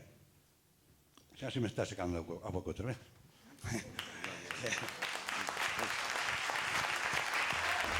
Este é o problema do tabaco. Fumo moitísimo, non? Estamos a vivir ahora unha situación moi triste, moi drástica, que é a de Siria. Creo que ustedes van a tratar ese tema en breves momentos, en los cual teñen todo o apoio dos traballadores de celulosas, no cual se está producindo un éxodo masivo de xente por causa de unha causa desgraciada que é a guerra, que é unha cousa inexplicable. Pero hai que fixarse a onde vai a xente cando se vai do seu país. Se vai a un sitio onde haya traballo. Ahora mesmo o dorado actual non é euro, é traballo. O dorado actual está en Alemania.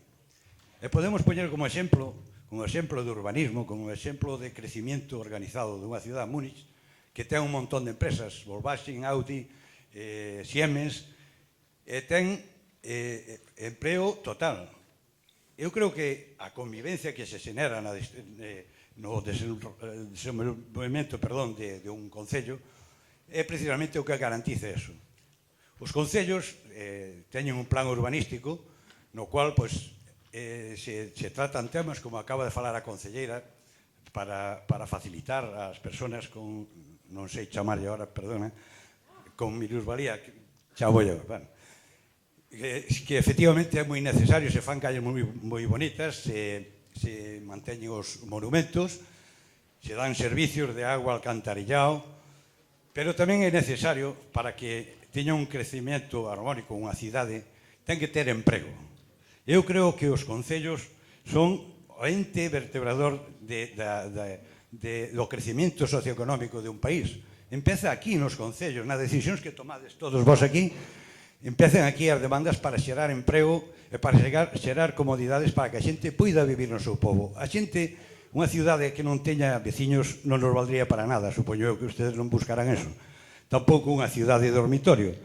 Por tanto, tamén temos que atender unha das patas que faltan aí, que é a creación de emprego para que a xente poida ser libre, porque unha persona que non ten unha economía para desenvolver a súa vida, darlle estudos aos seus fillos e comprar bens de equipo, non é unha persona libre, é unha persona dependente. Esa sí que é unha persona dependente da caridade. E non creo que esta corporación queira ter persoas dependentes da caridade. Moitas gracias a todos e espero que...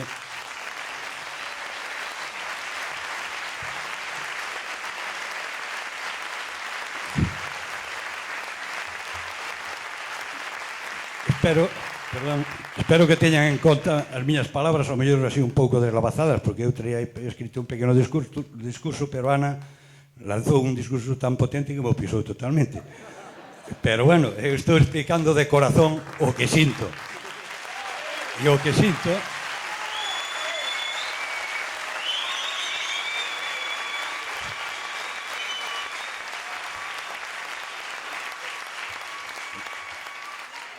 E o que sinto, señores concelleiros, señor alcalde, é que, bueno, anteriormente se trataron que para min son temas tamén de gran calao, de gran importancia, pero que este é un tema de tal calao e que lle afecta a tanta xente que eu que lle pediría á corporación, igual que se fixo con outra moción, que se tratara este tema nun pleno monográfico, que non estuéramos aquí a esperar un montón de xente, e no cual nos deran a oportunidade de defendelo un representante dos traballadores e algún da empresa e a corporación municipal, por suposto.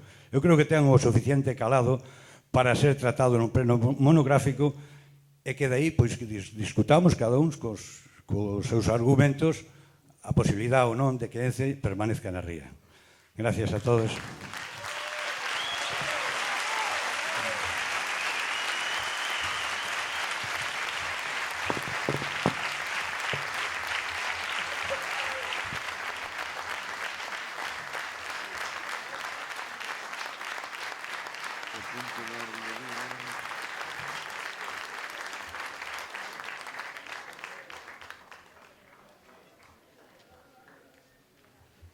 Moitas grazas, señor Soto.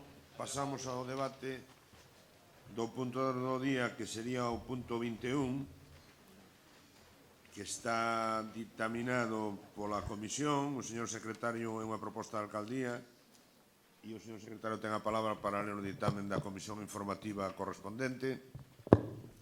Sí, o asunto foi dictaminado na Comisión de Ordenación do Territorio, Urbanismo e Medio Ambiente de 8 de setembro. O ditame foi favorable, cos votos en contra dos grupos do Mixto, Ciudadanos e do PP. Ben, pois, visto o ditame, o señor Mosquera ten a palabra. Gracias, señor alcalde. Bos días a todos e a todas. Como decía o portavoz do Comité de Empresa, evidentemente estamos ante un tema trascendente, moi trascendente, e de comprender, digamos, pois certa elevada preocupación, e de agradecer tamén a corrección con que o público pois está asistindo ao pleno. Creo que é de agradecer. Temos experiencias en outros momentos que non foron así. Creo que é moito mellor para todo o mundo para poder, digamos, levar o asunto con normalidade, que se poidan falar e escoitar argumentos e non con interrupcións e con situacións problemáticas. Evidentemente, ninguén nega dúas cousas. A primeira, que Ence dá traballo a un volumen de xente, pódese discutir a cantidad, porque meter aí, por exemplo,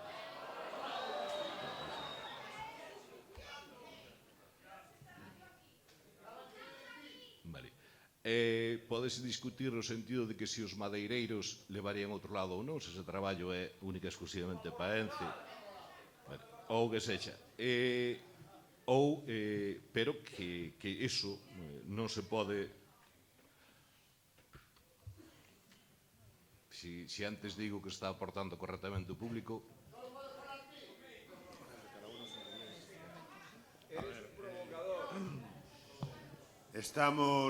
Eu como alcalde estou moi satisfeito de que os traballadores a través dos seus representantes sindicales poideran falar neste pleno. Creo que estamos levando o pleno dunha forma absolutamente normalizada e eu simplemente lle pediría respeto a todo o mundo para que se poidan expoñer as distintas posicións. Nós non interrumpimos absolutamente a ninguén, esperemos que vos tampouco interrumpades aos portavoces dos grupos municipais. Por lo tanto, moitas grazas anticipadamente e vamos a escoitar o debate con toda a normalidade. Ben, por outro lado, tampouco se pode negar que, en canto á contaminación, non é igual o coxe Ence do que era hai 20 anos. Iso está claro para calquera que teña ollos. O debate creo que non está aí e creo que vamos a dar as nosas razóns. En primeiro lugar, aquí temos que escoitar que se puxo unha camiseta das preferentes ao alcalde o que sexa. Vamos a ver. O alcalde, nós, como colectivo, a finales dos 70 xa estábamos facendo campañas para que Ence e Nosa cambiaran de ubicación. Nunca cambiamos de camiseta, nunca enganamos a ninguén. Nunca anduvamos bailando de que ahora sí, ahora trasladamos, ahora facemos un estudo, ahora facemos unha mesa de concertación, ou toda esa historia, verdad, que houbo en todos estes anos. Por lo tanto, creo que nestes momentos, en que eso que se dá a chamar erróneamente políticos ou clase política, din unha cousa e fan outra, e o día seguinte fan a contraria, e despois volven ao revés, creo que neste caso nós temos autoridade para dicir sempre foi a nosa postura. Non cambiamos nunca, non enganamos a ninguén. Que quede claro. Ben, en segundo lugar,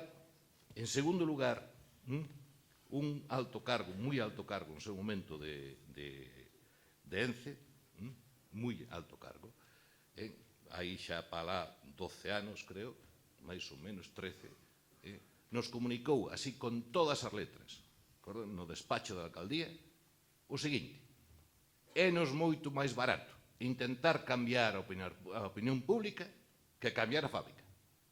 Non é problema que non se podía cambiar daquela, agora igual cambiaron as contas, senón que as contas da fábrica que ganaba moito máis intentando cambiar a opinión pública, e así se esmerou, en estes momentos está esmerando cun esforzo tremendo, que cambiar a fábrica. É un problema de pura rentabilidade da fábrica. Que quede claro. Quede claro. Bueno, ben. Entonces, aquí estamos nunha situación, que en Pontevedra estamos nunha situación, creo que bastante clara. Bastante clara. Outras cidades, léase Xixón, Bilbao, Londres, Madrid, Barcelona, o que sexa, foron quen de ir desplazando certo tipo de actividades polo seu volumen, pola súa presencia, digamos, que rompe o territorio ou rompe a estrutura urbana, foron quen de ilas cambiando para outros sitios, ou a veces reconvertindo, outras veces cambiándolas. Non sei por que Pontevedra non pode aspirar a facer isto. E digo, hai moitos anos que se pudo ter dado paso, se pudo ter feito se a empresa quixera, pero as contas da empresa eran outras. Ben,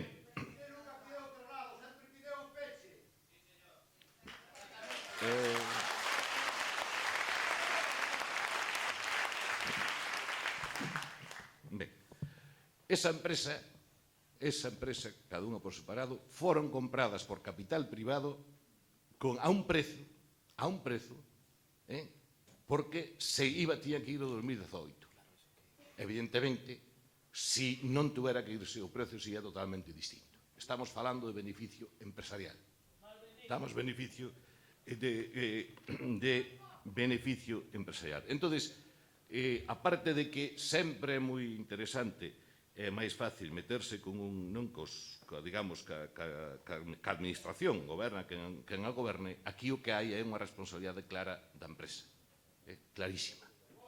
Entonces, o asunto é, ben, de todas maneiras, eu quero facer tamén unha cuestión aquí. Pedro Soto facía unha chamada a reflexión.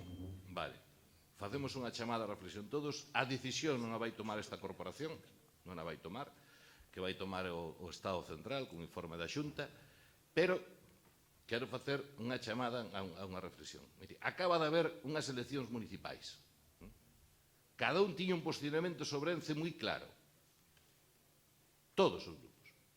E o resultado é que hai aquí 17 que no noso programa, e polo tanto nos debemos aos electores que avalaron ese programa, estábamos porque non se dera prórroga, e hai 8, o sea, menos da mitade, que estaban a favor. Moi ben, é comprensible a preocupación dos traballadores, é comprensible que veñan ao pleno que intenten expoñer as súas razóns, pero nós debémonos aos 80.000 pontevedreses ou os 60.000 que votaron, e que polo tanto,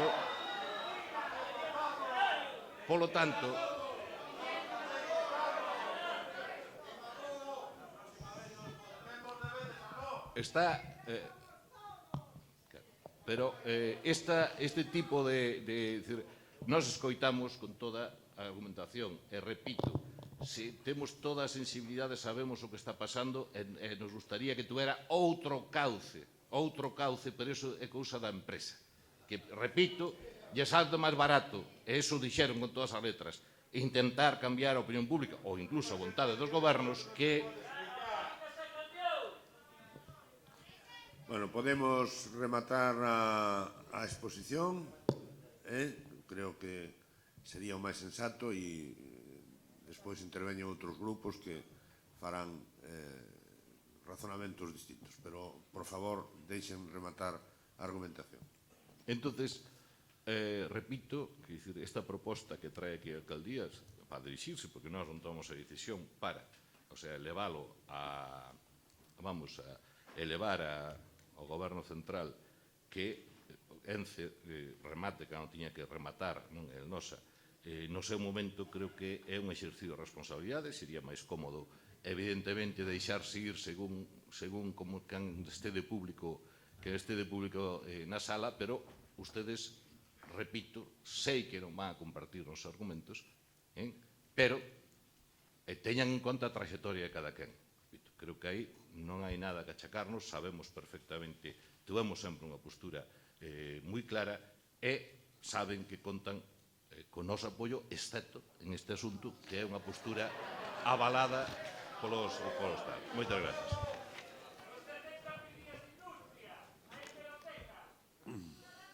Ben, pasamos logo a intervención por orden de señora Rey. En este debate están incluídas as enmendas, obviamente, das dúas forzas políticas que presentaron. Opinamos entonces también sobre las enmiendas. En la primera... Claro, faremos o debate, obviamente habrá que votar antes as enmendas e despois a moción, como en todos os casos, ¿no? En la moción que presenta el Bloque Nacionalista se habla de exigencia. Yo creo que al Gobierno no se le exige, se lo solicita. Y más en un tema como este que tiene dividida la ciudad, como se acaba de demostrar en las elecciones que acaban de confluir. ¿No será más importante solicitarle que pongan freno a los recortes y que inviertan más en Pontevedra? Mucho mejor que pedirle en estos momentos que dejen en la calle a más de 800 familias.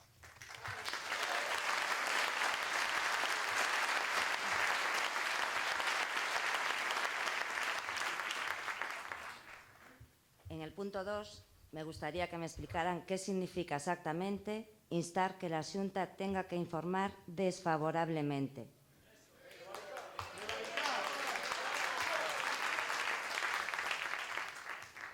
Yo no me atrevería a decirle a un técnico cómo tiene que informar.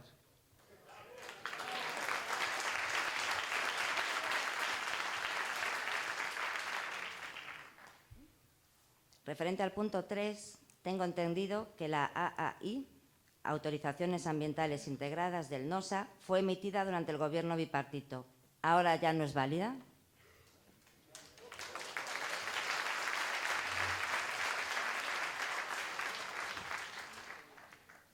En resumen, ningún posto de traballo menos, ningún despido máis.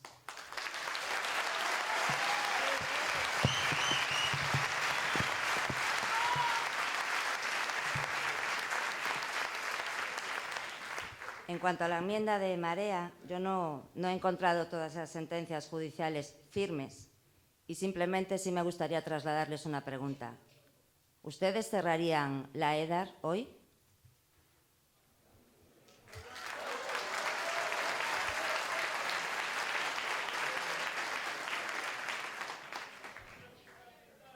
El trabajo que realiza esta empresa genera actividad, genera empleo, genera riqueza y tiene actividades diversificadas de enorme interés para nuestra comunidad. Y nosotros hemos estado siempre atentos a su desarrollo, a la implantación que tiene en este ayuntamiento y a las posibilidades de que mejore, amplíe y que tenga las mejores expectativas posibles. No son mis palabras. Así piensan, señor Fernández, sus compañeros Ignacio García Palacios, alcalde de Navia, y Fernando Lastra.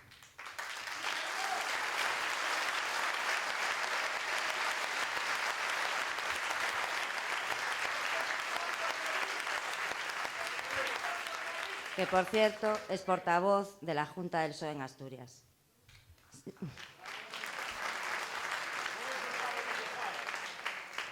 Se lo digo porque, como siempre manifiesta que los partidos deben mantener el mismo criterio, pues no sé, su criterio difiere notablemente con respecto al PSOE asturiano. Y aún así,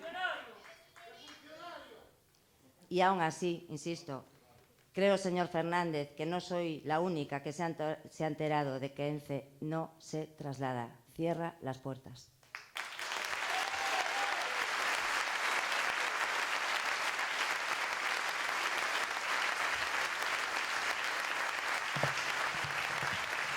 Moitas grazas, señora Rey.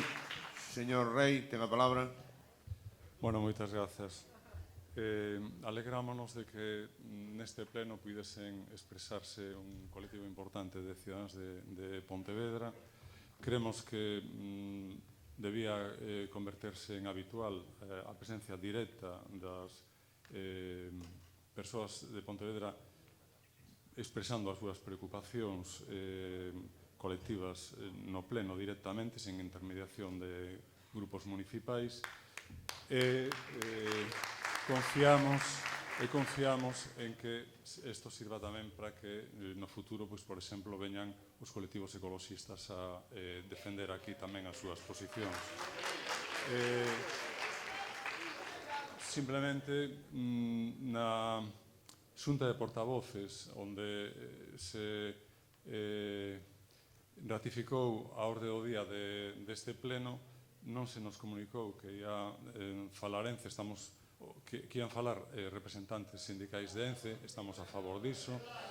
Si se falase con nós previamente, seríamos partidarios de incluir a súa intervención no primeiro punto da orde do día para que puidesen expresarse sen teren que asistir a toda unha sesión que prometía ser moi longa. Por suposto, entendemos as razóns dos traballadores, pero pensamos que este é un debate que leva moitos anos en Pontevedra. Estamos de acordo coa proposta que formula a alcaldía. Engadimos unhas emendas porque creemos que é necesario formular isto como un debate integral.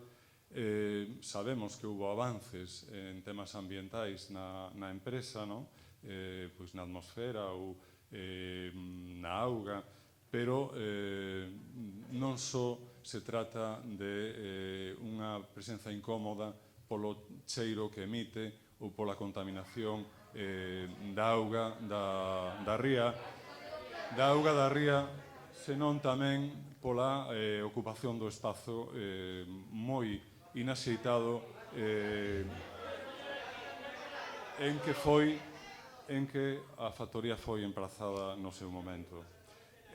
Tamén quero recordar aquí que os mariscadores de Pontevedra e as mariscadoras de Pontevedra tamén son traballadores e tamén lles gusta levar o seu salario a casa cada mes. Por favor, silencio. Silencio, por favor. No ano 1999, nas 3 confrarías do Fondo da Ría había inscritas preto de 1000 persoas e agora hai pouco máis de 300. Quero dicir, perdéronse 600 postos de traballo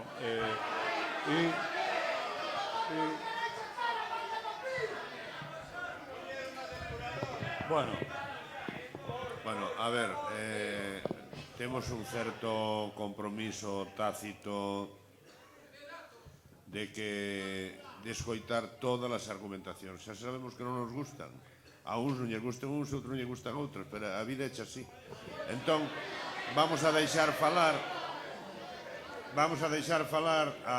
ao señor Rei, logo falará o señor Fernández, que tamén terá cousas que decir, logo fará o señor Moreira ou non sei quen, e, polo tanto, escoitemos as cousas con normalidade, porque, ademais, vai ser o mismo, que as escoitemos con normalidade como que estemos a gresca, non? Polo tanto, moitas grazas, un respeto para a xente que está no uso da palabra. Moitas grazas pola apelación ao respeto de todos. Espero o mesmo respeto que tivemos nós polos representantes sindicais. Bueno, van facer 60 anos da ocupación das marismas de Lourizán, e tras os primeiros 30 ao entrar en vigor a Lei de Costas no ano 1988, sábese que a permanencia da factoría nese emprazamento ia durar 30 anos máis, que son anos que rematan en 2018. Con esa condición se privatizou en 2001. Os compradores tiñan que votar os cálculos con esa perspectiva temporal. Agora non poden vir chantaxeando ou utilizando os traballadores para que se cambie esa perspectiva temporal que tiña a empresa. Pódese falar diso e pódense escoitar os traballadores e os seus representantes e pódese buscar a maneira de que o custo social do cese da actividade da factoría en 2018 sexa cero ou sexa o menor posible, pero que non se pode discutir que eso estaba aí desde hai moitos anos. O complexo industrial en Celnosa e máis a vía que transcorre abeirando a liña litoral, a PO11, seguen causando unha gravísima alteración da costa, actualmente xa moi degradada e impropia dunha zona de gran potencialidade turística. A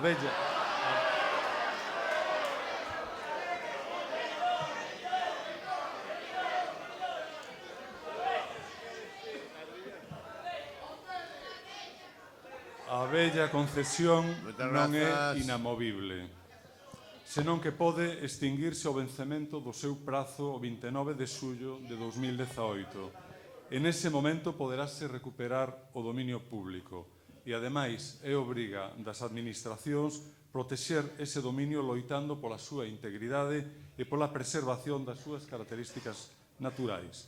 E o Partido Popular debe saber que Pontevedra non lle vai perdoar esa especie de condena a cadena perpetua a Ence que agora se baralla e que sería dictada por un pontevedrés, Mariano Rajoy, canda unha pontevedresa, Ana Pastor.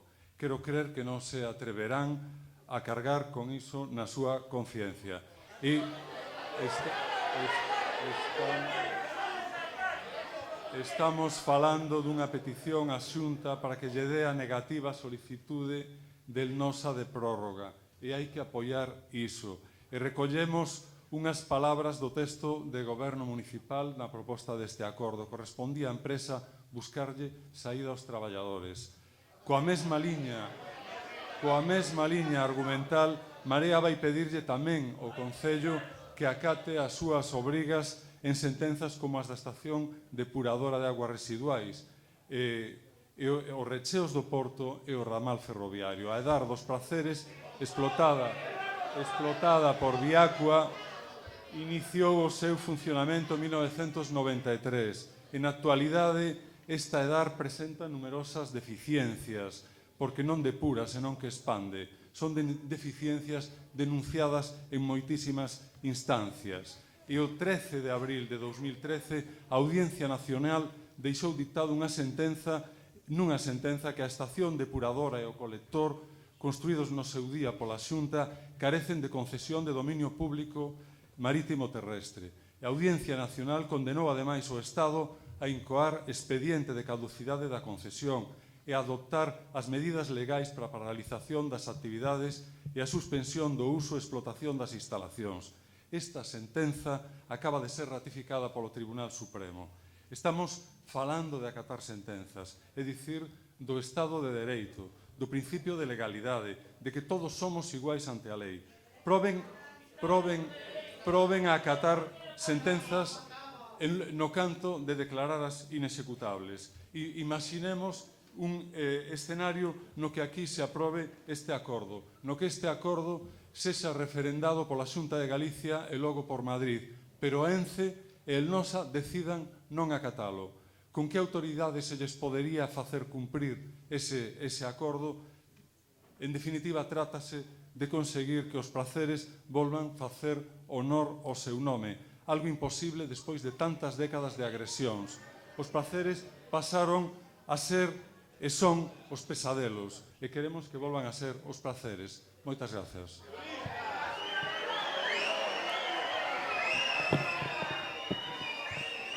Señor Reis, señor Fernández. Señor Tino Fernández, ten a palabra.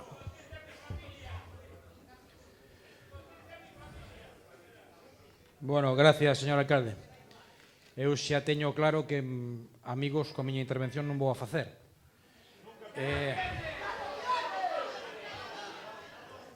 O único que pido é o mismo respeto que se tuvo para escoitar aos traballadores se teña para escoitar e para intentar entender a postura dos que non coincidimos cos plantexamentos da empresa. Simplemente eso.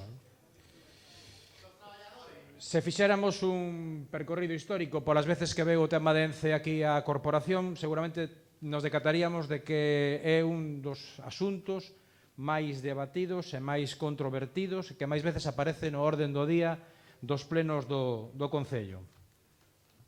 E por eso non é nada fácil innovar, porque é difícil dicir algo novo cando se dixo tantas veces, salvo que un se transmute en Jacobo Moreira e aplicando a súa bipolaridade, pois sexa capaz de dicir unha cousa e máis a contraria. Nos levamos unha trayectoria clara, nada ambigua, donde dixemos e decimos e mantemos a postura que ven mantendo o PSDG-PSOE de que Ence sí, pero non aí. Esa é a postura que se ven mantendo dende o Partido Socialista e que nós vamos a seguir mantendo e intentando explicar e intentando convencer. Hoxe vimos aquí, escoitamos os traballadores e as traballadoras expresando a súa preocupación polo futuro e poden creer que nós o entendemos, porque é lóxico que veñan aquí a expresar a súa preocupación aquí ou en calquera outro foro donde queiran expresar a súa preocupación, porque é lóxico que estean preocupados polos seus postos de traballo, tanto os directos como os indirectos. Nós somos conscientes de eso, pois claro que somos conscientes de eso cada vez que formulamos unha proposta ou cada vez que falamos das nosas alternativas con respecto a Ence e Nosa. De que o que temos que facer non é só decir que se vaya, senón buscar alternativas sólidas que permitan continuar a actividade e garantan os postos de traballo. E repito, continuar a actividade. O que ocurre é que esa preocupación que nos recollemos, porque ademais se nos obriga a recoller esa preocupación, debería enfocarse tamén hacia outros que o están a utilizar pensando solo no beneficio económico e rentabilidade. Outros que, por certo, non están hoxe aquí, porque os que teñen unha alta dose de responsabilidade nesta situación son os responsables da empresa, que saben fai 20 anos que no ano 2018 teñen que irse de aí e que actúan con total desprecio hacia os traballadores e hacia os cidadáns e nunca mostraron ningún interés por barallar alternativas serias. Os responsables reais desta situación escóndense detrás da propaganda, pero non dan a cara, nin explican por que non barallaron outras alternativas. Nunca. Se escudan en que a fábrica non se pode trasladar. Pois claro que non se pode trasladar, pero a actividade sí. Sen dúbida. A actividade sí. O mismo que se pode facer en Lourizán, pódese facer en outros sitios. Non nos engañemos. Hai riqueza madeireira suficiente en Galicia para pensar que se pode realizar a mesma actividade noutros sitios. E xa que estamos a falar... A ver, vamos...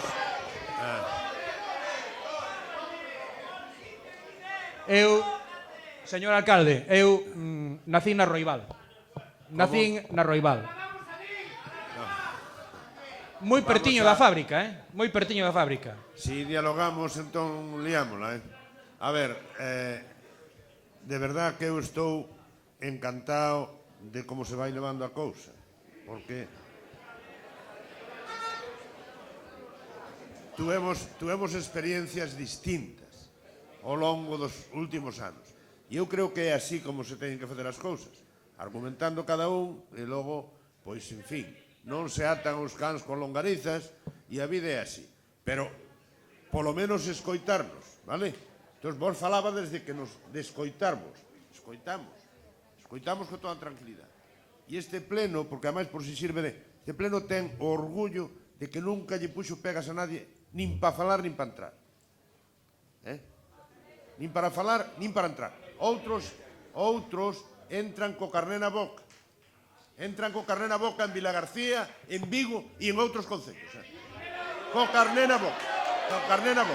Por lo tanto, aquí entra todo o mundo e razonablemente se permite que fale, ordenadamente.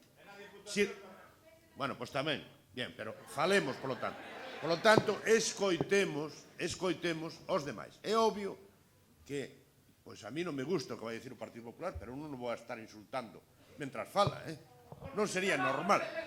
Non me gusta.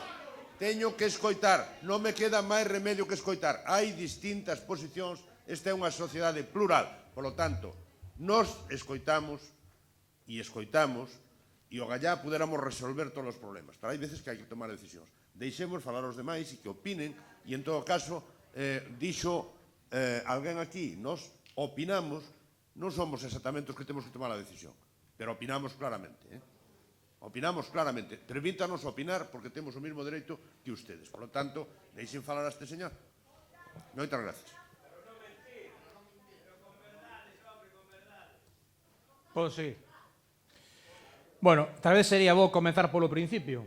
Porque, claro, xa se dixo tanto que eu vou a dar por reproducido boa parte e remito a plenas de actas anteriores porque xa está todo dito. Pero hai que matizar algunhas cousas, non?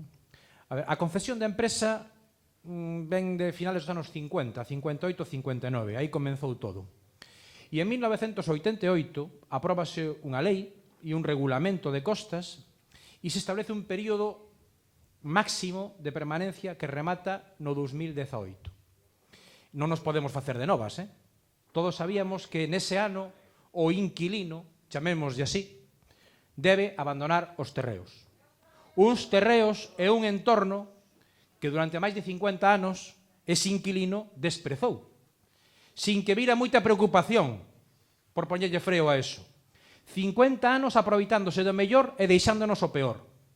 50 anos de costas a Pontevedra, 50 anos de destrucción, 50 anos sin pensar en Pontevedra, mentras outros, moitos e moitas, miraban para outro lado e incluso xustificaban. 50 anos de prepotencia e de chulería por parte da empresa, 50 anos sin preocuparse polos pontevedreses, 50 anos de puro beneficio para encher os bolsillos, non de Pontevedra. Bolsillos de fora de Pontevedra. De fora de Pontevedra. E non escoitei a moitos dicir ni unha palabra. E menos aos que enchen os bolsillos a costa de enmerdar a nosa ría. A verdade é que houve moito caladiño e moito mudiño. Hubo moito caladiño e moito mudiño nesta procesión. Moito, durante moitos anos. Medio siglo de degradación. E agora se pretende que teñamos que soportar outro medio século máis. Polo menos. Pero alguén de certo, alguén lle pode parecer razonable a actitude prepotente da empresa? Alguén, incluso os propios traballadores e traballadoras da empresa, lle pode parecer razonable a actitude prepotente da empresa?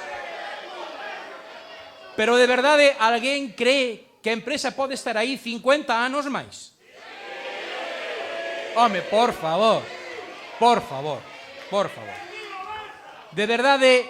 De verdade que todos creemos que a mellor solución é esa? Nós creemos que non. E ademais, creemos que é intolerable.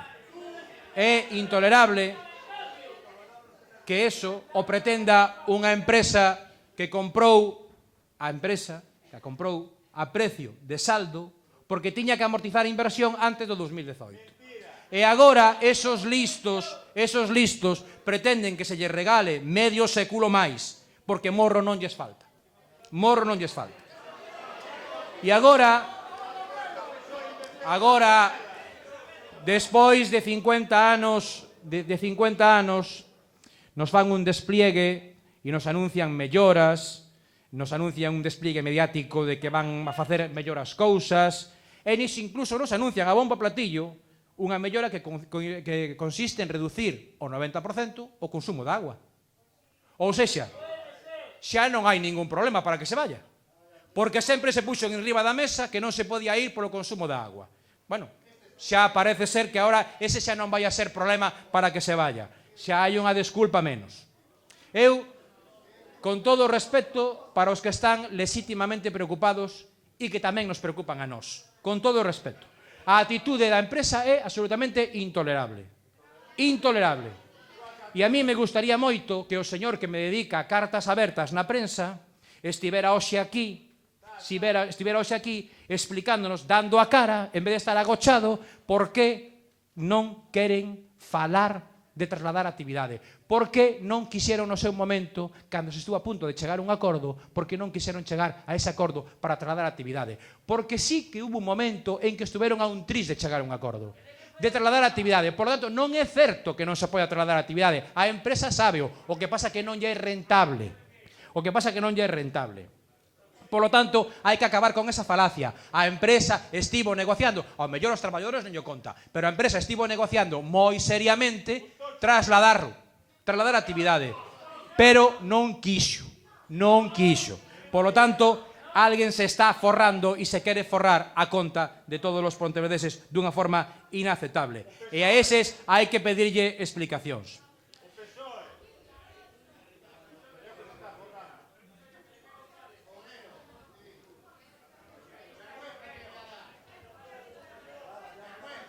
vou a retomar unha cosa que iba a decir antes e que teño que decir porque teño que decila. Eu decía que nací na Roibal e quereime na Roibal. Moi cerquiña da empresa. Disfruteina durante moitos anos. Disfrutei moito o cheiro da empresa durante moitos anos. Non. E ali no colexio da Roibal, onde empecé a estudiar, tiven un profesor que se chamaba Don Eladio, por certo era de Praceres. Fíjate, é unha coincidencia. E é un desas profesores que a veces di cousas que che quedan para toda a vida, non? E decíanos unha cousa sempre nos decía unha cousa, e era: si queres que te respeten, respeta. ¿No? Entón, bueno, non todos tuvemos de profesor a Don Eladio. Está claro, non todos tuvemos de profesor a Don Eladio.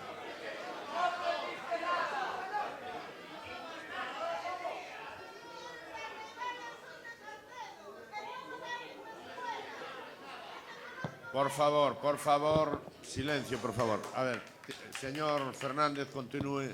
Bueno, decía... Sin anécdotas, porque senón a cousa Sí, se estende. decía, no, é simplemente por falar por falar. Decía, a empresa non é a única culpable, non? Todos temos culpa nesta situación, evidentemente. Todos temos que asumir que mantivemos a veces unha actitude demasiado contemplativa e incluso pasiva ante esta situación e agora chegamos a este punto. A ver, o do Partido Popular é para nota, non? Asina e vota acordos no Parlamento, o Partido Popular votou un acordo que está vigente no Parlamento de Galicia para que Ence se fora de aí no ano 2018. O Partido Popular está vigente ese acordo, non se tomou un acordo diferente todavía, que eu saiba. E logo sáltase a torera o acordo para beneficiar descaradamente os intereses dunha empresa. Os intereses dunha empresa, por moito que se camufle, na defensa dos postos de traballo. Pero como vai a falar de defensa dos postos de traballo o partido que elaborou, aprobou e aplicou unha reforma laboral que puxo na rúa millóns de persoas e precarizou o traballo ata límites de semiesclavitude? Como é posible que ese partido político veña aquí a defender os postos de traballo? Logo non me extraña que os cidadáns tomen nota e que xudguen o papel cos seus votos.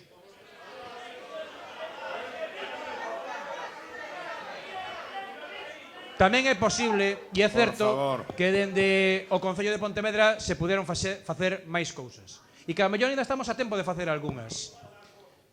Esta cidade adolece de unha falta dun plan estratégico que sitúe e que nos diga onde e como queremos chegar ao ano 2025, 2030, 2040, que queremos ser no futuro. E para eso...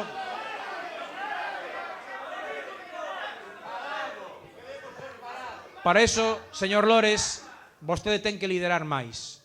Ten que liderar e conta co apoio do Partido Socialista para liderar ese plan estratégico que necesita Pontevedra e que ten que facerse dende o Concello e que ten que decirnos como queremos ser dentro dunha década ou dentro de 2 décadas. Probablemente, se ese traballo estivera feito fai 10 anos, agora esta situación non se tería producido. Nós témolo claro.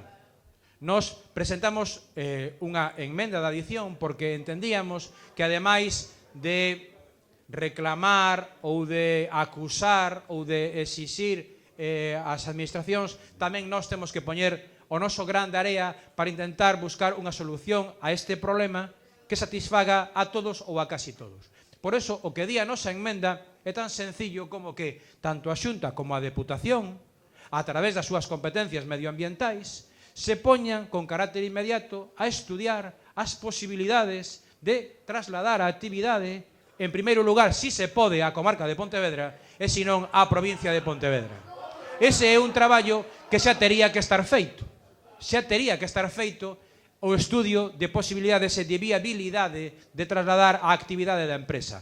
Unha cuestión, por outra parte, que corresponde máis o estudio a técnicos que a políticos. Pero aos políticos nos corresponde impulsar esa acción que creo que para nós é determinante. Determinante para tranquilizar aos traballadores e expresarlles que nós estamos preocupados por eles e que como estamos preocupados por eles queremos que antes do 2018 saibamos as posibilidades reais de trasladar a actividade para outro lugar, a ser posible na comarca de Pontevedra. Esa foi sempre a postura do Partido Socialista.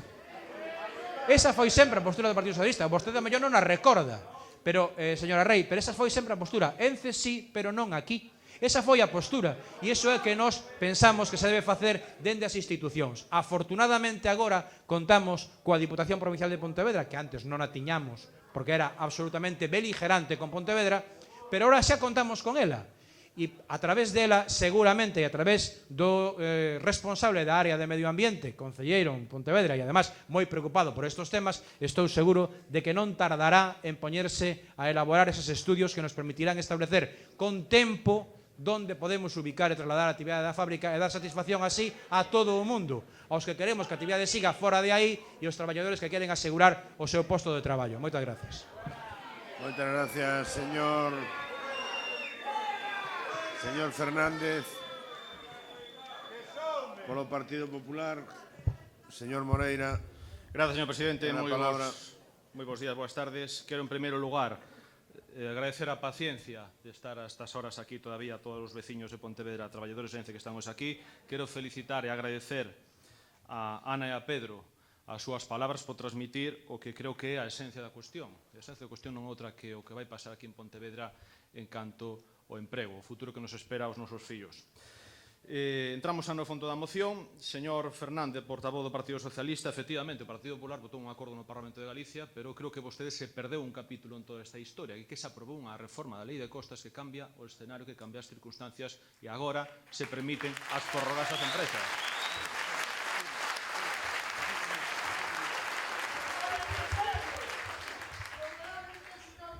E di estar preocupado polos traballadores, non sei en que.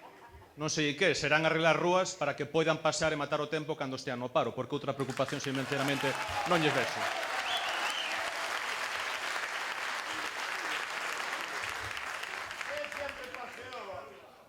Preséntase aquí unha moción na que, en primeiro lugar, se pide a Xunta de Galicia que emita, e ao Goberno do Estado que emitan un informe desfavorable na prórroga de ENCE e el NOS. É dicir, tratan de impoñer de antemán a unha administración o contido dun informe que todavía non se analizou. É máis, é unha empresa que todavía non nos consta que solicitara esa prórroga, como é el NOSA. Eu teño que saber que os informes ambientais teñen que aterse a uns criterios ambientais que están regulamentados na lei e no regulamento da Lei de Costas, e vostedes o que pretenden dar a entender, señor Fernández Lores, é dicirlle a unha administración que non dé a licencia porque non lles gusta ao cliente, digamos, non? Isto non é correcto. As licencias son actos reglados.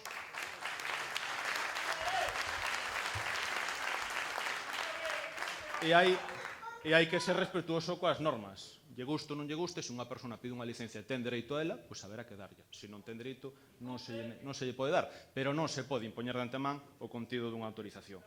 En segundo lugar, piden que se anule xa por decreto unha autorización ambiental integrada que, por certo, se un analiza quen deu esa autorización, resulta que foi o BNG e o Partido Socialista cando estaban na Xunta de Galicia. O cal quere dicir que ustedes mismos dixeron no ano 2008 que ENCE cumplía toda a normativa medioambiental. Non o dixo o Partido Popular, o dixeron vostedes.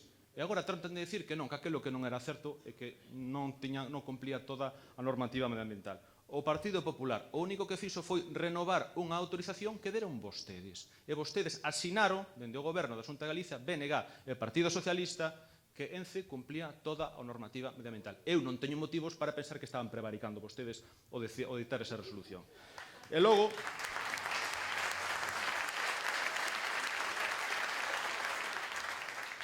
rezando o rizo, señor alcalde, dirísome a vostede porque a moción afirma vostede directamente, pide vostede que se lle exixa ao Goberno do Estado que paralice un procedimento administrativo ao que ten dereito calquera cidadán. Paralizar un procedimento porque sí, porque a vostedes lle dá gana. Pois non, señor, os procedementos hai que tramitalos lle guste ou non lle guste. E se non lle gusta, non sea alcalde, señor Fernández Lores, pero hai que tramitar os acordos e os procedementos. Polo tanto, creo que esta moción o que están pretendendo dar a entender é que instar a Xunta de Galicia e que a Xunta de Galicia inste ao Goberno do Estado a que prevarique, é dicir, a que dicten unha resolución incumplindo a normativa. Eu eso non o comparto, o Partido Popular non o comparte. Alá vostedes se siguen ese tipo de política. Pero que teña vostede claro que o posicionamento político e personal, aínda por riba, non é suficiente para dar para conceder ou denegar unha autorización pública, unha concesión. Hai unhas reglas, unhas normas, e xa sei que no imaginário de BNG non se aceptan as normas aprobadas polos parlamentos, pero no Partido Popular sí que se aceptan. En todo caso, xa comentei o tema da autorización ambiental que aderon vostedes. Hoxe, sorprendentemente, o señor Mosquera recoñece que a empresa sí que ten dado pasos e ten mellorado ambientalmente a súa situación. Creo que é un primeiro paso, que vostedes vayan recoñecendo eso, o cal quere dicir que xa non contamina tanto como contaminaba. Quero entender eso. E de que estamos a falar? Pois de que non nos gusta onde está a fábrica, o impacto visual, as emisións á atmósfera. Pois a mí tampouco me gusta, que lle vou dicir? Que lle quere que lle diga? Non nos gusta. Pero temos que pensar cal é a cuestión fundamental sobre a que bascula toda esta problemática de Ence. Que foi un erro a súa ubicación? Sin duda. Sin duda. Poñeríase Ence hoxe en día onde está? Non, seguramente non. Con a normativa ambiental que hoxe en día esa empresa non se establecería aí de novo se non estivera establecida. Falaba algún representante municipal na corporación de que o marisqueo empeorou moito. Mire, eu teño estado coas mariscadoras ali en Lourizán, elas non falan mal de Ence. Elas falan dos vertidos, que hai, por certo, moitos deles do Concello de Pontevedra a caño libre,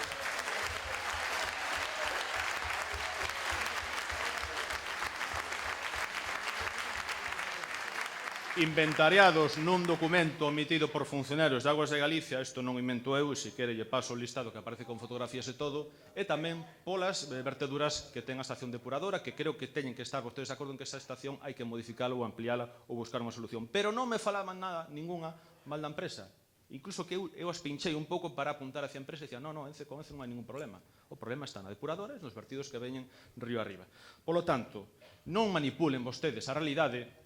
E, estando de acordo en que non nos gusta onde este a fábrica, a realidade é outra, e os vertidos non os está facendo Ence, porque quero recordalle que quen lle deu unha autorización ambiental a Ence foron vostedes. Por lo tanto, quero entender que estaban vostedes no certo.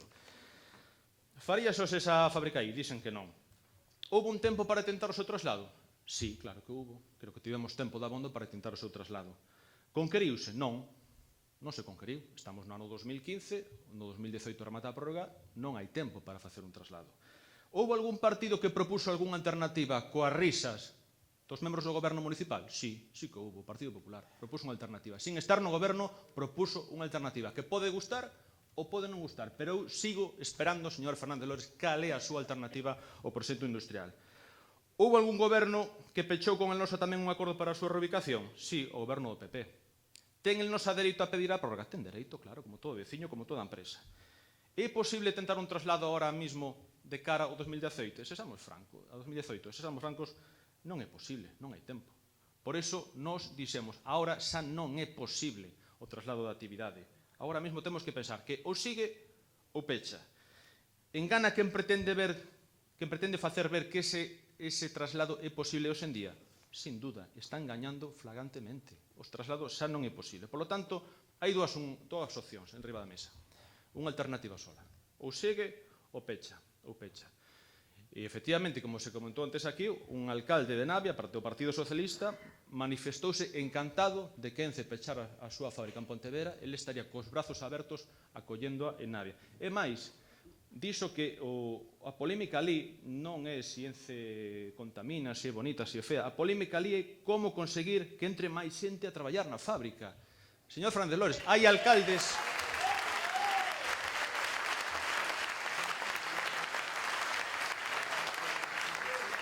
Vexa vostede que hai alcaldes con sentido común, e non necesariamente do Partido Popular, xa os ve, o de Navia, un alcalde con sentido común, que se preocupa polos seus veciños e polo seu traballo.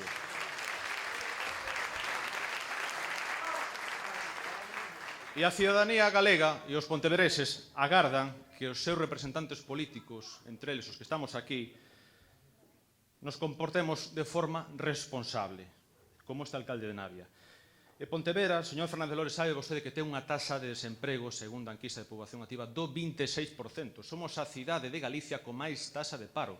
Todas as cidades de Galicia están diminuindo a súa taxa de paro. Pontevedra está incrementando. Digo eu que cando en España está baixando o paro, cando en Galicia baixo o paro, cando nas cidades de Galicia baixo o paro, en todas, menos en unha, e esa unha é Pontevedra, digo, algo terá que ver a política municipal, porque senón non se entende.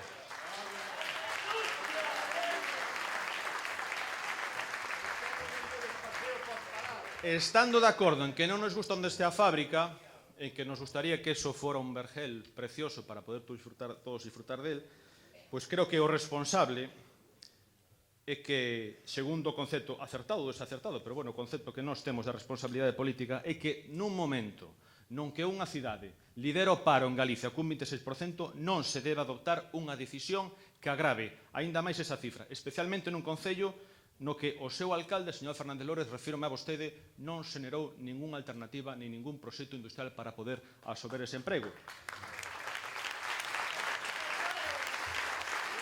E iso sí, e tamén hai que ser claros coa empresa. A ENCE habrá que exixirlle que cree máis emprego, emprego de calidade. E o que non se pode permitir tampouco é que unha empresa, como pasou hai 2 anos, que viña de aprobar un resultado de exercicio de 29 millóns de euros e viña de repartir 16 millóns de euros en dividendos entre os seus accionistas, non é de recibo que nese momento esa empresa está tramitando un ERE. Eso non se pode permitir. E aí sí que temos que estar os políticos exixindo a empresa. Por lo tanto, eu pídolle mudar esa postura de, en vez de pechar a fábrica, intentar que a fábrica lle dea máis emprego a Pontevedra. Sobre todo neste momento, como lle acabo de comentar, coa situación de desemprego.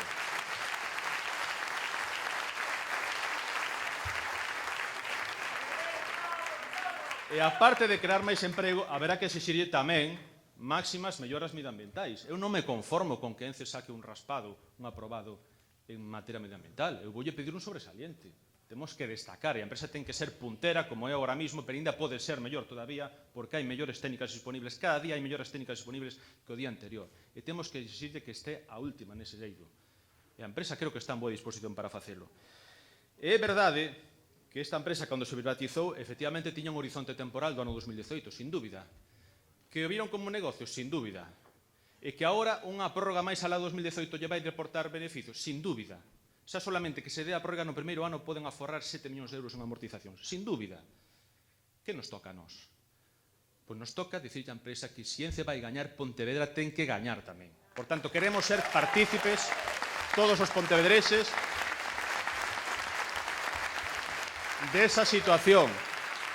E creo que xa tamén hora de que ENCE lle empece a devolver a Pontevedra, non só os seus traballadores, senón a toda Pontevedra, o moito que esta cidade lle ten dado. E aí espero que eses compromisos dos que fala a empresa se concreten. Unha responsabilidade social corporativa na que todos os veciños de Pontevedra consigan mudar esa postura de por min que marche, por min que quede. Se vai aportar esta cidade, por min que quede. Aí debemos afondar. E aí a empresa tamén ten que dar os seus pasos. Nós nos pronunciamos hai uns meses sobre cal era a nosa postura a raíz da modificación da Lei de Costas, ou xa estou reproducindo aquí, e, polo tanto, que nos toca aos representantes políticos, pero, sobre todo, o alcalde, que é o que ten que liderar isto, é falar coa empresa, sentarse e pedirlle que lle volva a Pontevedra o moito que Pontevedra lle ten dado. Que creo que é o que teria que ter feito un alcalde. Se vostede realmente quixera pechar a empresa, o responsable, señor Fernández Lores, é que vostede en todos estes anos creo que tuvo tempo de abondo, 16, 17 anos como alcalde, a buscar un proxecto industrial alternativo. E se hoxe houbera un proxecto industrial alternativo que pudera absorber todo ese emprego que xenera ENCE, non lle caiba a menor dúbida de que nós estaríamos encantados de poder pechar esa empresa porque eses traballadores o día seguinte terían traballo noutra fábrica. Pero, desgraciadamente, eso non é así. Vostede mudou todo. Mudou porque os únicos cambios que fixo foi pechar empresas. Estaba Tafisa, logo quedou un sucedáneo de Tafisa aí en Pontevedra para facer ver que seguía existindo emprego, mentira, e o pouco que quedaba de Tafisa desapareceu. Por certo, que os traballadores se quedaban sentirose bastante desamparados sin sentir o apoio do alcalde de Pontevedra. Que temos os en Tafisa? Unha selva. Ali hai unha selva na que non para de medrar erva, que hasta ahora non podíamos disfrutar os veciños, levamos 10 anos sin poder disfrutalo, agora xa se pode pisar, pero bueno, hai que ir con botas e abrigado porque se pode pinchar un. E, señor Fernández Lores, se o proxecto alternativo que vostede ten para a Ensenada de Lourizán o día de mañán é o que fixo en Tafisa, yo me lo pienso, señor Fernández Lores. Que quere que le diga?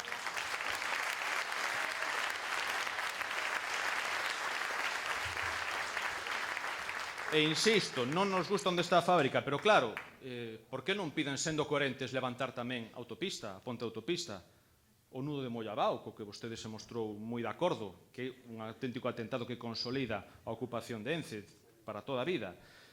os recheos de Orillamar, as Xunqueiras, o Estadio de Xuventude, todo iso é recheo, pero vostede non se plantexa. Iso é un atentado medioambiental tamén, se o pensáramos hoxe en día, pero vostede non plantexa iso para esa zona. Por qué?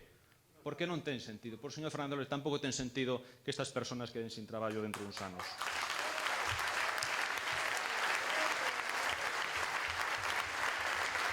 E señor Fernández Lores, vostede que é o alcalde das prórrogas, o que lle gusta moito dar prórrogas a empresas con informes contrarios de intervención do secretario, a empresas que coidan sardines, pero resulta que esta prórroga, que é a máis importante que ten Pontevedra, a esta se opón. Pois, señor Fernández Lores, sexa coherente e apoie tamén esta prórroga. Me dá mágoa tamén que vostede leve 16 anos de alcalde e que eu saiba, igual sí que foi, que eu saiba que non pisaron nunca a fábrica como comentaron aquí os representantes do Comité de Empresa. Me parece penoso, non? Por lo menos creo que cando un fala unha cousa ten que coñecela e ten que visitala e saber que é o que se fai ali, non falar solamente polos argumentarios que lle trae o partido político á súa sede política. Señor Fernández Lores, Pontevedra ten moitos premios, non o dubido, e nos congratulamos de todos eles, pero hoy lle propoño que vayamos polo premio máis importante, o premio do emprego. Contamos con vostedes, señor Fernández Lores. Moitas gracias.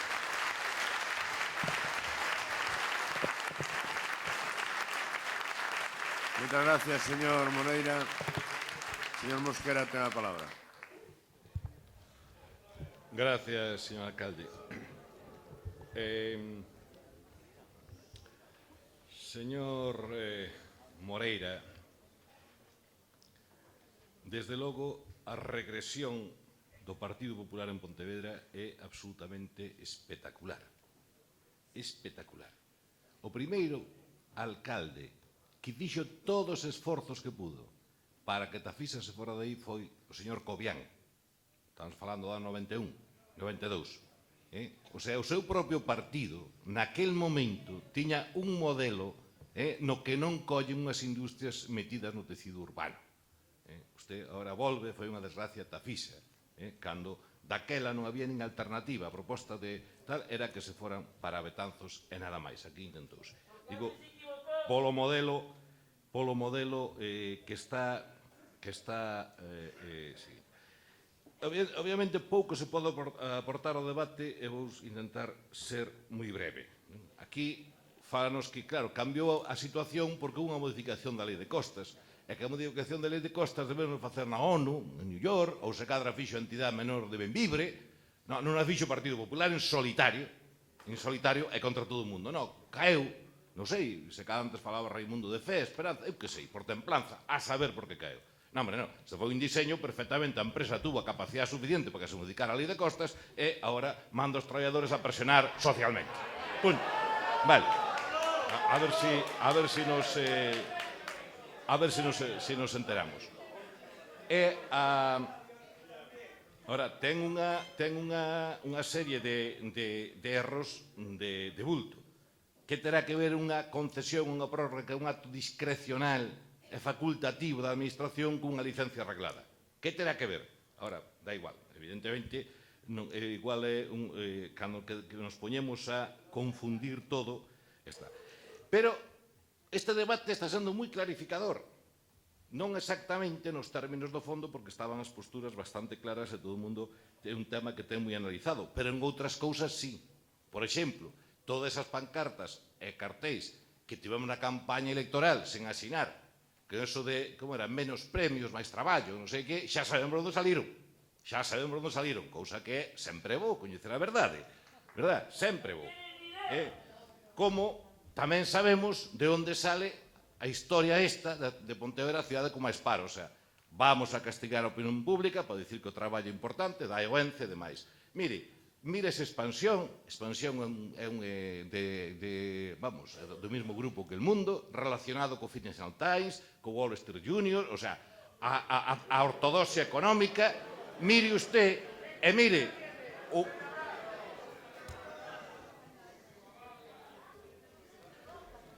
mira o último informe que saca sobre as cidades de máis de 50.000 habitantes e resulta que en perigo de exclusión, nivel de riqueza, nivel de emprego e demais, Pontevedra está, como a mellor de Galicia, está entre os 8 mellores do Estado.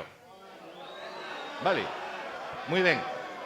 Que son uns datos como outro calquera, efectivamente, pero non se agarre a unha encuesta que di que non é fiable en poblacións a nivel de cidades, que o di xa, advirtio, para seguir insistindo e repetindo. Tamén sabemos perfectamente cal é a estrategia, o sea, vamos a amazar co PAR, a exclusión social, o PAR, Montevedra, con uns datos que non se sosteñen, porque ven o da actividade, ven o do desemprego, e non coinciden para nada, non porque axitamos o fantasma do paro, esa lacra, esa desgracia, que é o resultado dunha política económica xeral, que Montevedra non ten ningún feito diferencial, por desgracia, entón vamos a castigar para dicir, hai que darlle a él. Moi ben, unha estrategia realmente con moitos centros de poder e de altavoces para sacala, pero que non corresponde coa realidade. Tamén sabemos exactamente de onde ven. Tamén sabemos. O Gallá, mire, o Gallá, eu como galego, prefería que nas outras cidades houbera paro cero ou paro 4%, e Pontevedra, bueno, pois mala sorte, e levamos as culpas. Por desgracia non é así. Por desgracia non é así. As cifras reales de parados, ademais, están aí. Hai unha estrategia moi clariña, moi ben montada, xa o dixo a empresa no seu momento, xa digo, repito as palabras, vai nos resultar moito máis barato intentar cambiar a opinión pública que cambiar a fábrica. Vale, é no que están. Pero repito, acaba de haber unhas eleccións municipais, non foron hai 3 anos. E aquí nesta corporación estamos 17, que nos nosos programas levábamos que estábamos en contra da prórroga, e hai 8, 7 do BP e Ciudadanos que nos seus programas levaban que estaban a favor. Ben, entonces, a ver, escoitase democracia, escoitase escoitar, a quen escoitamos? Nos escoitamos e temos un compromiso cos ciudadanos, e vámoslo a manter. Moitas gracias, señor Mosquera. Algunha outra intervención? Algunha intervención vai haber máis por parte dos grupos? Pois se non hai ninguna intervención, sometemos as emendas. Pero é complicado, A ver. Perdón. Mira, a proposta é votar a proposta da alcaldía e votar as emendas por separado. Non, hai que votar primeiro as emendas. No, primeiro votar a proposta da alcaldía e despois votamos as emendas. É como está, na orde. No, bueno, veña, pois nada. A ver.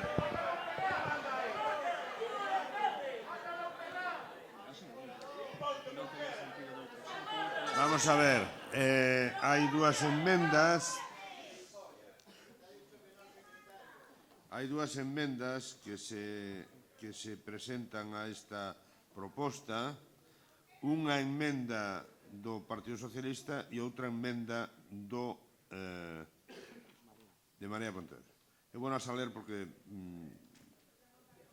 A ver, no caso de... Empezamos polo final, como empezamos polo final a Marea Pontevedra. Emenda do Grupo Marea Pontevedra. Proposición para proceder á recuperación integral da ría de Pontevedra e da fronte costeira do Concello, instando as administracións públicas competentes a acatar e executar as sentencias judiciais firmes. Esta é unha emenda á moción inicial. Vale?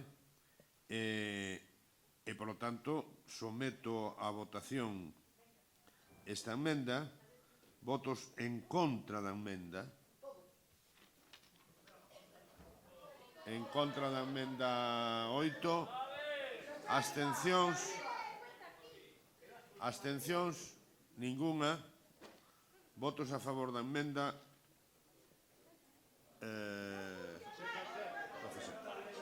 Por lo tanto, engádese a emenda á moción. Emenda do Grupo Municipal do Partido Socialista. Proposición relativa á adición de novos acordos á proposta feita pola Alcaldía de Pontevedra sobre a saída de Encenosa da Ría. Bueno, o problema é que eu non sei cales son os emendas. Isto non está aquí. É que non teña... Momento. Palo, vamos aquí toda a mañá, un pouco máis, non pasa nada. A ver se é todo.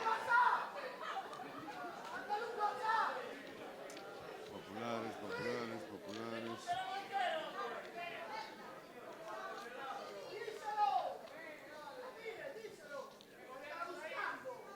A A ver, está aquí, vou a ler a súa totalidade. Instar a Xunta de Galicia e a Diputación Provincial de Pontevedra para que, no exercicio das súas competencias en materia de medio ambiente, procedan a realizar os estudos e traballos necesarios co fin de atopar alternativas viáveis que permitan a reubicación da actividade da empresa ENCE no territorio da provincia de Pontevedra e, de ser posible, dentro da comarca de Pontevedra. Votos en contra da emenda? En contra da emenda, 8. Abstencións? Abstencións. E votos a favor? Abstencións son 12 e votos a favor son 5. Como? A ver, abstencións son 12. Abstencións 12, votos a favor son 5, en contra 8. Ben, polo tanto, rexeítase a emenda esta e, polo tanto, sométese a votación a moción inicial da alcaldía coa engádega da emenda do grupo de Marea Pontevedra. Polo tanto, sometemos a votación a moción inicial da alcaldía coa emenda de Marea Pontevedra. Votos en contra? 8. Abstencións? Ninguna. Votos a favor? 17. Apróbase por maioría da corporación. Ben, moitas grazas. Pasamos, retomamos os puntos da orde do día, que serían, de todas maneiras, oye, esperamos que marche, pero facemos un receso para ir a...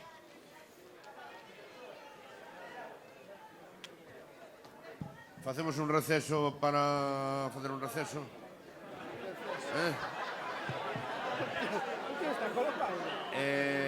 Canto tempo? Pois un cuarto de hora, o que? Ou 20 minutos? Un cuarto de hora non dá tempo ni a...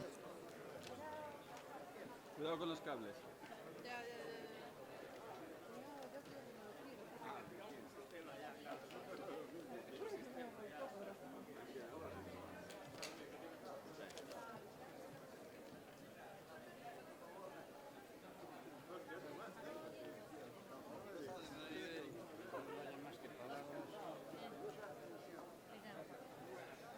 Esto se salva.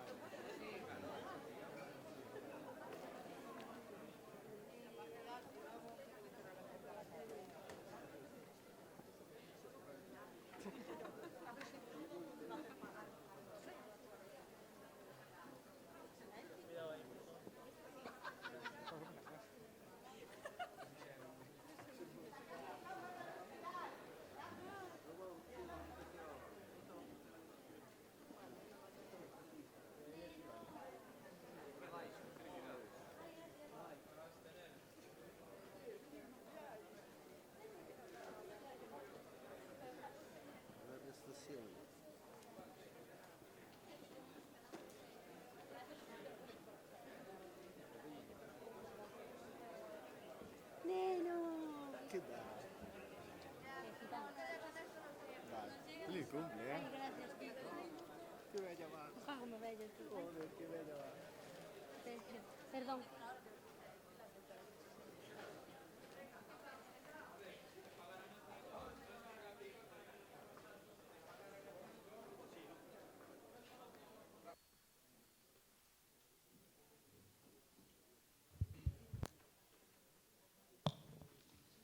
Eu creo que non vai salir agora, precisamente. Xa que tengo que falar ela. Outra hostia, macho. O sea, estuvo todo o puto tempo horas na marcha.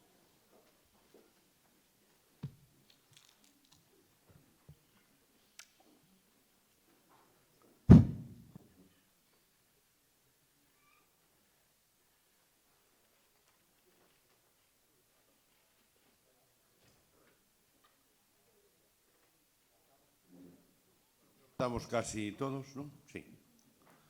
Podemos empezar. Sí, reanudar. Sí, nos pediríamos que igual que outro se fixo, receso, que no, igual era bo. Igual que se fixo cos traballadores de ENCE, se adiante tamén a moción relativa á mobilidade, porque hai aquí xente que está esperando para ver cal é a resolución e que se debata ahora, en vez de esperar a que se debata no seu punto de orden do día. Supoño que terán o mismo dereito que os traballadores de ENCE, non? Bueno, de verdad, eu non teño inconveniente, se non teñen ningún os demais, pero eu, de todas maneiras, este tipo de cuestións sería convinte falalas na xunta de portavoces, non? Yo mismo, non? Yo mismo non, pero é que aquí había uns puntos e normalmente que se respeten os puntos, pero non teño inconveniente ningún, non teño absolutamente ningún inconveniente. Por lo tanto, se estades de acordo, pasamos ao punto número 18, que a 18. É o 18, sí. Proposición de acordo do Grupo Municipal do PSOE sobre mobilidade no entorno do Hospital Montecelo e creación de vías sanitarias libres de pasos elevados. Por lo tanto, o dictamen da Comisión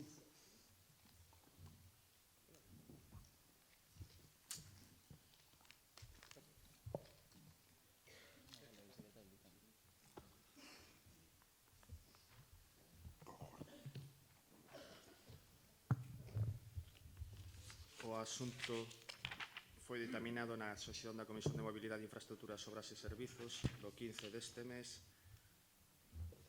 e a moción dictaminouse favorablemente cos votos en contra dos representantes do Grupo Municipal do BNG. Moitas grazas, señor secretario.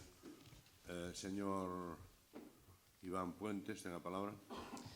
Moitas gracias, señor alcalde. Bos días a todos e a todas. A moción que presenta o Grupo Socialista neste punto fai referencia, en primeiro lugar, ou parte dun estudio de viabilidade no complexo hospitalario de Montecelo que foi presentado polo concelleiro Luís Barana na Comisión de Mobilidade do mes de agosto, creo recordar, e tamén, froito da información que temos de que se está en fase ou se vai iniciar a redacción dese proxecto vinculado a este estudo, non?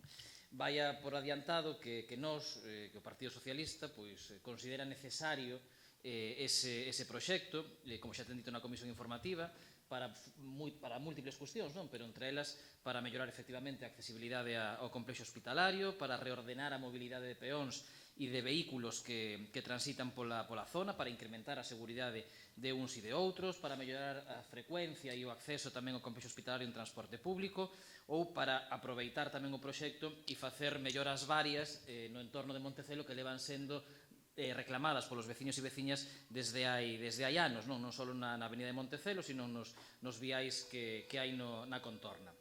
Polo tanto, vai por diante que consideramos que é unha obra necesaria e un proxecto que entendemos que debe ser executado e que responde, insisto, ás necesidades que teñen os veciños e veciñas da zona e os usuarios do propio complexo hospitalario. Por lo tanto, a discusión sobre este estudo, a discusión sobre este proxecto que se poda levar a cabo en Montecelo non está en si facer ou non facer o proxecto, sino que a discusión xira en torno a como se vai a facer ese proxecto e concretamente a que medidas se van a poñer en marcha para lograr algún dos obxectivos como é o calmado do tráfico no entorno de Montecelo e, polo tanto, tamén a mellora da seguridade de peóns e de condutores.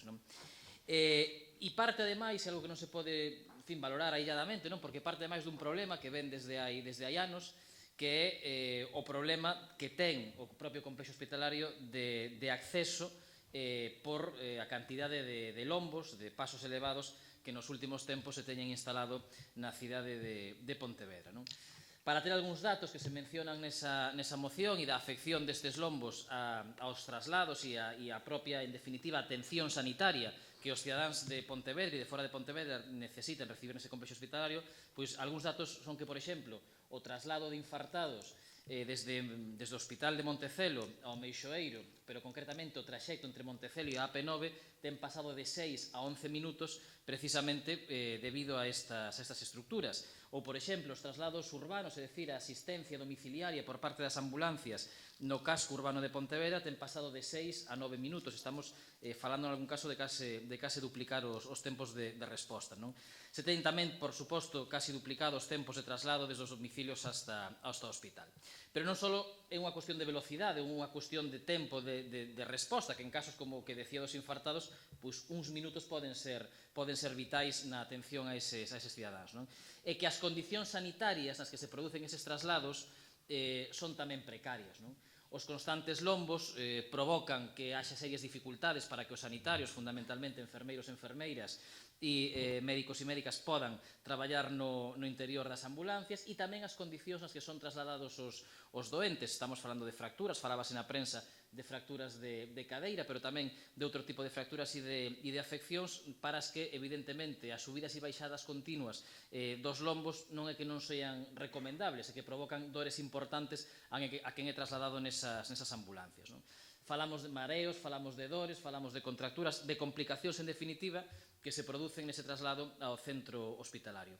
Para nos evitar isto, é modelo de cidade, é dicir, pensar no benestar dos cidadáns de Pontevedra e de fora de Pontevedra, pero insisto, no que nos compete a nós, que somos de Pontevedra, pensar no seu benestar, nas súas condicións óptimas de traslado a un centro sanitario, cando un non está en condicións precisamente óptimas que cando está ferido ou cando está aqueixado de alguna enfermidade, é modelo de cidade e é un modelo de cidade que nos defendemos.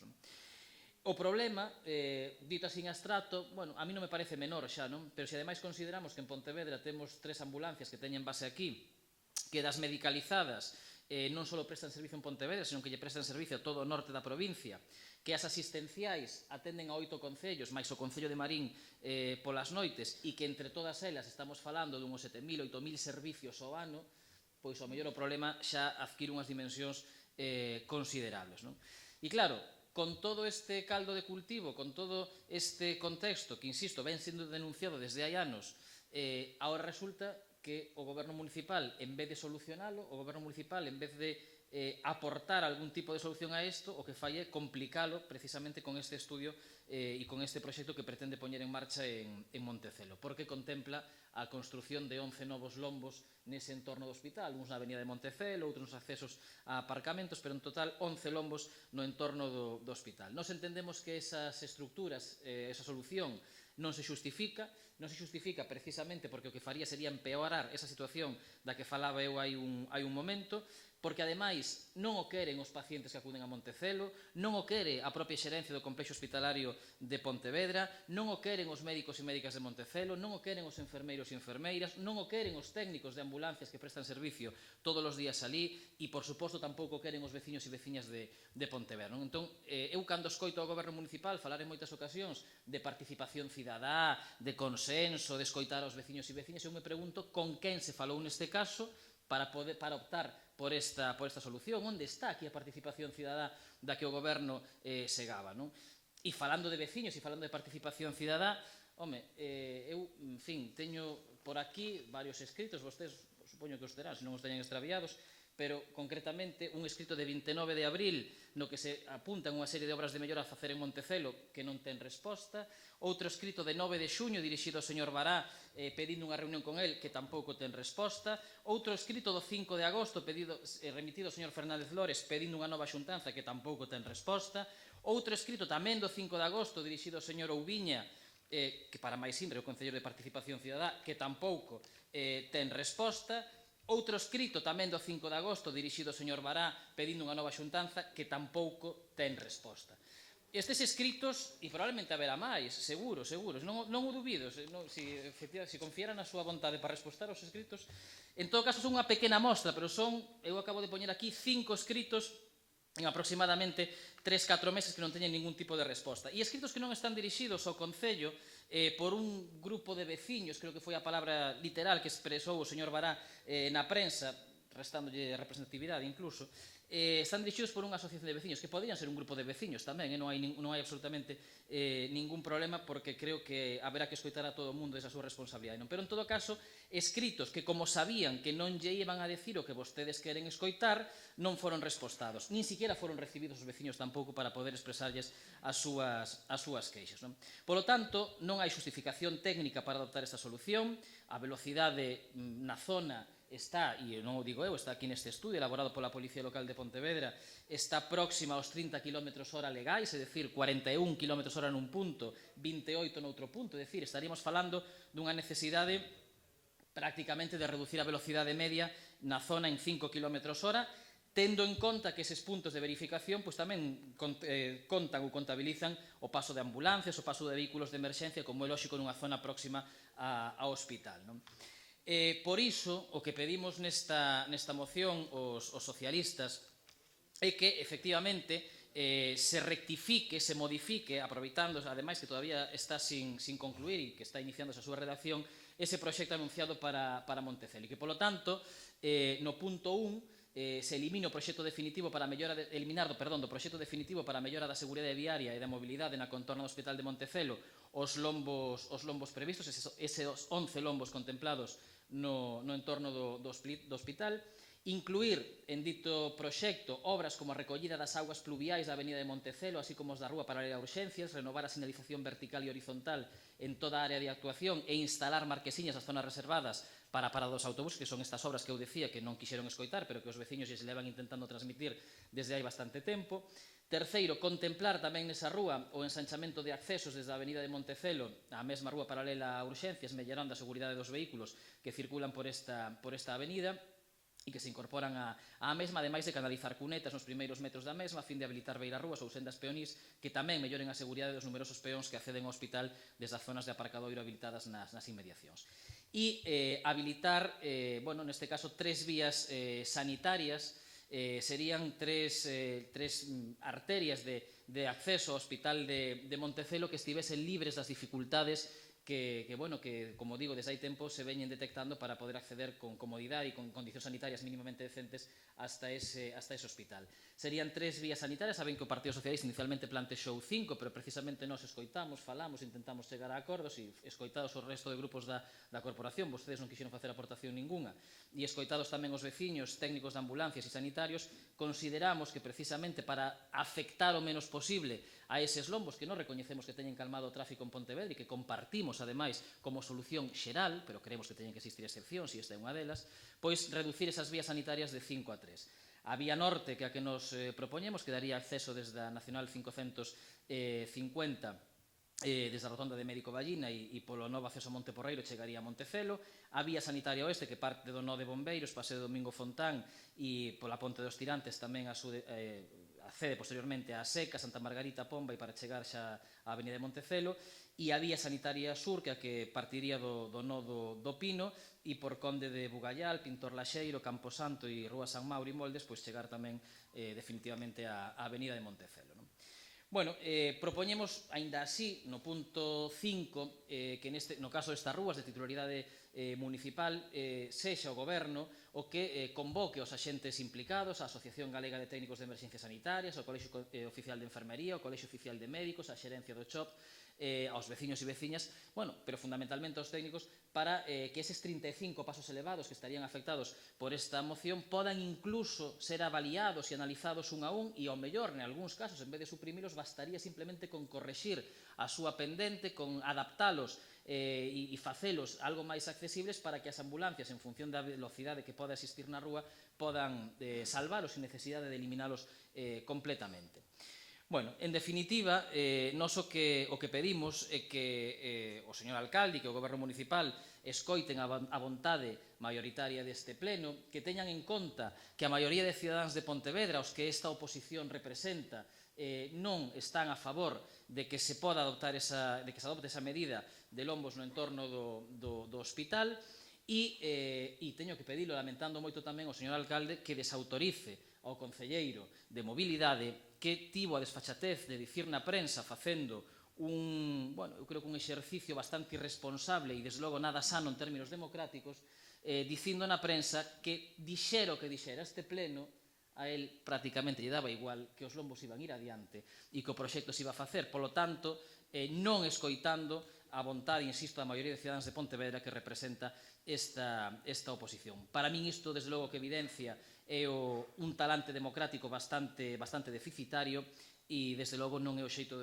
que eu poda que eu poda ter de entender a política municipal e que nos podamos entender que se debe funcionar desde o punto de vista municipal. Por lo tanto, presentamos esta moción a tempo, presentámola cando o proxecto está sin redactar prácticamente, para que saiban o que pensa o pleno, para que saiban o que pensan os veciños, os sanitarios, os técnicos, e que esa vontade, esas ideas, esas aportacións feitas en positivo podan ser incluídas nese proxecto. Cando, insisto, está sin redactar, non hai que modificar nada, non hai que gastar €1 a maiores, simplemente telas en conta a hora de redactar o proxecto. Agora ben, se iso non é así, e se se cumple o anunciado polo señor Bará, que lle dá exactamente igual o que este pleno diga, que el vai facer e vai sacar adiante o proxecto que el só ten pensado e que non recibiu aval de absolutamente ninguén, nos, que quede constancia tamén en acta, que o Grupo Socialista traerá este asunto a pleno novamente dun xeito que obligue ao goberno municipal a esta vontade que hoxe estamos aquí manifestando, simplemente instando ao goberno, teña que ser executada. Nada máis. Moitas grazas, señor Puentes. Quen ten a señora Rey, ten a palabra. Insto al sentido común que consideramos que tiene la Junta de Gobierno para que escuche. Hemos convertido el tema de los lombos en una guerra abierta y sin sentido. El grupo de gobierno representa casi la mitad de los pontevedreses, pero gobierna para todos. No podemos emprender una guerra cada vez que queráis imponer vuestra voluntad. Repito, en estos temas necesitamos acuerdos por el bien de Pontevedra. Señora Rey, señor Rey. Bueno, telegráficamente, nós tamén nos reunimos cos técnicos de ambulancias, tamén nos reunimos con sanitarios e con veciños. Estamos a favor da cidade peonil, estamos a favor da cidade 30, da limitación de velocidade. Sabemos que en Pontevedra hai máis de 300 lombos ao longo de toda a cidade, de todo o concello, pero escoitamos as demandas dos cidadáns e creemos que debería facer tamén o mesmo o grupo de goberno do concello. Non é pedir ningunha cousa disparatada que haxa tres rutas sanitarias que faciliten o traballo dos equipos que teñen que levar de urxencia a residencia de Montecelo aos enfermos. Entón, pensamos que iso é de sentido común, non aceptar iso. Por outro lado, creo que tamén é de sentido común, antes de acometer unhas obras nos arredores do Hospital de Montecelo, pois escoitar a todos e intentar chegar ao máximo grao de consenso posible, porque, entre outras cousas, non se pide a lúa. Por outro lado, tamén creo que é unha boa oportunidade esta de inspeccionar todos os lombos, porque, como sabe calquera veciño de Pontevedra que use o coche con relativa frecuencia, hai moitos deles que, evidentemente, non cumpren os requisitos porque teñen desniveis excesivos. É unha demanda que formulan en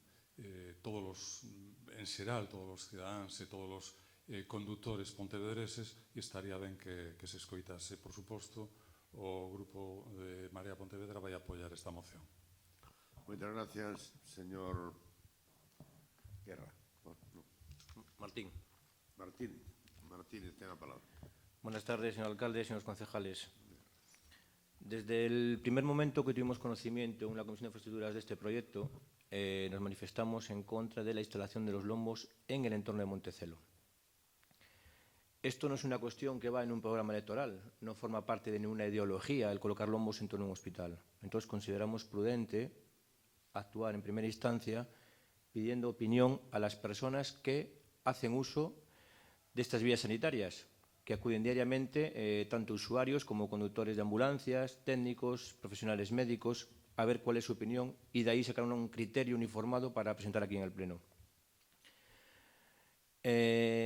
Hacemos como nuestra la proposición que hace el Partido Socialista en cuanto a la no instalación de los lomos en Montecelo.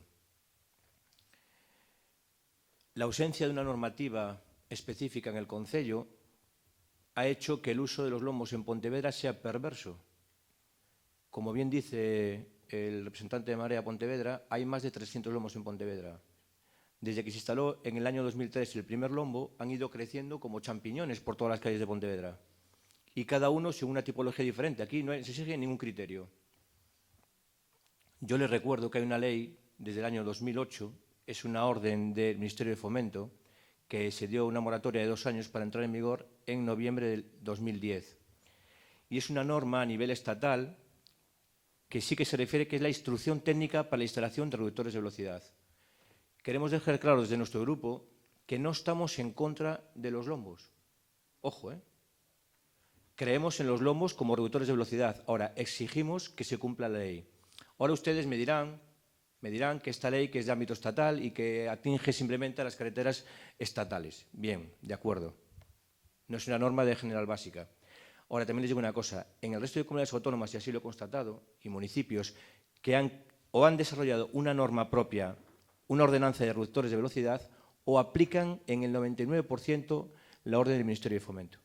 Yo he pedido qué norma rige en el Concello de Pontevedra para hacer en cada calle un lombo de un tamaño, de una forma, sin respetar en ningún caso las medidas que dicta esta orden del Ministerio de Fomento. En el caso de Pontevedra, que todo el casco urbano está limitado a velocidad 30, si hacemos caso a esta orden, la rampa de acceso tiene que ser de 1 metro y la altura máxima del lombo de 10 centímetros y su longitud 4 metros.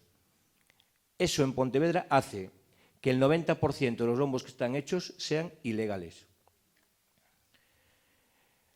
En la comisión he preguntado, como he dicho antes, qué norma rige el Ayuntamiento de Pontevedra para hacer los lombos. Según parece ser, se me ha indicado que siguen la orden del Ministerio de Vivienda, la orden 561 del 2010. Una orden que simplemente se limita a las condiciones básicas de accesibilidad en los medios urbanos. Vale, perfecto. Pero también les digo una cosa.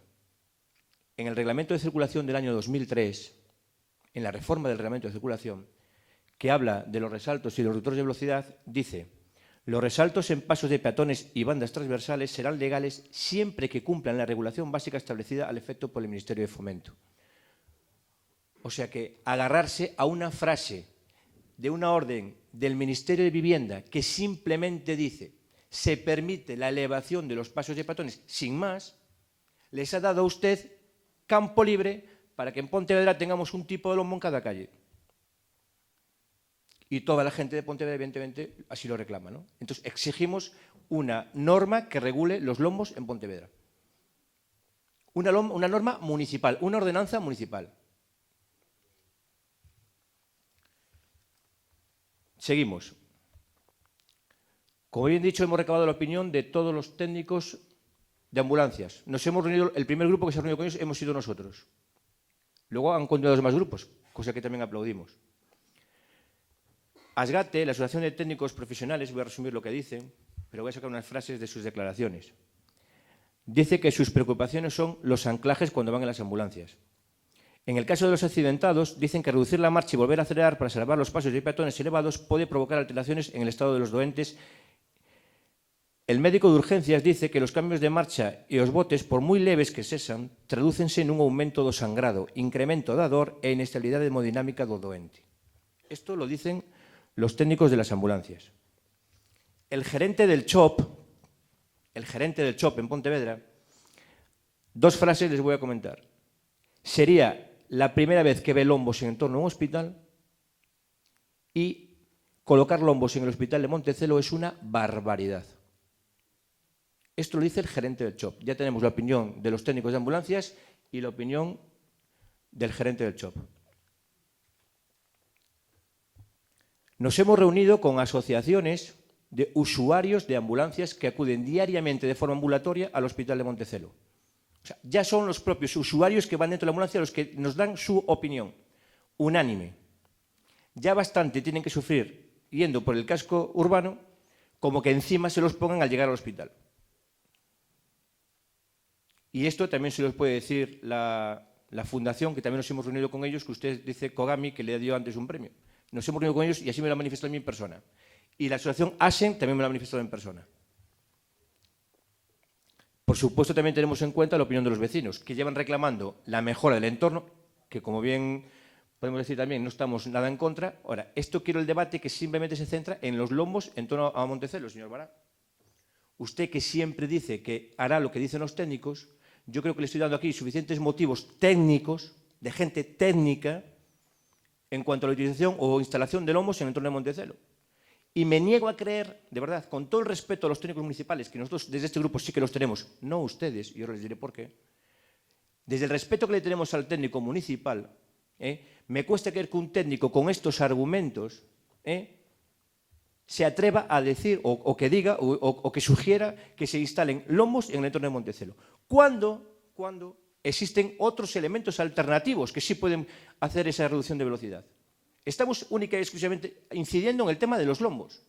Hay otras medidas alternativas que satisfacen la reducción de velocidad y satisfacen a los colectivos que están demandando que no se coloquen los lombos.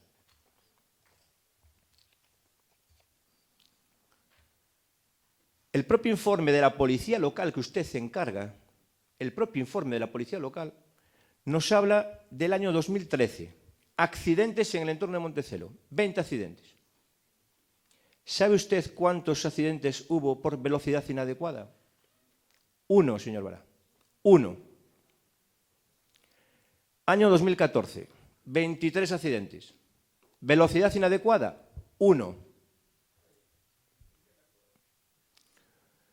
Velocidad limitada a Montecelo. Primer tramo, en la subida general desde el cruce de La Seca, 40 km por hora. El resto del tramo, 30 km por hora. En Pontevedra, el 97% de la gente que circula a Montecelo lo hace a menos de 40 km por hora. O sea, la instalación de lombos en el entorno del hospital es, vamos, totalmente injustificada. Y ya le digo, esto no es una idea política. Esto es recoger las opiniones de los técnicos y de los ciudadanos de Pontevedra. En Pontevedra hay unos 7.000 servicios de ambulancia. 7.000. Y de esos, claro, la gente puede llegar a pensar que son 7.000 urgencias que las ambulancias van a... No, señor Bará, no. Cuadruplican la asistencia, la asistencia ambulatoria, la gente que va simplemente a hacer tratamientos, consultas, diálisis, oncología. Esos son usuarios diarios de Montecelo, que sufren los lombos irregulares del casco urbano y ahora los que usted le quiere poner en el entorno de Montecelo. Como bien decían los técnicos de ambulancias, los tiempos de llegada a la autopista desde Montecelo se han incrementado pues de 6 a 11 y en el centro urbano de 6 a 9. ¿Usted cree de verdad, palabras suyas, que el modelo urbano de Pontevedra salva vidas? De acuerdo. Nosotros, porque ya le veo a usted llevando el debate a que si el PP ataca el modelo urbano. Ya le dejo aquí bien claro que esto no tiene nada que ver con el modelo urbano. No tenemos absolutamente nada que decir ahora en contra del modelo urbano. Disfrutamos de la hora y también como principal partido de la oposición tenemos el derecho de intentar mejorarlo siempre. Siempre. Entonces, no le den al botón que siempre tienen ahí que la culpa es o de la Junta o que el PP está en contra del modelo urbano, porque no es el caso. Entonces, señor Bará, si salva vidas con 7.000 servicios de ambulancias que hay al año en Pontevedra y con estos tiempos, ¿usted no cree que salvará más vidas el que reduzcamos los tiempos en atender esos accidentes que en el único accidente, bueno, por exceso de velocidad o por velocidad inadecuada, que hay al año en la subida a Montecelo? Yo creo que simplemente esto es de un programa político del sentido común. No tiene nada que ver con ninguna idea política preconcebida sobre nada. Es sentido común.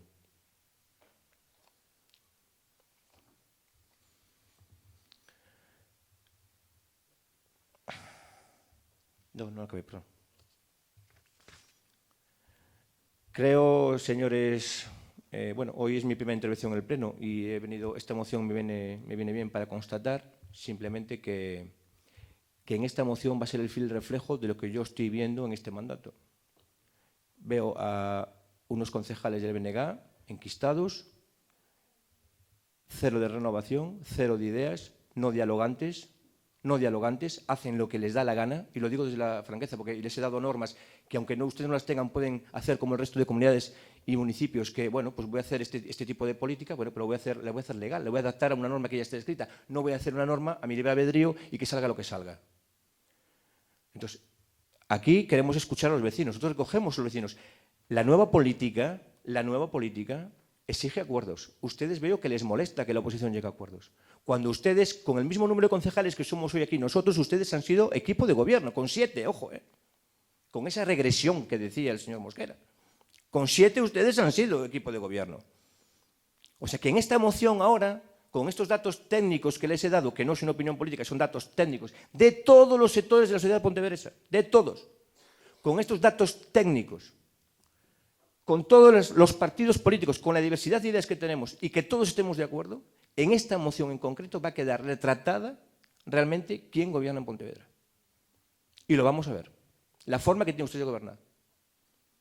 A ver si ustedes recogen la opinión de toda la gente, como dicen, dialogantes, recogen y tienen en cuenta la opinión de todo el mundo. Y de los partidos políticos de la oposición. Deberían congratularse porque la ciudadanía demanda pactos. Hoy en día la política moderna demanda pactos entre los ciudadanos, entre los partidos políticos.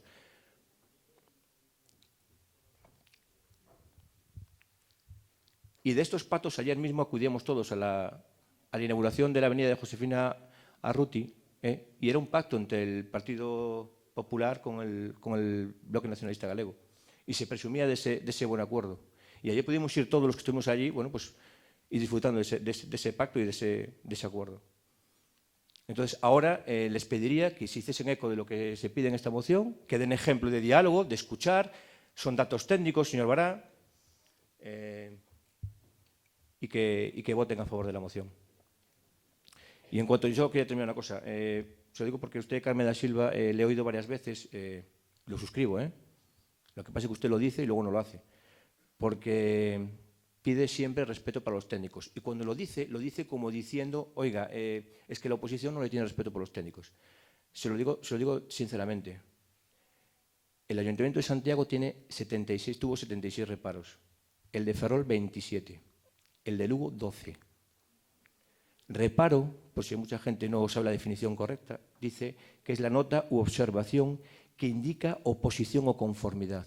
En el caso concreto del Concello de Pontevedra, los reparos se refieren a las opiniones de los técnicos.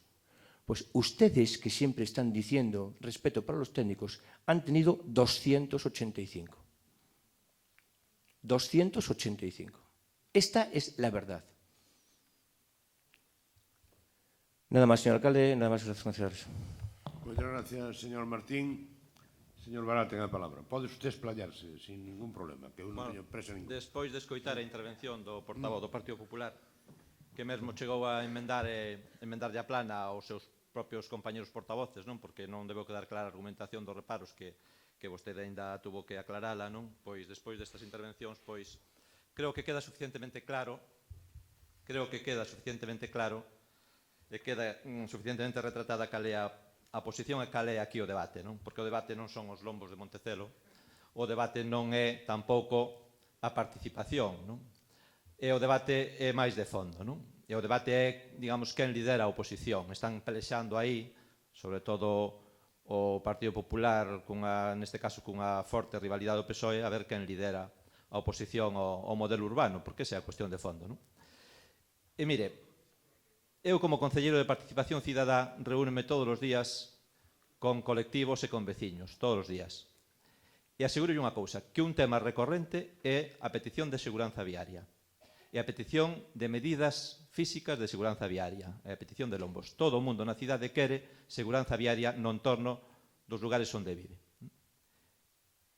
E as actuacións que se fan nesta materia fanas os técnicos, e o proxecto de Montecelo fanos os técnicos, as propostas de Montecelo fanos os técnicos, porque os técnicos que fan os proxectos son os técnicos municipais, non o técnico señor xerente de Montecelo, nin o técnico señor técnico de ambulancias, nin o técnico veciño de Moldes, non?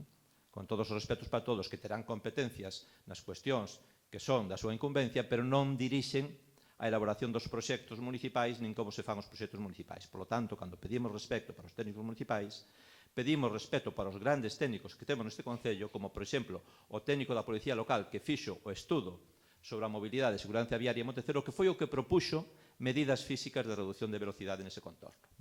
ou o técnico señor enxeñeiro municipal que tamén avalou na comisión ese tipo de medidas e que tamén xustificou que se amparaban na normativa vixente. Así que non me veña vostede con normativa do Ministerio de Fomento que xa lle aclarou o técnico na comisión que non era de aplicación no caso das vías municipais, porque o dixo así. Como dixo que os únicos lombos que son eficaces son os lombos que teñen unhas condicións físicas que obrigan a baixar a velocidade, non os lombos suaviños que queren facer vostedes. Non? Polo tanto, o debate está nesas circunstancias, pero, bueno, a mí gustaríame tamén aproveitar esta ocasión para aclarar de que estamos falando cando falamos das melloras no entorno de Montecelo, porque estamos falando dun proxecto moi ambicioso para mellorar a seguranza viaria, para mellorar a mobilidade, para mellorar a accesibilidade, para mellorar os servizos nun entorno polo que transitan diariamente vehículos, pero sobre todo polo que transitan persoas, e algunhas con gravísimas dificultades de mobilidade, e que transitan a pé, e que temos que facilitarlle tamén o acceso a accesibilidade ás instalacións sanitarias. Non?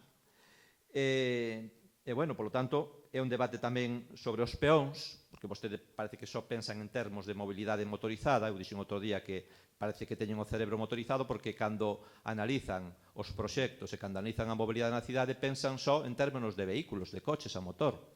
Pero a maior parte dos desplazamentos da cidade son de persoas. E a parte máis vulnerable da mobilidade na cidade son as persoas, e temos que pensar fundamentalmente nelas. E son esas as persoas que nos piden medidas de seguranza viaria, medidas físicas de seguranza viaria lombos ali onde viven. E, por certo, tamén nos lo piden os colectivos de persoas con discapacidade, como era, diversidade funcional ou discapacidade, non? Que eu tive en reunións esta semana con varios colectivos e tamén nos piden ese tipo de medidas, piden os lombos en máis sitios da cidade, non? Ou, incluso, vou dicir máis, un empresario dos autobuses que me decía, claro, é que os lombos para a circulación de autobuses son un pouco incómodos e molestos, lóxicamente, para os taxistas, para todas as persoas que utilizan a diario o vehículo na cidade, pero eu pido lombos ali onde vivo, eu quero lombos ali onde vivo. Todo o mundo quere esas medidas de seguranza. Polo tanto, con respecto á moción e á posición do Partido Socialista, pareceme que é un exemplo clarísimo da incoherencia, non?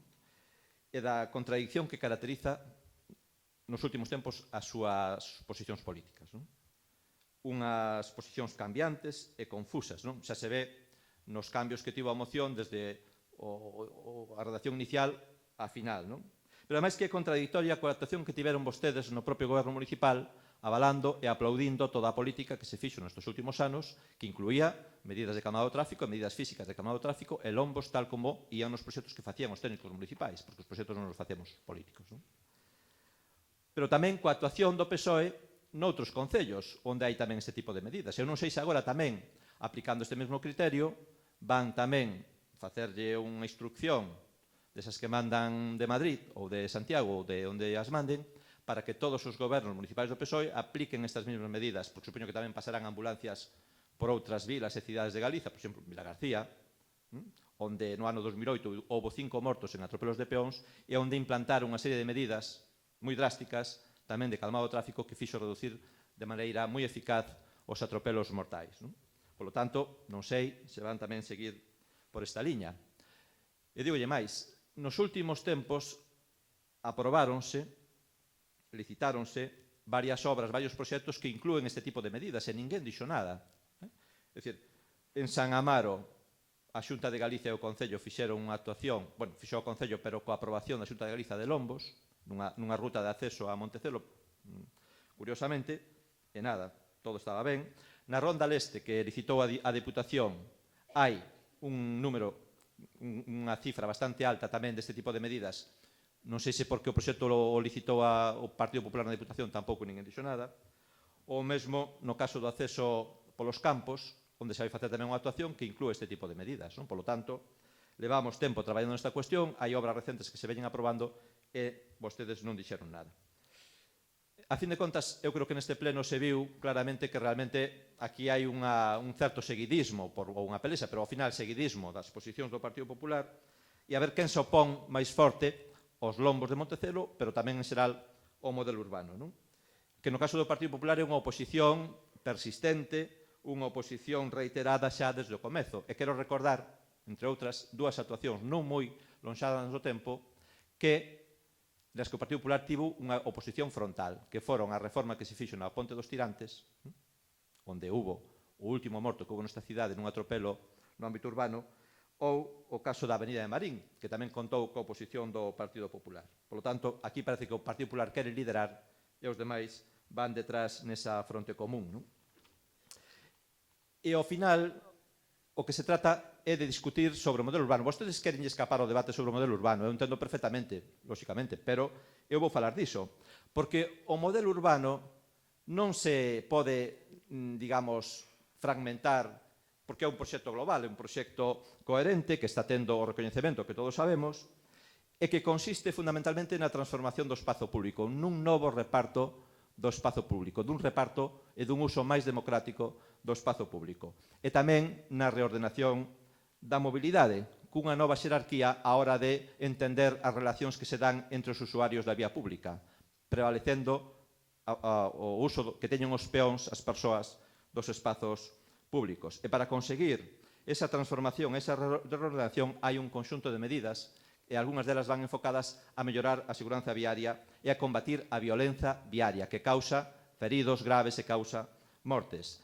Para iso, utilízanse varias medidas. A cidade de 30 foi un elemento clave e as medidas de calmado do tráfico. Na medida de calmado do tráfico están os pasos de peóns elevados, están as rotondas, están os estreitamentos das vías, etc. etc. Non se pode prescindir de ninguna desa medida porque senón o modelo de cidade de 30 viríase abaixo. E vostedes parece que o queren é voltar atrás e que se veña abaixo ese modelo porque non lle gusta que teña tanto éxito. Estas medidas serven para previr accidentes e para previr mortos. Dicímolo nós, pero tamén nos din os técnicos de ambulancias, por certo, que publicaron recentemente un artigo que se titulaba precisamente Os lombos salvan vidas, non? Os lombos salvan vidas, no que din, entre outras cousas, o que non debera estar en discusión é desandar o andado na prevención da sinistralidade viaria, porque nós, como traballadores que somos, que socorremos diariamente a tantas persoas, preferimos que un lombo salve unha vida a que teñamos que acudir nós a tentar salvala. E tamén nese escrito falaban de que hai unha serie de medidas que teñen que ver co modelo de cidade de 30 que ralentizan o tráfico, lóxicamente. Os semáforos ralentizan o tráfico, ralentizan a circulación das ambulancias, as rotondas ralentizan a circulación das ambulancias e moitas outras medidas. Supoño que vostedes non estarán tamén para eliminar todas esas actuacións, non? E tamén lle digo unha cousa que nos dixo, porque cita moito o xerente de Montecelo, que nos dixo nunha reunión que tivemos que digamos que a resposta, o tempo de resposta non era un factor determinante no caso de salvación de vidas. Iso dixo el. E nós non temos coñecemento de que se producira ningún caso deste tipo por o modelo de cidade, por este tipo de actuacións. Polo tanto, quedan as posicións claras. Nos ímonos a ter, no caso da reforma do entorno de Montecelo e nos demais actuacións que se veñen facendo na cidade, os criterios que teñen que ver con este modelo urbano e os criterios técnicos, e serán os técnicos que determinen e que decidan que tipo de actuación se fai aí e con que medidas se vai conseguir o obxectivo final desa reforma, que é mellorar a seguranza viaria, mellorar a accesibilidade e mellorar a mobilidade, fundamentalmente a mobilidade peonil. E digo unha cousa máis. Cando se fala de seguranza viaria e cando se fala de calmado do tráfico, cando se fala de todas estas cuestións, non temos que pensar únicamente, exclusivamente, en salvar vidas, en previr accidentes. Hai tamén unha percepción subxectiva da seguranza que teñen as persoas e que condiciona moito os hábitos e as condutas da xente. E, polo tanto, para moita xente de Pontevedra, para a maioría da xente de Pontevedra, para toda a xente coa que falamos nós, esta é unha medida fundamental para ter esa percepción subxectiva de seguranza e, sobre todo, para que as persoas máis vulnerables ou que poden ter esa maior percepción do risco poidan andar seguras e tranquilas polas rúas. E, sobre todo, por aquelas rúas que teñen un tráfico máis intenso, que ao mellor son esas vías, corredores dos que falan vostedes. Por lo tanto, nos imos seguir apostando por este tipo de medidas para conseguir ese fin último que prevaleza os intereses das persoas, a seguranza das persoas e a vida das persoas. Gracias, señor Bará. ¿Alguna intervención? Dúas, tres. Vamos a empezar por o señor Iván. Moitas gracias. Eu, en fin, despois de escoitar algunha cousa que acabo de escoitar aquí, que quede constancia e que haxa testigos de que a mí se me dá un infarto algún día neste salón de plenos, que Deus queira que non, que me saquen do salón de plenos canto antes e me leven ao hospital, se pode ser en un minuto, non en dous, non? Porque escoitar que os tempos de resposta, no caso dos infartados, por exemplo, non teñen nada que ver, en fin, coa mortalidade ou coa afección maior ou menor, eu a verdade é que, en fin, alucino, non? En todo caso, se nos acusaba, en fin, dunha suposta liorta aquí que temos na oposición por liderar, en fin, a oposición ao modelo urbano, eu creo que isto ten moito que ver con aquilo de ver a palla no ollo alleo e non ver a viga no propio, non? Porque eu, a sensación que teño destes meses é que desde que o señor Mosquera está dedicado full time á Diputación Provincial de Pontevedra, o que hai unha pelexa importante no grupo de goberno por ver quen lidera a alternativa ao señor Lores, non? Bueno, a ver quen di a barbaridade máis grande con respecto á oposición, quen sae máis na prensa, quen lle mete, en fin, o insulto máis grande ou a descalificación máis grande aos grupos políticos da oposición. A min dame esa impresión. En todo caso, supoño que nin as liortas que podamos ter para liderar a oposición, nin as liortas que podan ter vostedes para liderar a etapa pos-Lores serán, bueno, de demasiado interese para os cidadáns de Pontevedra, non? En todo caso, con respecto ao que se nos acusa sempre, o modelo urbano, modelos hai moitos, non? Dos que se poden aplicar, efectivamente, non? E claro, eu ás veces, cando os escoito, teño a sensación de que o único modelo urbano que ten o BNG en Pontevedra consiste en dúas cousas, en lombos e en non facer o Plan Xeral de Ordenación Municipal, porque son as dúas veces que saen como fieras a atacarnos aos da oposición dicindo que estamos en contra do modelo urbano. Nós estamos a favor do modelo urbano de Pontevedra. A mellor proba de que estamos a favor do modelo urbano de Pontevedra é que participamos 12 anos do Goberno Municipal de Pontevedra e participamos dun modelo que non só tiña lombos, nin tiña, en fin, unha certa reticencia por parte do BNG, non? Porque eu estou seguro, ademais, que se lle preguntan aos veciños e veciñas que destacarían como un factor máis importante ou máis determinante como símbolo do modelo urbano de Pontevedra, si os lombos ou, por exemplo, a rehabilitación e humanización do casco histórico de Pontevedra e das rúas de diferentes barrios, probablemente quedarense con esta segunda.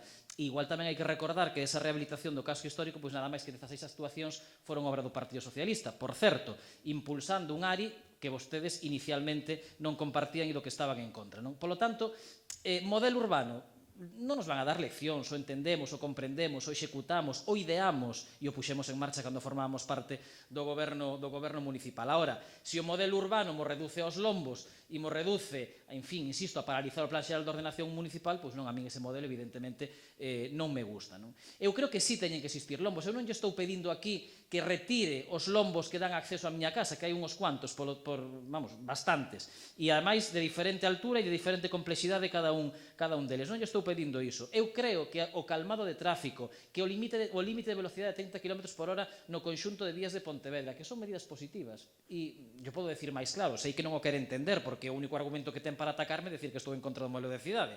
Pero nós estamos a favor de que se limite a velocidade no conxunto das vías de Pontevedra e de que os lombos sexan unha medida das varias que hai que se podan aplicar. Pero dependerá donde, e dependerá de en que condicións, e terá que haber excepcións tamén. É dicir, urbanísticamente, que é prácticamente a normativa máis blindada que temos, existen excepcións. Eu decía outro día nunha comisión informativa, se eu quero facer un edificio de vivendas do tamaño do hospital en Montecelo, non podo facelo, pero sí que podo facer un hospital porque se entende que é un ben de equipamento público e, por tanto, hai unha excepción á norma urbanística para poder construir ali ese hospital. Polo tanto, eu non lle estou pedindo que pique os lombos de toda a cidade, non lle estou pedindo que incremente o límite de velocidade no conxunto do Concello de Pontevedra, estou lle pedindo simplemente que nun acceso ao hospital non existan eses lombos, nada máis, e que ademais non se agrave o problema facendo novos lombos nese entorno. Precisamente porque falamos de persoas, eu non estou falando de ambulancias, non estou falando de coches, non estou falando de motores, estou falando de persoas, de cidadáns, de feridos que van dentro desas ambulancias e que os lombos determinan as condicións nas que son trasladados a ese centro hospitalario e tamén as garantías sanitarias nas que son trasladados a ese centro hospitalario, non? Di vostede que a política de lombos se xustifica fundamentalmente porque os veciños o piden. Eu dixenlle na comisión informativa un sitio no que podía poñer lombos. Póñaos no campus universitario, por exemplo, que tamén fan falta. Póñaos na Avenida de Compostela, nos viais que pode poñelos. Póñaos na Avenida de Compostela, que tamén nalgúna parte fan falta, salvo, ademais deses dous que xa puxeron no seu momento. Claro, teño pendente, por certo, que me leve un día a médico Ballina a explicarme onde vai poñer os novos lombos que quere poñer, porque xa hai un cada 20 ou 30 metros. Pero, en todo caso, póñaos onde fan falta, pero hai sitios que non fan falta. E o acceso a Montecelo é un deses sitios que deben ser contemplados como unha excepción, non? Fala da posición cambiante e confusa do Partido Socialista. Bueno, vostedes confunden diálogo, consenso, con posicións cambiantes e confusas. Se aí co seu é turrar, e é que un día se lles ocurre unha cousa e turran hasta o final para poder facela, independentemente do que diga o pleno, os veciños ou calquera que poda cometer a ousadía de oporse ao que vostedes podan pensar un día vostedes sós nada máis. Bueno, eu non entendo a política así, quer decir, eu creo que poder pactar, poder consensuar e poder chegar a acordos, pois é positivo, non? Mais cando nestes casos do que se trata é ao final de sentido común, non? Porque a diferencia desa petición de veciños que vostede di que ten para poñer lombos en todas partes é que neste caso non hai unha súa petición. E eu volvo a repetir, nin o pide o hospital, nin o piden os veciños, nin o piden os enfermeiros e enfermeiras, nin os médicos, nin as ambulantes, non o pide ninguén, nin as asociacións de pacientes, ninguén pide lombos no entorno de Montecelo. Por lo tanto, aplíquese o seu argumento e ali onde non os piden non os poña, home, que non fan falta. Cando, ademais, hai outras solucións técnicas, porque eu estou seguro que dentro dese proxecto de reurbanización, ou de mellora da accesibilidade e mobilidade no entorno de Montecelo, vostede pode optar por reducións, por exemplo, do tamaño dos carrís, por carrís únicos, por falsas curvas, por rotondas, pode optar por múltiples medidas que tamén calman o tráfico nese entorno do hospital e que consiguen un efecto similar ao do lombo sin ter as dificultades que, insisto, neste caso concreto, específico e excepcional, teñen os lombos, non? E, polo tanto, en fin, cando me fala de outros concellos, pois o mismo, dicir, claro, sí, vostede no Hospital do Salnés veu varios lombos ali ao redor, eu non os vin, por exemplo, outra cosa, no casco urbano de Vilagarcía, tamén no de Pontevedra, e non lle estou pedindo que o saque de Pontevedra, non? Polo tanto, se o que quere é traballar polas persoas, é mellorar a mobilidade, fagan carriles bici, por exemplo. Dicir, eu son usuario de bicicletas, teño a miña aparcada aí á porta do pleno, espero que estea todavía cando saia do pleno. Está aí a bicicleta aparcada, eu xe cando viña para aquí, en fin, na rúa Michelena, un exemplo de mobilidade e de seguridade absoluta, na que circulan coches para un lado, para outro, peóns, bicicletas, en fin, como seña, bueno, pois estiven a punto de sufrir tamén un atropello, non? Bueno, eu coñezo cidades nas que as zonas peonís están ordenadas e hai unha zona marcada para bicicletas, hai, en fin, os coches normalmente non poden acceder e se acceden en determinadas condicións, nunha dirección, en fin, determinadas cuestións. En todo caso, o carril bici é un déficit gravísimo de Pontevedra, unha cidade que se gaba tanto de velar pola seguridade dos peóns e, en fin, para que comprenda que non teño a cabeza motorizada, absolutamente, eu non coñezo prácticamente ningún trozo de carril bici que me leva a ningún lado na cidade de Pontevedra, máis que trozos ailladiños que se agradecen, evidentemente, al onde os hai, non?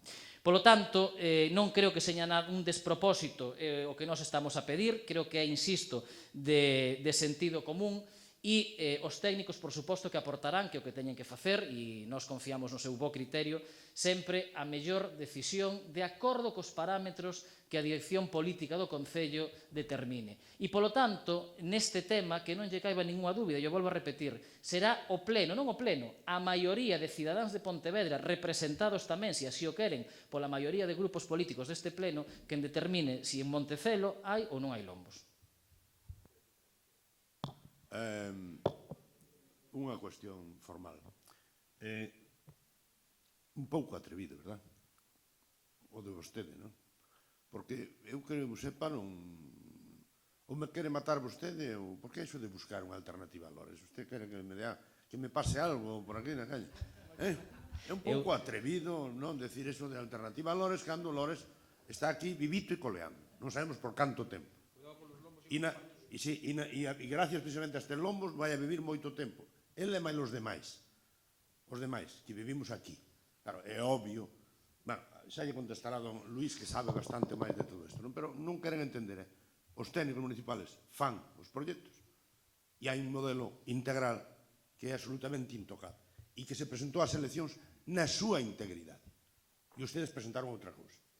Por lo tanto, respeten ustedes os ciudadanos. Respeten os ciudadanos, que votaron un modelo integral e que está feito, ademais, curiosamente, polos técnicos municipales, porque non somos os políticos que facemos proxectos. Non sei se usted os faría cando era alcalde de Fena. Eu non fixe ningún, nin penso facer. Vale? Por lo tanto, é que non nos queremos entender. Estamos aquí falando horas e non nos queremos entender. Os proxectos fanos os técnicos de seguridade vial e de enxeñería. Non nos facemos nós. Por lo tanto, hombre, non fai falta unha hora para decir as mesmas cousas. Está todo dito, desde o principio. Desde o principio. E este alcalde está vivito e coleando, por moitos anos. Por lo tanto, non busque usted ningún tipo de sustitución, porque non a vai haber de momento. Vale? Por alusión, unha cuestión nada máis. Eu supoño que ten a capacidade de entender que falaba en termos políticos, non en termos vitais, que lle desexo a mellor saúde do mundo e a maior longevidade do mundo. En todo caso, díxeno coa mesma autoridade e coa mesma capacidade que o señor Bará nos acusou a oposición de estar plexando entre nós. Moitas gracias. Señor Martín, ten a palabra. Sí, señor alcalde, bueno, en cierta medida me sorprende que intervenga usted en auxilio del señor Bará. Pocas veces le veo intervenir usted en los plenos, pero bueno, en este caso veo que ha suscitado el suficiente interés y la desconfianza que tiene en su concejal a la hora de defenderse, claro, evidentemente. Pero bueno, también es válida su opinión. Señor Bará, no hay peor ciego que el que no quiere ver. Le he dicho que no le dé al botón y es que no le ha dado 3 veces. Claro. Se resume su intervención en el ataque al modelo. Vale. Pues si usted quiere meterse en este bucle y tenernos aquí entretenidos cada pleno diciendo que estamos atacando a la oposición al modelo urbano, bueno, pues oiga, le ponemos un espejo y también se puede usted reflejar solo mirándose usted mismo dando vueltas alrededor de esa idea. No estamos en contra del modelo. Lo voy a decir en cada pleno y si hace falta lo diré 10 veces si tengo que intervenir. No estamos en contra del modelo. Usted se pierde otra vez diciendo que los... Pero se lo acabo de decir yo, usted repitió mis palabras. ¿Creemos en el lombo como reductor de velocidad eficaz? Sí. ¿Nos oponemos a la instalación de lomos en el modelo urbano de Pontevedra? No. ¿Quiere que se lo diga otra vez? No sé, si quiere se lo digo otra vez. Yo me he referido en mi intervención a la legalidad de esos lombos. Y esa legalidad no la cuestionamos nosotros solos, la cuestiona los pontevedreses. Son ellos los que lo dicen. Cada calle de Pontevedra tiene una tipología de lombo. Ese es el problema. No es que vecinos le demandan la instalación de un lombo en su calle por seguridad. Oye, perfecto. Y coge usted y se lo hace. Ahora, hágaselo legal. No diga, bueno, pues hoy es festivo, hoy es lunes, toca este lombo. No, parece que lo digo un poco así, pero es que ya, claro, es que cuando uno se quiere hacer respetar diciendo las cosas como son, que hay una normativa a la cual se puede seguir y ustedes, pues no. Ya he dicho que respeto total y absoluto a los técnicos. Nosotros sí respetamos a los técnicos. Ahora, si usted cree que no es suficiente peso todas las opiniones que nosotros hemos compulsado en la calle, yo se lo voy a decir otra vez, si el técnico municipal, con todas estas opiniones y datos que le hemos puesto encima de la mesa desde este grupo y desde los demás, es que me costaría creer que colocase lombos. O sea, hay alternativas. Oiga, ¿usted quiere reducir la velocidad en el tramo de cero habiendo un exceso anual de velocidad? Vale, colóquelas.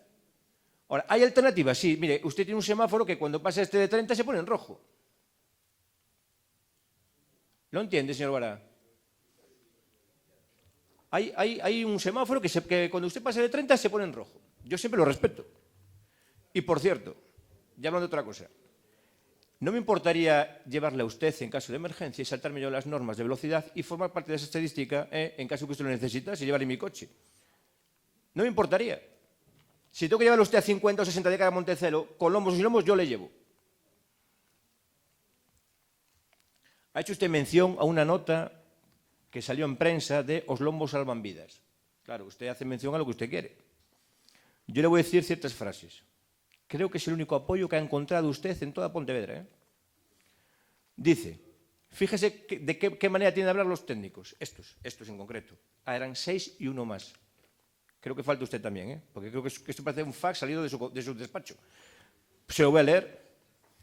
Dice, no caso de los lombos. Esto lo dicen los técnicos. Claro, los hablamos con técnicos y emplean palabras técnicas referidas al asunto y los perjuicios que ocasionan los lombos. Pero claro, estos técnicos en concreto, que son 6, porque luego hay una asociación que también se manifestó, SEMES, que son 8.000, si quiere luego le leo el escrito, pero usted presume de Os lombos salvan vidas de, bueno, inicialmente la vez salió 6 y uno más, o uno más y 6. Ya le digo, parece un fax salido de su despacho. Y le digo por qué. Estos técnicos dicen, no caso dos lombos, coa súa instalación preténdese axudar a calmar o tráfico. Non le suena, verdad? Promovendo unha cidade inclusiva e integradora. Tamén lo dice un técnico de ambulancias. Significaría un retroceso injustificado na seguranza viaria nunha cidade como Pontevedra que está entre as máis seguras do mundo. Mesmo no modelo de cidade que ten Pontevedra, ese que serve de exemplo a outras moitas cidades do mundo. Estos son os técnicos de ambulancias que usted presume que le han dicho este escrito de que salvan vidas.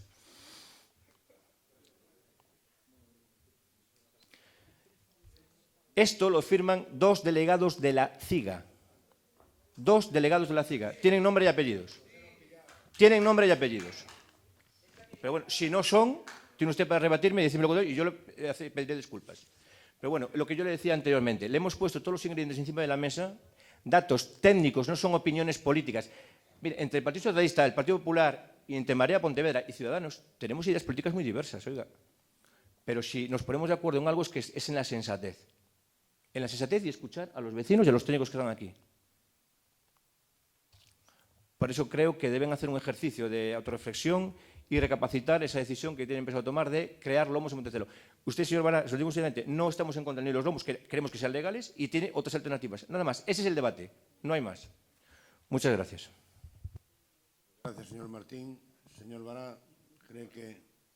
Brevemente, para decir que realmente no Partido Popular non hai ningún argumento novo, en todo caso, que queda claramente expresada a súa oposición ao modelo, non? Ainda que a disfracen como oposición aos lomos de Montecelo, pero está claro, e toda a súa argumentación vai nesa liña, non? E os lombos fanse distintos porque as rúas son diferentes, os tráficos son diferentes e as percepcións de seguranza viaria son diferentes, e por iso os técnicos os fan distintos. Pero digo unha cousa, que o iso dixo o enxeñero municipal na comisión do outro día, que se a legislación autoriza pendentes do 10%, nos estamos facendo do 8% ou do 6%, é dicir, moito máis suaves do que permite a legislación, en todo caso, variable segundo as zonas da cidade e segundo esas percepcións da seguranza e do perigo, non? Pero, bueno, a min realmente o que me interesou máis foi a intervención do Partido Socialista, non é por menosprezar ao representante do Partido Popular, que dixo moitas cousas, non? Porque realmente puxo a atención na cuestión fundamental, na Rúa Michelena. Porque, efectivamente, a Rúa Michelena é o exemplo máis claro do modelo. É o exemplo perfecto do modelo. Unha rúa que tiña 2 carrís de circulación, sentido contrario, cun semáforo, vostede non vivía aquí daquela. Sí, vivía, pois, entón, sabe perfectamente que había un semáforo para regular o tráfico na Praza da Peregrino. O tráfico peonil, non? Que os peóns tiñan que chegar ali, esperar a que parara os coches para poder pasar, non? Despois, o señor Pedrosa, que algúns poñen como o promotor e o precursor do modelo de peonil, fixo por aí unha reforma e puxo un carril de circulación que atravesa realmente todo o ámbito do corazón da zona peonil da cidade, que tiña 14.000 vehículos que pasaban por aí todos os días. Despois veo a reforma que fixo o BNG, que realmente o que temos agora é que é, eu creo que é sempre o máis claro desa transformación, dunha aposta valente por transformar ese espazo público e por convertir un espazo de preferencia peonil, onde os coches teñen que pedir permiso para entrar. Ese é o exemplo. Entón, que vostede veña aquí a criticar a funcionamento da Rúa Michelena e pedir un carril bici para a Rúa Michelena, creo que retrata perfectamente cal é a posición do Partido Socialista, a confusión mental do Partido Socialista sobre esta cuestión e que non entenderon nada do modelo de cidade. E vai ao dicir vostede aos colectivos que defenden a bicicleta na cidade, explíquelle iso do carril bici na Rúa Michelena, explíquelle iso dos carril bici na cidade, porque xa cambiaron moitas cousas e ninguén, hoxe en día, dese mundo defende ese tipo de cousas. Así que, póñanse ao día, lean as publicacións que hai moitas sobre este modelo que están copiando en todo o mundo e a ver se consiguen entendelo e sair desa posición seguidista do Partido Popular na que están entrando, que me parece un camiño, desde logo, perigoso. Moitas gracias. Ben, pois, tendo en conta que isto está debatido con profundidade, podemos sometelo a votación e entón votamos votos en contra da proposición do Grupo Partido Socialista sobre mobilidade en torno ao Hospital Montecelo. Votos en contra, 12. Abstencións, ningunha. Votos a favor. Estamos todos, son 13. Pois votos a favor, 13. Queda aprobada por maioría. Ben, e agora poderemos retomar o orden do día do pleno ou hai algún cliente máis por aí? Os periodistas que queren que falemos? Non queren que falemos de un punto determinado? Non. Vamos a falar entón do punto número 11, perdón. O punto número 11, 12, 13 e 14 e 15 que fala sobre unha política en Europa en materia de inmigración e que teño entendido que ao final os grupos consensuaron unha moción que hai que ratificar a urxencia e que sustituiría de alguna maneira a todas as mocións presentadas. Por lo tanto, si consideramos a urxencia válida, ten a palabra Carmen Fouces. Bueno, boa tarde. Como non hai ningún sirio nin siria no público, pois vamos agora xa ca orde do día. Se houber algún refuxiado seguramente diríamos tamén que adiantalo, pero non pudo ser. En principio, felicitarnos a todos os grupos políticos desta corporación por ser quen de chegar a un acordo e presentar unha moción conxunta que abandone un pouco pois ese afán de protagonismo ou de postureo e lanzar unha mensaxe seria a todos os veciños e a todas as veciñas. Na moción que nos sentamos, falamos, debatemos, houbo certa controversia, pero fomos quen de recoller un pouco as inquedanzas de todas as forzas políticas ao respecto deste drama. Somos concelleiros e somos concelleiras dunha pequena cidade do noroeste peninsular, pero ante unha emerxencia semellante temos que posicionarnos e temos que ofrecer de alguna maneira a nosa disposición a colaborar en todo o que poidamos. É emocionante, por suposto, ver como a sociedade reacciona contra actitudes xenófobas e contra as políticas migratorias excluíntes, que, por certo, a Unión Europea e Estados Unidos son campións, dando, pois, todos a benvida a familias, tanto a título institucional como a título individual, as ONGs e demais. En Pontevedra cidade, sempre soubemos estar á altura. E seguramente Galiza tamén vai saber estar. Tuvo lugar cando foi o conflito bosnio aquí por parte da Deputación para que non haxa ganas de enlealo por parte da Deputación, que o Partido Popular ao frente puxo a disposición as súas vivendas do Príncipe Felipe. Aí estuveron as persoas bosnias refuxiadas durante 2 anos. No caso dos nenos e nenas saharauis que volven cada verano, no caso dos nenos e nenas de Chernóbil, é dicir, desde Pontevedra, tanto da cidade como institucionalmente desde o Concello, non temos máis que accións e actuacións non solamente neste momento, sino ao longo de todo o ano.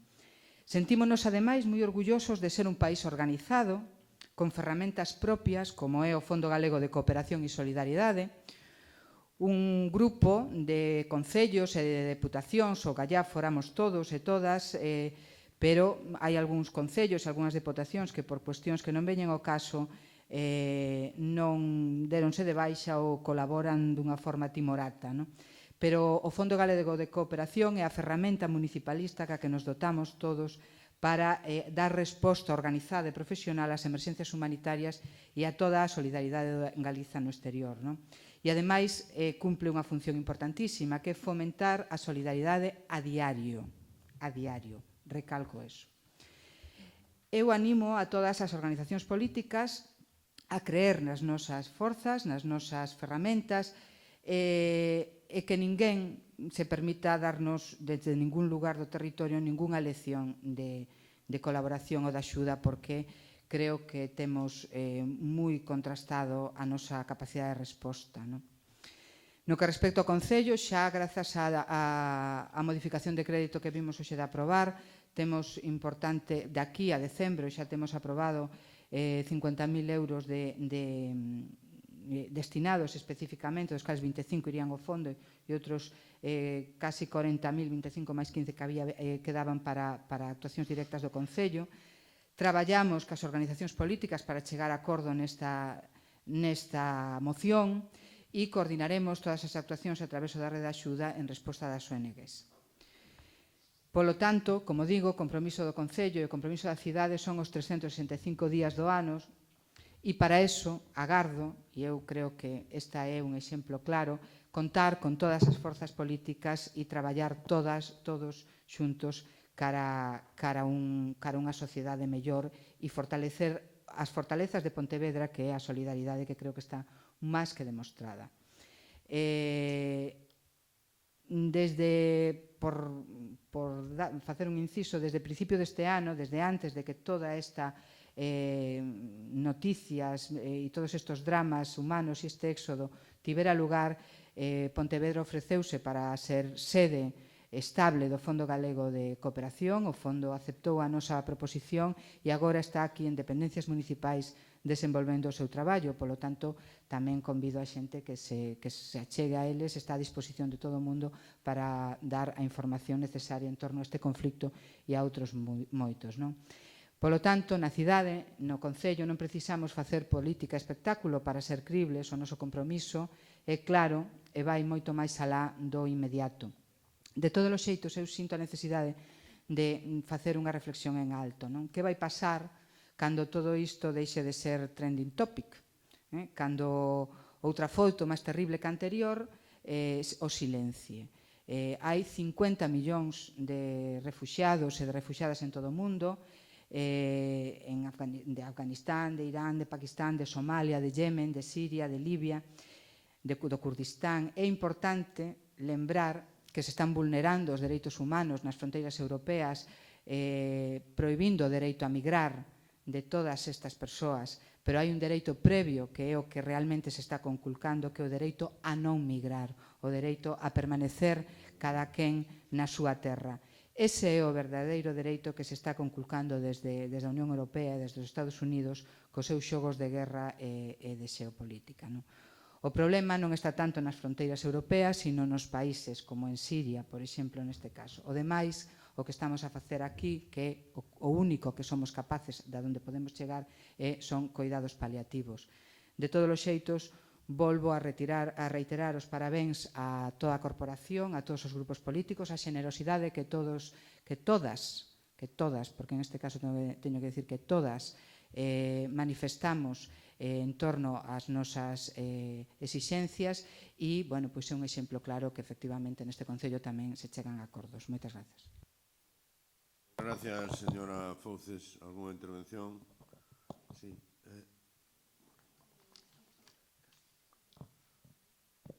Ten a palabra, señora Castro. Poder llegar a un consenso que nos leve a presentar unha moción conxunta nesta materia creo que é unha demostración de solidaridade e un exemplo de bo facer político nestes momentos nos que nos encontramos nunha grave crise global.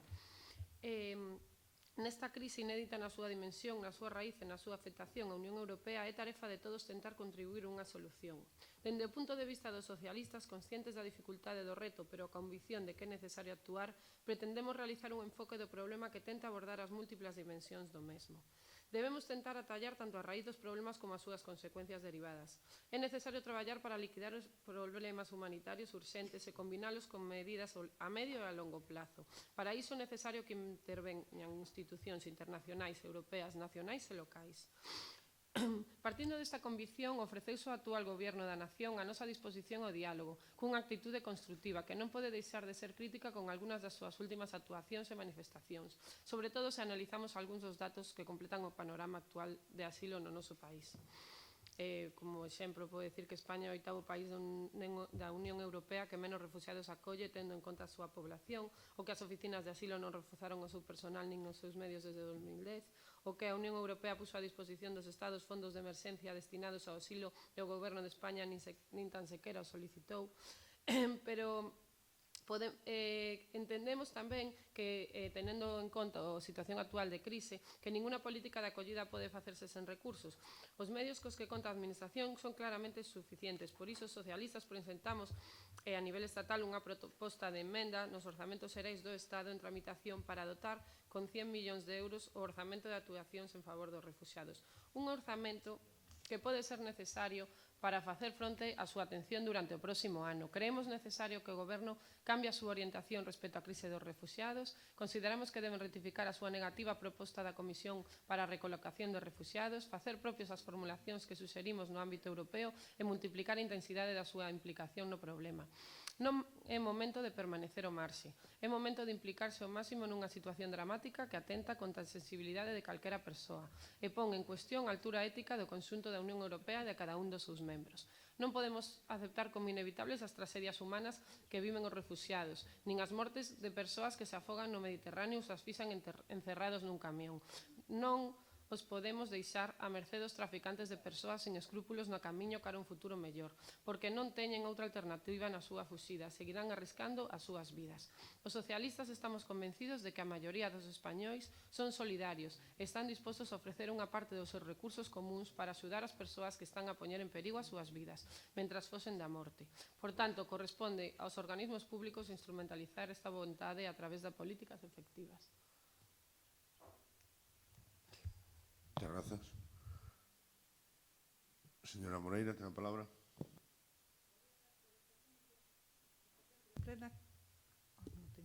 O día 4 de setembro, en plena crise migratoria provocada pola cerrazón dos mandatarios da Unión Europea, Marea Pontevedra anunciaba unha moción para incorporar a Pontevedra na rede de cidades refuxios impulsado polas alcaldesas de Barcelona, Ada Colau, en a que se sumaron de inmediato concellos de distintas cores políticas, como a Coruña gobernada pola Marea, Lalín gobernada por Compromiso por Galicia ou Ribadeo gobernada polo Bloque.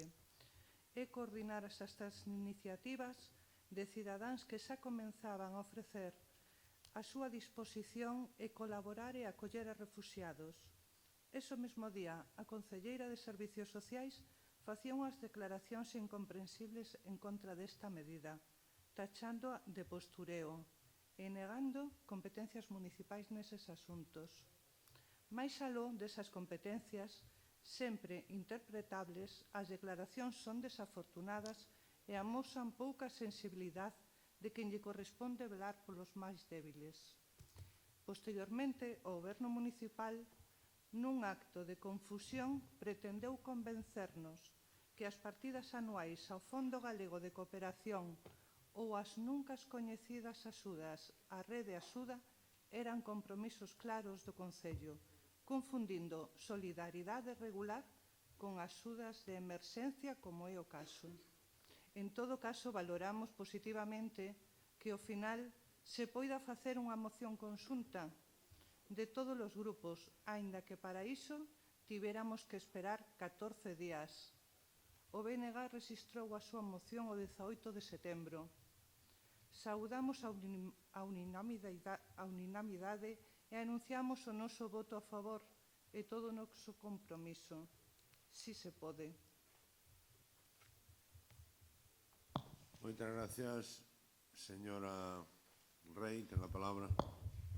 Yo es que no había protestado todavía en este pleno. Esto se supone que era una declaración institucional de todos los grupos conjuntos.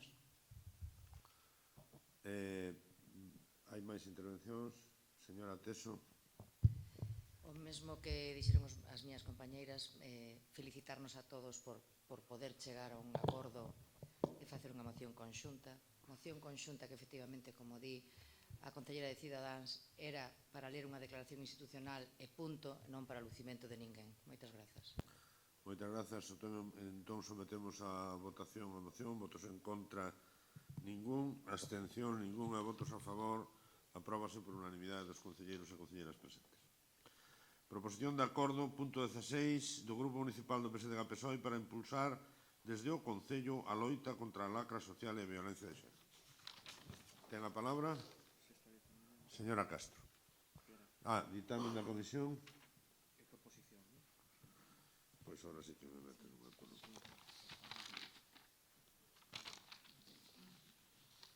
proposición de acordo do Grupo Municipal do PSDG-PSOE, sí.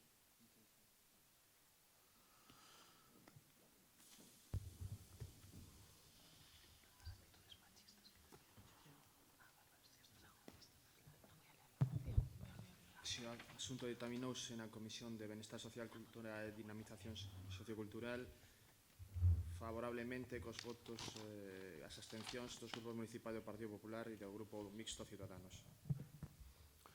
Moitas gracias. Ten a palabra a señora Castro. Sí. Esta moción responde a unha necesidade social urxente que no que va de ano foron asesinadas 3 mulleres en Galicia e 35 en España. Bueno, eran 34 cando as presentamos e agora son 35. En manos das súas parellas. Dende as diferentes administracións temos que tomar medidas que intenten solucionar esta lacra social que é a violencia de xénero. Os socialistas fomos pioneros neste senso coa Lei de Violencia de Xénero do ano 2004, pero a regulación legal estamos a ver que non é suficiente. Polo tanto, compre tomar outra serie de medidas. Os nosos compañeiros socialistas no Congreso levan toda a legislatura exixindo ao presidente Rajoy que rectifique as súas políticas de igualdade e prevención da violencia de xénero, que repoña os recortes orzamentarios e lidere o pacto con todas as formacións políticas. Propusemos unha folla de ruta para facer fronte aos incesantes asesinatos das mulleres e non houbo resposta, pero sí consecuencias, xa que acabamos de sufrir o verán con maior número de asesinatos machistas registrados dende o ano 2010. Xa temos demasiada dor, demasiada indignación e demasiada conmoción, demasiadas mulleres asesinadas como para que non suceda nada nunha sociedade que se di democrática, nunha sociedade decente. Non podemos quedar impasibles ante o que está a suceder no noso país. Non podemos permitir que o número ou a frecuencia dos asasinatos convertan estes feitos en normais. Os socialistas propoñemos unha folla de ruta con 3 pilares para erradicar a devantida violencia. Mellorar a aplicación da lei no ámbito xudicial coa formación especializada nos xulgados específicos ou acompañamento ás mulleres en todo o itinerario xudicial ou a análise do incremento na retirada das denuncias. En segundo lugar, intensificar a sensibilización e a educación reiterando a importancia de que no currículum escolar haxa unha formación específica en igualdade, loita contra a violencia de xénero, educación efectivo sexual. En terceiro lugar, cunha dotación orzamentaria suficiente e non no camiño dos recortes que continúa percorrendo o PP menos un 17% no presuposto respecto ao ano 2011. Entendendo que a maiores do anterior é necesario un plan integral para prevenir, protexer e reparar o dano tamén as menores víctimas da violencia machista, xa que unha sociedade decente exixe avanzar cara unha sociedade segura e libre de violencia de xénero, que garante unha resposta efectiva ás mulleres que sofren violencia, así como seus fillos e fillas. Pensamos que é responsabilidade de todos poner fin ao que está a suceder, por tanto o Concello debe facer todo o que está nas súas competencias para isto.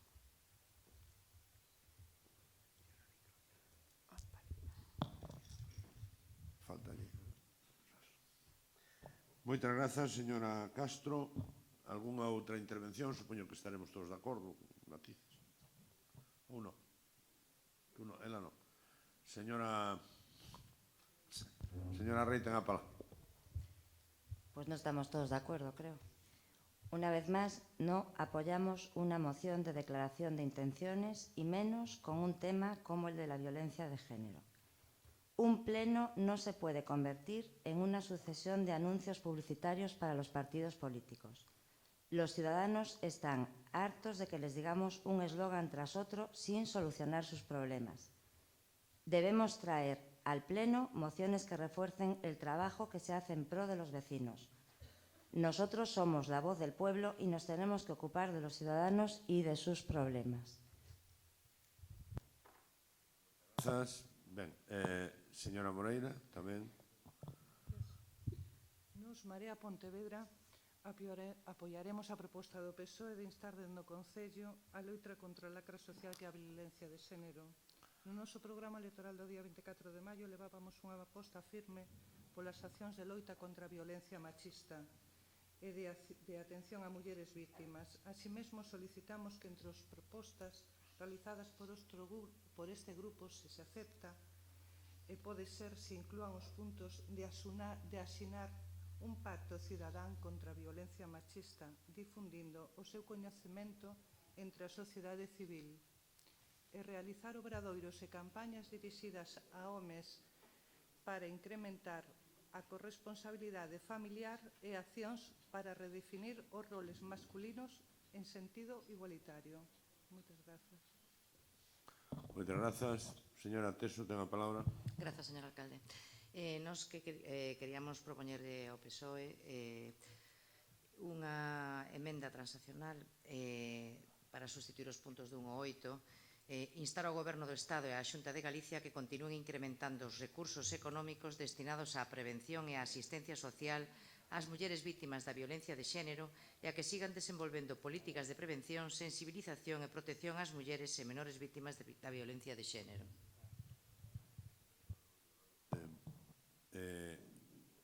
Señora Castro. Aceptamos. Sí, aceptamos. Sí. Aceptamos. Aceptate. Sí, aceptamos tamén a emenda de Marea. A de Marea tamén. A de aquí tamén. Quero dicir unha cousa. Señora, a ver, aceptamos Acepto as propostas. Aceptamos as propostas de Marea. Señora Rey. Enmendada esta moción por los dos partidos mayores en la oposición, se dota de contenido, lo que me alegra porque no me gusta perder el tiempo. O sea, que non acepta... Bueno, en todo caso, votamos, non? Nos aceptámoslo todo. Vale. Sin discusión. Votos en contra benvidos todos da moción coas esta emendas aceitadas.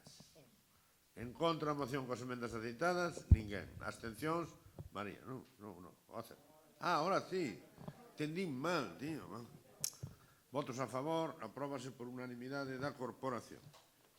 Eso chámase enriquecer unha moción e cambiar votos. Isto é noso.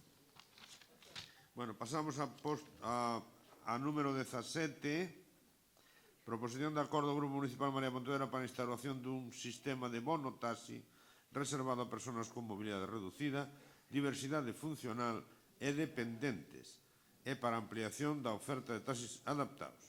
Ten a palabra, pois non sei que. Primeiro o secretario e logo a señora Moreira. Señor secretario, ditamen. Sí, ditaminouse na Comisión de Mobilidade, Infraestructuras e demais favorablemente por unanimidade. Moitas grazas. Señora Moreira, ten a palabra. Sí, grazas. A nosa proposta vai encamiñada a aumentar no Concello a flota de Eurotaxis. As normativas europeas inciden na necesidade de implantación progresiva desta modalidade de taxi. Tendo en conta o Libro Branco do Taxi, o Real Decreto 1544 de 2007, no que se regulan as condicións básicas de accesibilidade e non discriminación para o acceso e utilización dos modos de transportes para persoa con discapacidade que establecen o 2017 o ano tope para a implementación deste servicio de taxis universais, os Eurotaxis, o municipio de Pontevedra conta neste momento cunha flota de 91 taxis. A cota de 5% adicada ao Eurotaxi suporía de 4 a 5 licencias para Eurotaxis. Pontevedra non dispón máis que dun Eurotaxi adaptado e non dispón de un sistema bonotaxi artellado. A pesar de ser un concello de máis de 50.000 habitantes, nunha entrevista, o titular do único taxi adaptado manifestaba que non se demanda o servizo por descoñecemento. Este servizo é necesario para mellorar a calidade das vidas das persoas con mobilidade reducida, diversidade funcional e persoas dependentes, máis nunha cidade que pretende ser accesible para todos e todas. Marea Pontevedra considera que é necesario un pulo para dar coñecemento deste servicio, promover e facilitar o seu uso, con a adopción de bonotaxis é unha forma adecuada de ecosistema de Eurotaxis fose rendible a vez que atractivo, para realizar as actividades tan cotiás como acudir a fisioterapia, a facer xestións administrativas, acudir ao banco, centros médicos, centros de formación, de lecer, garantindo dende a administración local o disfruto deste dereito local. Por iso propoñemos implantar un servicio de bonotaxi que estaría reservado a persoas con mobilidade reducida, diversidade funcional ou dependentes. Teránse en conta as rendas persoais e aspectos médicos sociais, artellado desde benestar os servicios sociais comunitarios. Instar ao Goberno municipal que evite a perda do único Eurotaxi conveniado o que supería baixar os chanzos agañados para a mobilidade urbana. Gracias. Gracias.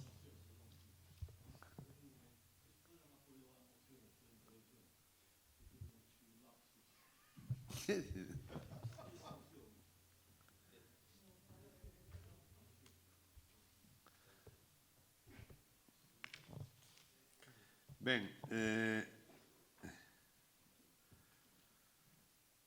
intervén en primeiro lugar a señora María Reis, non intervén. Señora Castro, ten a palabra. Sí. Nos vamos a votar a favor desta moción presentada pola Marea. Entendemos que son importantes tanto o punto primeiro que fala do bono taxi como o segundo que fala das subvencións ao Eurotaxi. Entendemos que é moi preocupante a situación que estás a dar neste sentido na nosa cidade, pero a situación agrávase cando falamos da xente que vive no rural. Este problema afecta moi seriamente as persoas con mobilidade reducida, causándole unha grave situación de exclusión social cando pretenden utilizar este medio de transporte que é o taxi. Este non está adaptado, algo por desgracia moi habitual. Este problema agrávase coa crise económica, xa que moitos profesionales que mercaron no seu día un Eurotaxi volven ao taxi convencional polo custo que este supón, e por iso entendemos a necesidade de subvencións dende o Concello. Como é posible que no pleno século XXI as persoas con mobilidade reducida que residen neste municipio adopten únicamente un taxi accesible? Poden vostedes imaginar a situación de incomunicación e de falta de independencia que isto lle xenera, sobre todo cando falamos de xente que vive no rural e tendo en conta o allamento que no referente ao transporte público xa por sí sofren estes veciños. Entendemos que ante a ausencia de transporte público eficiente que conecte o rural co centro da cidade xorde aínda máis a necesidade de contratar un servicio de taxi para este tipo de persoas, cuxo custo aumenta notablemente cando se trata dun vehículo adaptado, e de aí a necesidade de poder realizar un sistema de bono taxi necesario para garantir a igualdade de oportunidades entre os nosos veciños con mobilidade reducida. Moitas grazas. Señora Teso, ten a palabra. Grazas, señor alcalde. Nós queremos tamén anunciar o noso voto a favor desta moción da Marea e, ademais, anunciamos ese voto a favor con moitísima ledicia. Con ledicia de saber que, por fin, nesta corporación hai grupos que, como a nós, ven que hai unha necesidade que non está cuberta. Así o dixemos nós nunha moción que presentamos no pleno de xuño de 2012, pero os señores de BNG e do PSOE estimaron daquela non só que non era necesario, sino que se mofaron da proposta. Benvidos, señores do PSOE, porque daquela confundiron vostedes churras con merinas e metían no mesmo saco a parados, persoas sin recursos, e dicían textualmente que si se ía por unha vía tan amable, tan caritativa, podíamos estrelarnos. Van cambiando as cousas, bueno, menos mal. E dentro do BNG, a señora Fouces fixo unha extensa disertación, hoxe a súa compañeira, está claro que da lingüística dáse ben no BNG, lingüística sobre o termo minusvalía, e logo de ilustrarnos a todos, dixo que non había que debatilo no pleno do Concello. E, para rematar a súa brillante intervención, manifestou: a min dá má sensación que isto é como lavarlle a cabeza a un burro, perdemos o tempo e o xabón. En fin, esperamos que desta volta estes dous grupos teñan máis sentidiño e sensibilidade, como di o título da película. Boas tardes.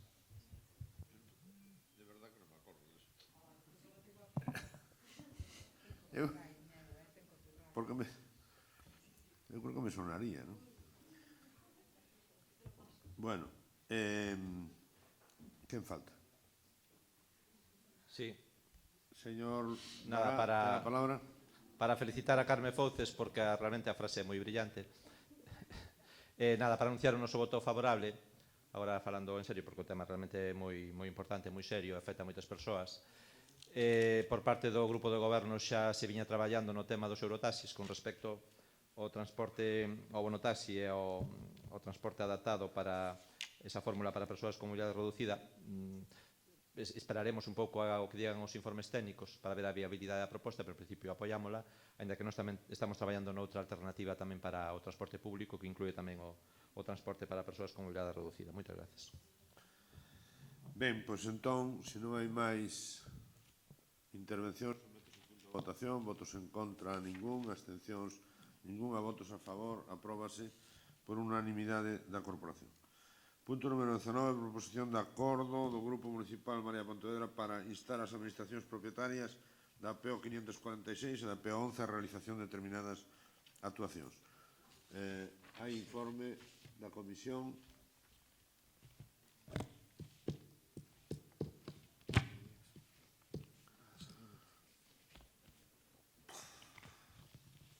Ditaminou na Comisión de Mobilidade a súa conformidade coa emenda proposta polo presidente e ditaminouse favorablemente por unanimidade. Moitas grazas, señor secretario. Ten a palabra a señora Moreira. Na nosa iniciativa faise necesario que o Concello de Pontevedra inste as administracións titulares das estradas PO 546 e a PO 11 para garantir a seguridade dos desplazamentos tanto de peóns como de ciclistas. No caso da PO 546, a coñecida comunmente como a carretera Vella de Marín. No tramo que discorre pola parroquia de Lourizán, dende entrada ao complexo en Celnosa ata a rotonda de entrada ao Porto, acumula un elevado tránsito de vehículos de gran tonelaxe que acceden ao complexo industrial, agravado dende o ano 2006 ao impedir o paso destes vehículos pola rúa Fernández Ladreda e Rosalía de Castro.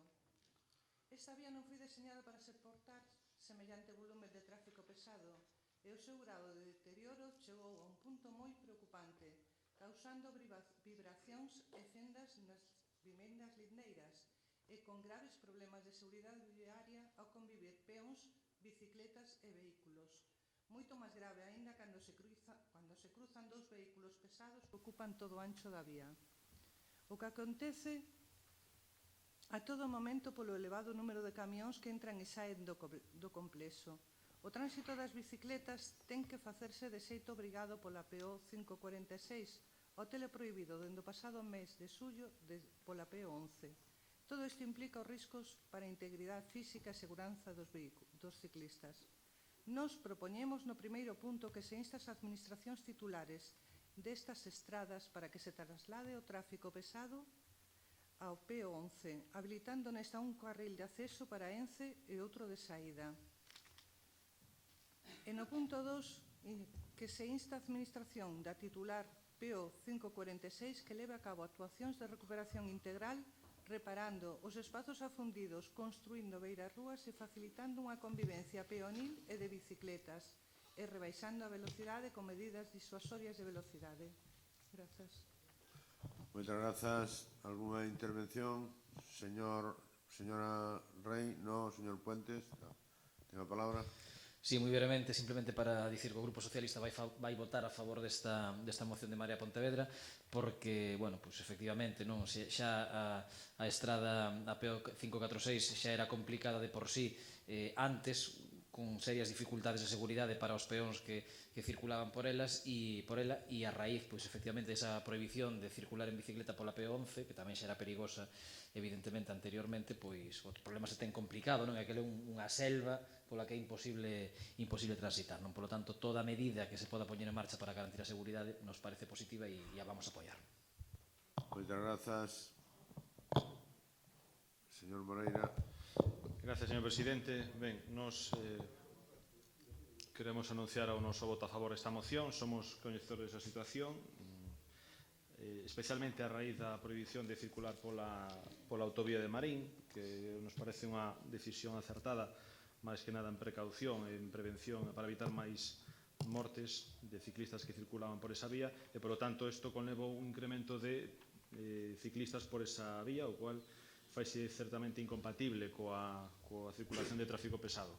Mentras non se faga, se acometa o proxecto do Ministerio de Medio Ambiente e do Ministerio de Fomento para o paseo que una Pontevedra con Placeres, pois temos que buscar solución. Nos estivemos traballando en algunha medida, xa se teñen, despois das sesións coa Xunta de Galicia, instalado sinais de advertencia aos conductores que circulan pola Estrada Vella de Marín para que teñen en conta a asistencia de ciclistas que ademais circulan en paralelo. Eso está conseguido e agora temos pendente efectivamente unha mellora dese espacio, retirar o tráfico pesado, a nos parece ben. Creo que este acordo, se sale por unanimidade, non será de moita utilidade nas xestións que estamos realizando con outras administracións. A verdade é que nos dará forza para facer valer esa necesidade dunha reforma desa PO 546. Por lo tanto, o noso voto a favor desta moción. Moitas gracias. Moitas grazas, señor Moreira. Señor Mosquera, ten a palabra. Grazas, señor alcalde. Ben, estamos na Semana Europea da Mobilidade e, propostas deste tipo creo que son sumamente interesantes, lamentável outras en contra, pero son sumamente interesantes. Bueno, quero, por se alguén quere, non xa sei que non é o foro, pero mañán no Museo da Diputación organiza unha xornada sobre isto, que hai xa 80 inscritos, se alguén quere asistir, pois ainda estaría a tempo, de corporación faríamos un oco. Con respecto á moción, ben, nos, pola parte que nos toca, me toca, pois levamos anos, bastantes anos, tentando sacar o tráfico pesado e reordenar toda esa zona, non? É complexa, pero intentámoslo. Onte mesmo, na visita da ministra, pois un dos temas que se falou foi precisamente o baixar os camións a P11. Xa estaba falado de antes, e onte, mostraron as súas reticencias, co cual ter un acordo plenario pedindo e a ver se os técnicos de Fomento responsáveis buscan algunha vía, algunha saída para aceptalo, para resolvelo, pois millor, non? E con respecto á estrada Bella de Marín, non? Pois anos tamén intentando que vía directamente a Cotopo, vía incluso colaboración do Concello, pois mellorar a urbanización e mellorar as medidas de seguranza viaria en ese tempo.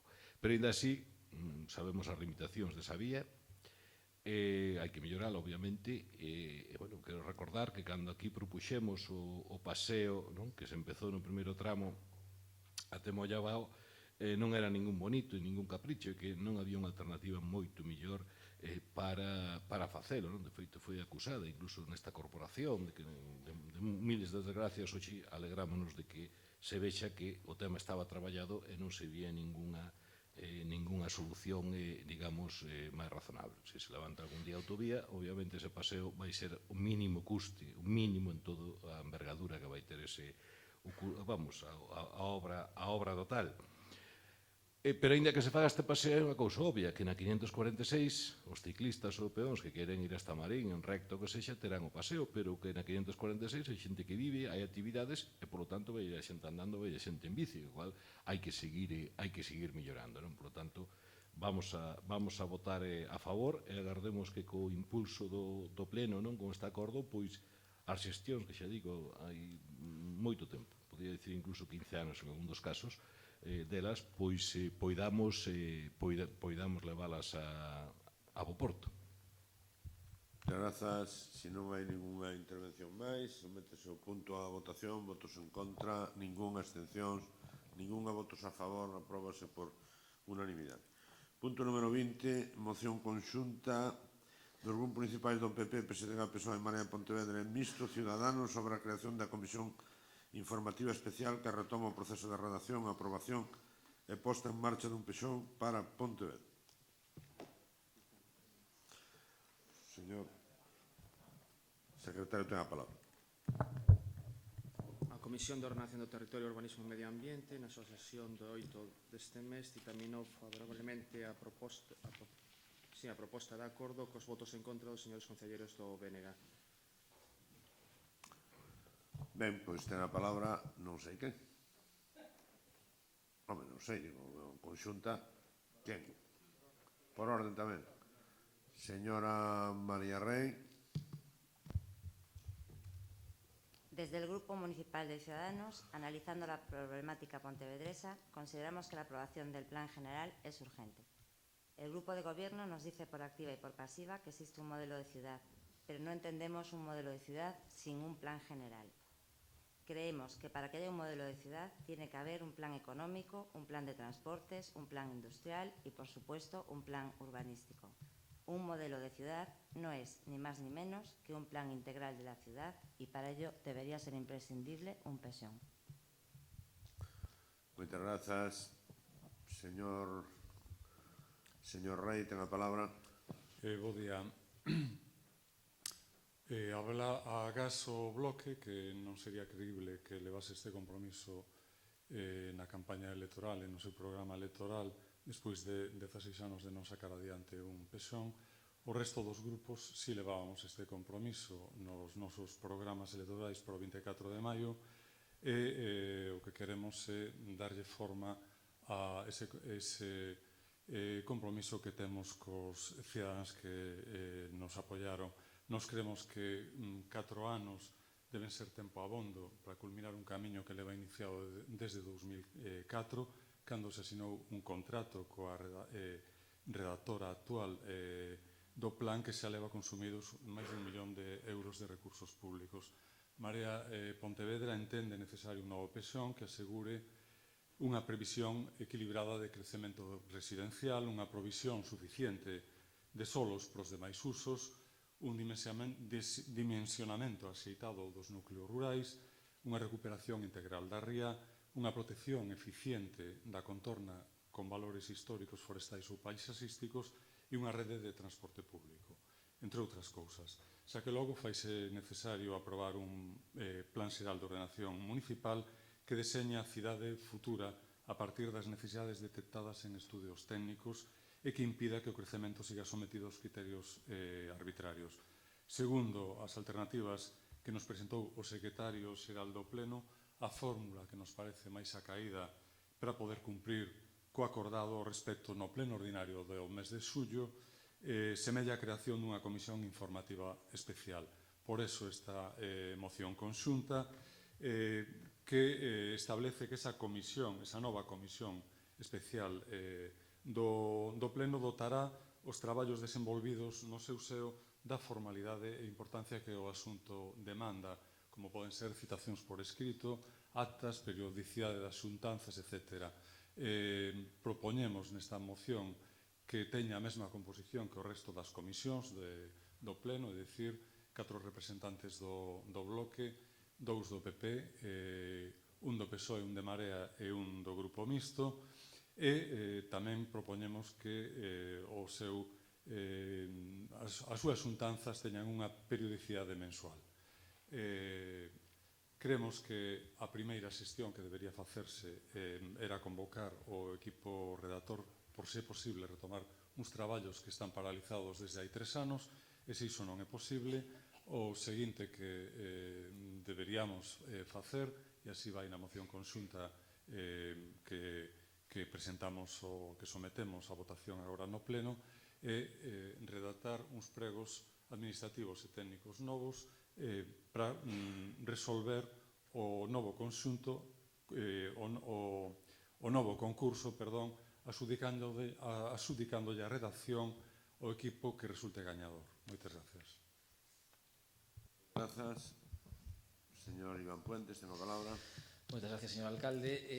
Nós non imos reproducir o contido da moción, que xa foi explicado, nin tampouco argumentos que xa falamos e que xa expuxemos neste pleno no mes de xullo. Pero sí queremos deixar constancia de algunha cuestión que pasou desde aquela hasta hoxe e que explica por que hoxe, 2 meses despois, estamos aquí debatindo outra vez algo que xa o pleno da Corporación Municipal debateu, sobre o que se pronunciou e sobre o que quedou clara a súa postura. O 20 de xullo, a maioría desta Corporación Municipal e a maioría, polo tanto, dos cidadáns de Pontevedra que aquí representamos, expresou a súa vontade de retomar os traballos de redacción do Plan Xeral de Ordenación Municipal en contra do criterio do Goberno Municipal e, neste caso, do Grupo Municipal do BNG.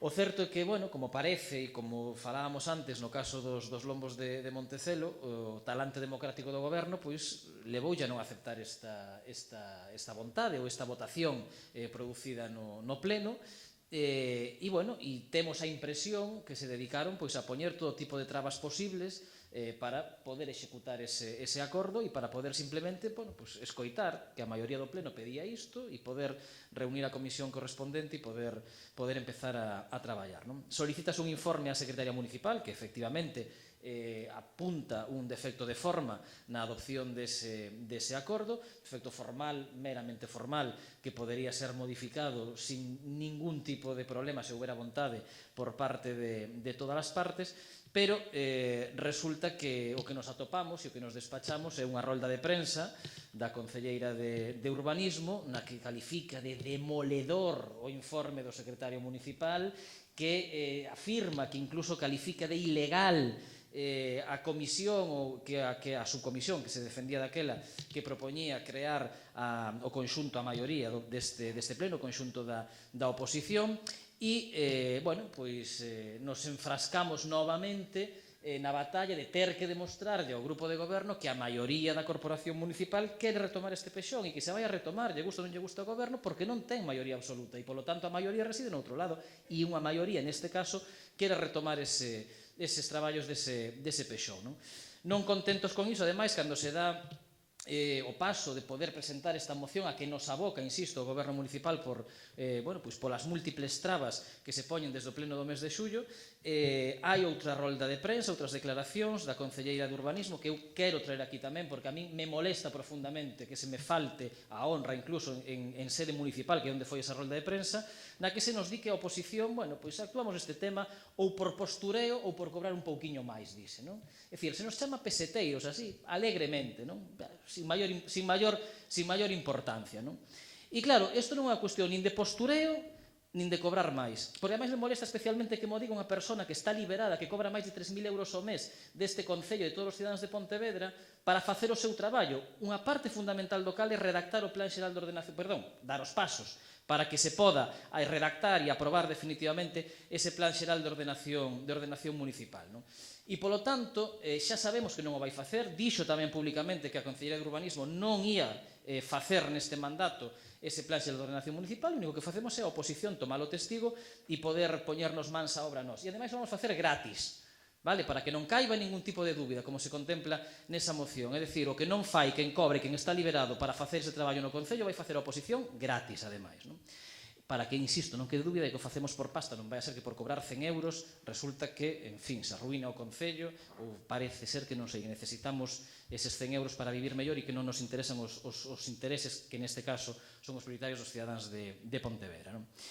Polo tanto, efectivamente, seguindo o informe do secretario, se trae novamente a pleno este acordo para crear unha comisión especial que poda retomar eses traballos do Plan Xeral de Ordenación Municipal e que desbloquee, en definitiva, a situación na que estamos. Pois nós non vemos lóxico que 16 anos despois do cambio de goberno en Pontevedra sigamos na mesma situación, que levemos máis dun millón de euros gastados en uns traballos cuxa efectividade todavía non se viu, que se teñan tramitado 40 modificacións puntuais do Plan Xeral de Ordenación do ano 89, que está actualmente en vigor, e gastado uns 3 millóns de euros en esas modificacións puntuais que nos darían para redactar casi 2 plans de urbanismo, e que, en definitiva, sigamos condenando aos veciños e veciñas a inseguridade na que están en moitas ocasións, sin saber que poden facer coas súas propiedades, sin saber que servicios e que non servicios se poden aplicar ou se poden operar, se poden poñer en marcha en determinados sitios, ou outras cuestións que xa foron apuntadas anteriormente, como peanalizacións ou non peanalizacións en determinados espacios. En definitiva, ter o normal, un plan xeral de ordenación municipal que, como se apuntaba antes, creo que era por parte do alcalde, implica saber a priori que é o que se vai facer en cada zona da cidade e non a golpe de ocorrencia, a golpe de modificación puntual do plan de urbanismo en vigor. Polo tanto, queremos deixar constancia unha vez máis con esta moción o noso compromiso, desde logo, e o noso traballo gratuito, insisto, e absolutamente desinteresado, simplemente de compromiso cos cidadáns que nos votaron nas últimas eleccións municipais para representarlos neste pleno, para que no ano 2020, tal e como a Xunta de Galicia marca, Pontevedra poda ter un novo plan de urbanismo e os cidadáns de Pontevedra, en definitiva, podan ter un instrumento que sí que permita planificar un modelo de cidade axeitado aos seus intereses. Moitas grazas. Señor Moreira, ten a palabra. Grazas, señor presidente. Creo que sobre este punto que xa se ten exposto polos compañeiros hai que facer unha reflexión, e que é lamentable que teñamos que traer esta moción hoxe aquí. Creo que isto é competencia que tiene que ter feito o goberno xa hai moitos anos, pero en todo caso o que non é normal é que a Concelleira de Urbanismo o primeiro anuncio que faga é que non vai facer un plan xeral, que tanto como dicir, nada máis ser nomeada, dicir que non vai facer o seu traballo. Nunha empresa privada, a Concelleira de Urbanismo tería sido fulminantemente despedida e ademais sería un despido procedente de libro, porque é increíble que o primeiro anuncio que se faga ese, que non vou facer o meu traballo. E non solamente eso, sino que non lle chega con non facelo ela, sino que ainda por riba xa anunciou, e os feitos así o demostran, que vai boicotear calquera intento da maioría da corporación por sacar adiante un plan xeral que ela ten a obriga de sacar, pero que non quere sacar, a pesar de que cobrar por elo. Estamos vendo, xa o vimos en outras sesións, pero iso é o que nos leva a ter que crear unha comisión paralela, porque sabemos que na Comisión de Urbanismo, no seno da Comisión de Urbanismo, iba a facer todo o posible porque isto non salir adiante. Por lo tanto, nos vemos obligados a crear esta comisión, non imos cobrar, señora concelleira, non nos imos lucrar con este traballo que tiña que facer vostede, imos facer o seu traballo, efectivamente, como di o portavoz do Partido Socialista, gratis. E fai un rato, a mesma concelleira nos daba neste pleno leccións de moralidade, pero non o que agardamos dela é que torne toda esa maldade que a leva a torpedear calquera intento da oposición da maioría de corporación en sacar dentro do plan xeral, que a torne enerxía positiva, que axude a facer un novo plan xeral, porque creo que será o mellor servicio que lle pode facer a esta cidade. Están condenando a Pontevedra a non poder decidir como quere ser nos próximos 20 ou 30 anos. Vostedes xa sabemos que preferen o urbanismo a carta, que queren saber vostedes quen decide onde e como se urbaniza, que zona se urbaniza, sin transparencia, sin que ninguén o saiba nun plan xeral, e desde logo este urbanismo especulativo tense que acabar. Todos os cidadáns tenemos que saber claramente como vai medrar a cidade, por onde vai medrar, por onde vai ser a zona urbanizable, por onde vai ser a zona industrial, onde imos poder ter crematorios, que precisamente non ter un plan xeral adaptado xenerou un conflito social importante no que a día de hoxe o alcalde sigue sin recibir os veciños. E, polo tanto, unha última reflexión, señora concelleira. Pense vostede que grupos políticos antagónicos e nas antípodas políticas moitas cousas, que coincidamos nesto, creo que a vostede a debería facer reflexionar sinceramente. Por lo tanto, anunciamos o noso voto a favor desta moción. Moitas gracias. Moitas gracias, señor Moreira. Señora Carmen da Silva, ten a palabra. Grazas, señor alcalde. Moi boas tardes. Señor Moreira, non me chame maga, que eu son amiga dos Reis Magos. Non se dá conta de que, ademais, son a concelleira de festas. E, ano tras ano, teño que facilitarlle información sobre o comportamento dos pontevedreses e pontevedresas. Son o seu enlace directo. Entón, non me digas as cousas, porque despois, claro, teñen consecuencias. O respecto da moción. Catro grupos presentaron unha moción conxunta. Entendemos que realmente esta moción o que fai é esta proposta que fai é duplicar a Comisión de Urbanismo, sacando no punto terceiro que efectivamente é a máis do que sería a constitución dunha comisión. Entendemos que se podía facer perfectamente coa Comisión de Urbanismo, foi unha liña pola que non foi precisamente este grupo o que os levou, porque isto nace por unha moción na que non incluía nada sobre unha subcomisión, nin grupo de traballo, nin nada, na que se lle presenta unha enmenda na que mete esa subcomisión e a raíz dese acordo plenario, co informe do secretario se ve que non se pode constituir esa subcomisión. En todo caso, correxiron fundamentalmente as cuestións, visto o informe que emitiu o secretario respecto desta proposta, polo tanto é unha cuestión de organización da corporación e nos ímonos abster na constitución da comisión, porque se se decide por parte organizar esta comisión, que pode perfectamente funcionar, aínda entendendo que é unha duplicación da Comisión de Urbanismo que vostedes, calquera de vostedes, pudo presidir, porque esa opción deuse desde a Constitución da Corporación. De feito, hai comisións que non preside ningún concelleiro ou concelleira do grupo de goberno. Tuveron esta opción desde o principio e non a quixeron. Agardo que tamén no seo desa comisión fagan as propostas para dar cumplimento ao outro acordo plenario que houbo nese pleno do 20 de xullo. Simplemente unha cuestión. Nos absterémonos na votación agás que queiran modificar o punto 7 en función do contido do informe do secretario. O informe do secretario di, está no expediente do pleno, que a renuncia ás retribucións pola pertenza á comisión tal como está redactada, porque di que os portavoces dos distintos grupos se comprometen a que se renuncie expresamente a calquer retribución que non ten, o di o informe do secretario, que non ten ninguna efectividade, porque os que terían dereito a esas indemnizacións por asistencia á comisión son os concelleiros individualmente, non os grupos. Por lo tanto, non poden os grupos comprometerse polos concelleiros, porque logo podería dar lugar a recurso. Pero o secretario apunta unha posibilidade, que sería que esa comisión non sería retribuída se o pleno así o acorda. Como neste caso, para evitar recursos, sería necesario o voto unánime da corporación, nós nese caso votaríamos a favor dese punto 7, se o modifican, para que nese punto haxa acordo unánime, porque do contrario podería dar a recursos por parte dos concelleiros que non votaron a favor. É o que di o secretario no seu informe, leo literalmente: o exercicio da súa competencia fose que determinase que a dita comisión non sería retribuída ao pleno, aínda cando tal acordo debería adoptarse por unanimidade ou motivarse adecuadamente suficiente en caso contrario. Nós non temos ningún problema para que ese punto teña efectividade, porque así o expresa o secretario de pleno, que de non facerse así non tería ningunha. Tería que ser un acordo individual de todos os membros da corporación, non só dos que van a estar na comisión, porque calquer sustitución, polo tanto, xa podería xenerar un conflicto, a que non haxa problema en que se aprobe polo pleno que a comisión non é retribuída, e nese caso, como é necesaria a unanimidade, absteríamonos en todo menos nese punto. Nada máis. Moitas gracias, señora da Silva. Señor Iván Puentes, ten a palabra.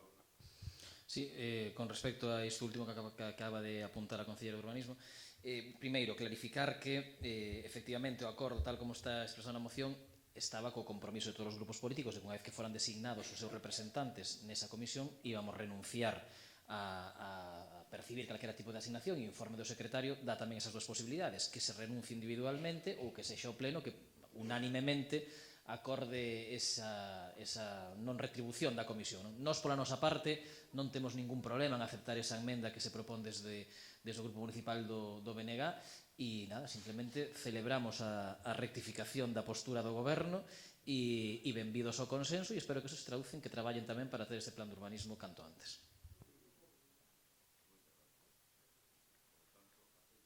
A emenda esa e excepto o punto, temos que votar a moción cos puntos. Cantos puntos ten? 7. 7. Pois nos abstemos nos 6 primeiros.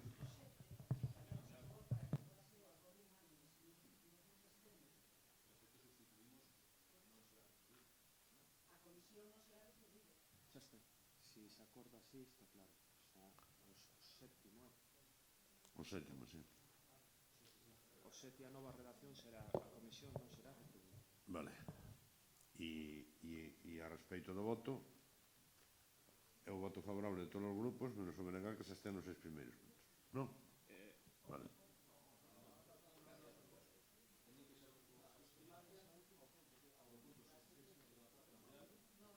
No.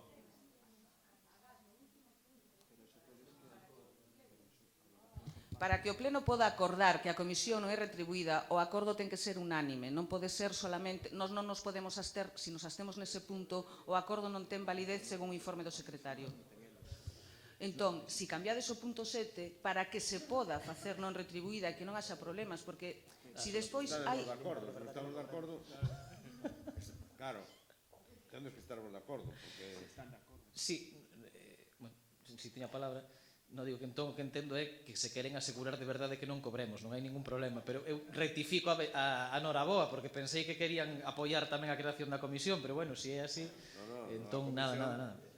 Esperemos convencelos a partir de agora. En todo caso, a mí, dame igual, como opinen os demais voceiros, non? Eu teño claro que os concelleiros do Partido Socialista que estén aí van a renunciar ao cobre independentemente do que diga o pleno, non? Pero bueno, se vostedes prefiren blindar que non cobremos, blindámolo, que a nosa palabra sí que ten validez.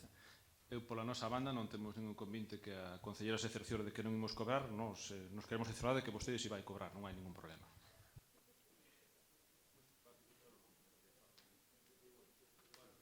A siguiente punto. Está votado? Sí, teño claro. Entonces, están de acordo en que se vote partido e se votan 6 abstención. Todo o sétimo e o resto... Sí, xa está. No, abstención nos 6 primeiros, voto a favor no sétimo de todos, vale? Ben, pasamos ao punto número 22, proposición de acordo do Grupo Municipal do PSDG-PSOE do 18 de 8 de 2015 sobre a utilización partidista e propagandista da páxina web do Concello de Pontevedra. Está dictaminado isto? Está dictaminado? Pola Comisión de Réxime Interior e Persoal e Organización, si foi dictaminada favorablemente cos votos en contra dos membros do Grupo Municipal do BNG. Moitas grazas. Pois, por lo tanto, ten a palabra o señor Iván Puentes. Bueno, muchísimas gracias de novo, señor alcalde. Efectivamente, esta moción que presentamos hoxe aquí, bueno, é froito simplemente dunha preocupación que nós temos ao ver, bueno, pois, o tratamento que se lle está dando a información, o que se lle deu, polo menos durante os 2 primeiros meses, a información na páxina web do Concello de Pontevedra, non? E que temos a sensación de que o mundo e a sociedade van por un lado e Pontevedra vai por outro, ás veces, non? E ás veces para ben e ás veces para mal, e creemos que ademais neste caso para mal, non? O artigo 20 da propia Constitución Española do ano 78 xa garante o dereito dos cidadáns a recibiren libremente información veraz por calquera medio de difusión, así como acceso dos grupos sociais e políticos significativos aos diferentes medios de comunicación dependentes das administracións públicas, respetando o pluralismo da sociedade. Desde aquela aprobáronse diversas normativas, a Lei de Publicidade e Comunicación Institucional do Goberno de España, diferentes leis de transparencia nas comunidades autónomas. E o certo é que, bueno, todas elas van nunha mesma liña, que é de profundizar na ética, na transparencia do traballo das administracións públicas, non? En definitiva, separar a labor institucional da labor meramente partidista e da labor meramente, bueno, de parte, digamos, no traballo ordinario desas administracións, non? Separar, en definitiva, os medios e os recursos propios das administracións públicas e aqueles medios e recursos propios dos partidos políticos, non? O certo é que tamén a marxe desas leis e, en fin, dese marco normativo que nos podería ir apuntando e obligando en algúns casos, existe tamén o compromiso persoal, o compromiso ético e a actitude voluntaria que cada goberno, que cada membro de goberno poda ter con respecto a estes temas, non? E insisto, nós creemos que do visto na páxina web do Concello de Pontevedra, pois este goberno vai por outro lado, non?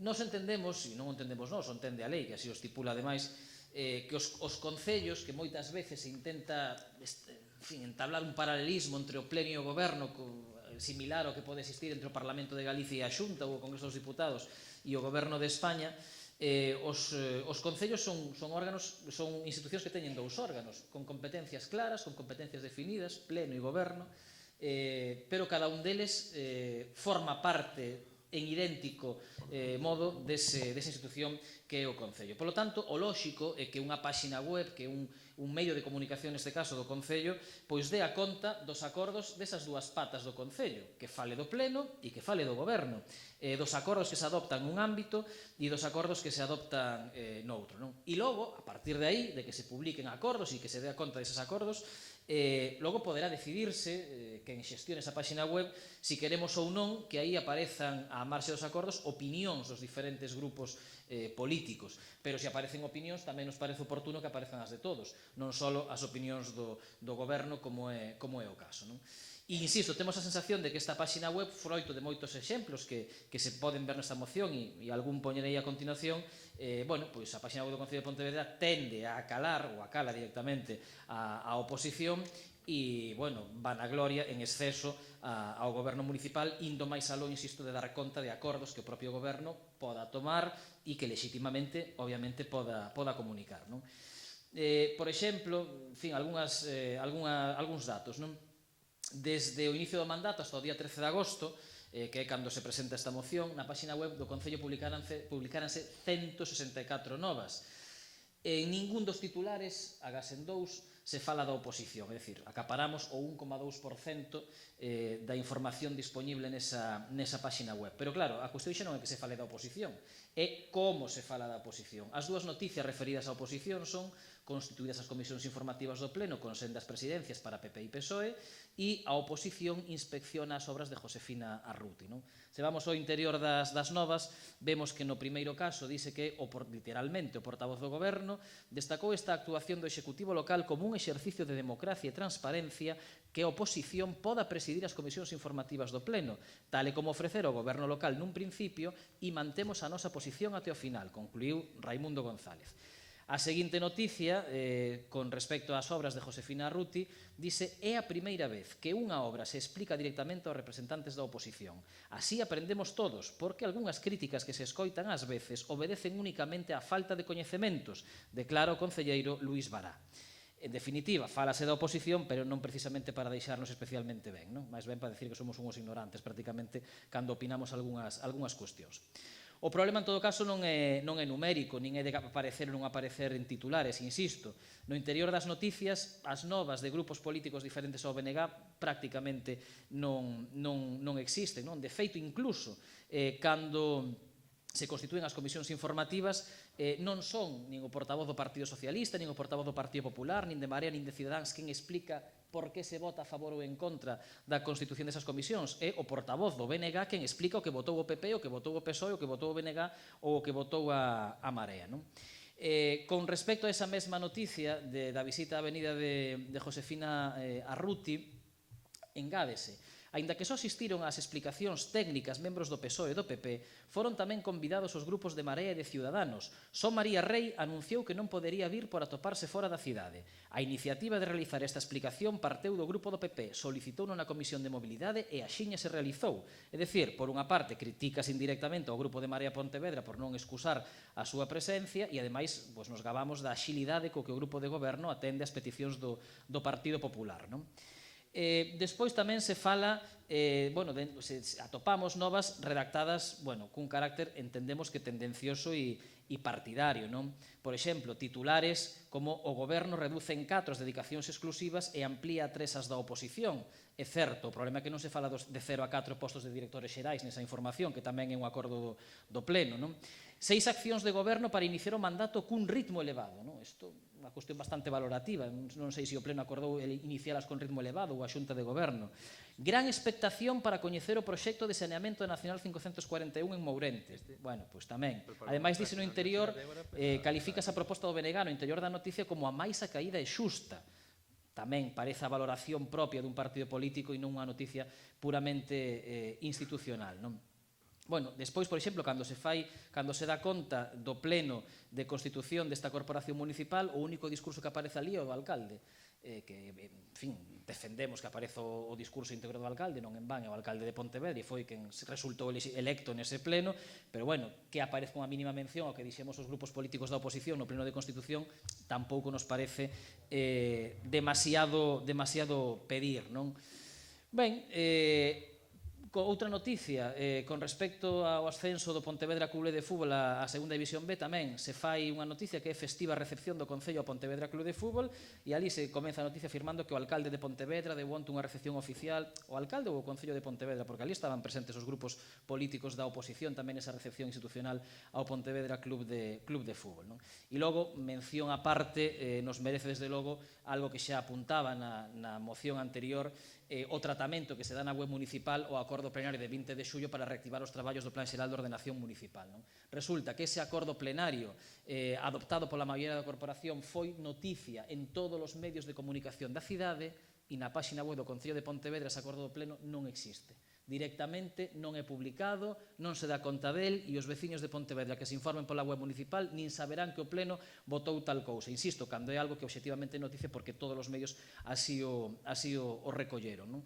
Pero que, ademais, non é noticia o acordo da maioría da corporación aprobando a creación dese Plan Xeral de Ordenación Municipal, pero si é noticia a rolda de prensa da Concellera de Urbanismo o 13 de agosto para dar conta do informe do secretario e ridiculizando novamente a oposición. Dice, no urbanismo hai que tomar decisións moi complexas. Necesitas unha formación que non hai que ter para presentarse a unha candidatura, pero sí que debemos tentar de adquirila despois, indicou a concelleira. Eu anímolles a que usen o asesoramento dos servicios municipais, dando a entender novamente, en fin, que non temos moita idea do que facemos cando estamos aquí. Ademais, aí esa noticia especialmente, xa o dixen na comisión, ten un defecto importante porque se terxiversan absolutamente as palabras do secretario emitidas no seu informe. Porque o titular da noticia é o secretario do Pleno di que a subcomisión para retomar o pexón non é procedente, nin legal, nin formalmente, nin por contidos. E iso non o di o secretario do Pleno no seu informe. Iso é a interpretación que a concelleira Carme da Silva fai do informe do secretario do Pleno. De feito, cando vai ao interior da noticia, dice, tamén por parte da concelleira, non é xurídicamente procedente, non é procedente nin legalmente, nin formalmente, nin por contidos. É absolutamente demoledor. A concelleira de Urbanismo, Carme da Silva, resume nestes termos o informe da Secretaría Xeral do Pleno.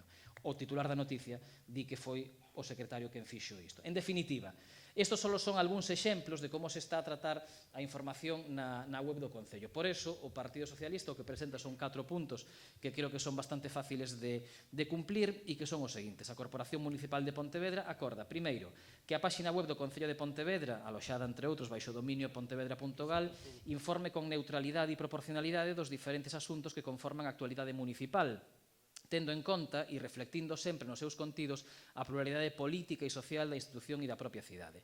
Segundo, eliminar dela os contidos puramente valorativos, partidistas ou declaracións de intencións, de tal forma que as novas que se inclúan sexan sempre relativas a acordos formais adoptados polos diferentes órganos do Concello, é dicir, feitos con sustento administrativo. Terceiro, ademais de nos contidos, esa mesma neutralidade debe manterse nas formas, suprimindo todo tipo de valoracións ou apreciacións favorables ou non á acción do goberno municipal e dos diferentes grupos políticos, e no caso de incluir esas valoracións, incluílas as de todos os grupos políticos, non só as do BNG.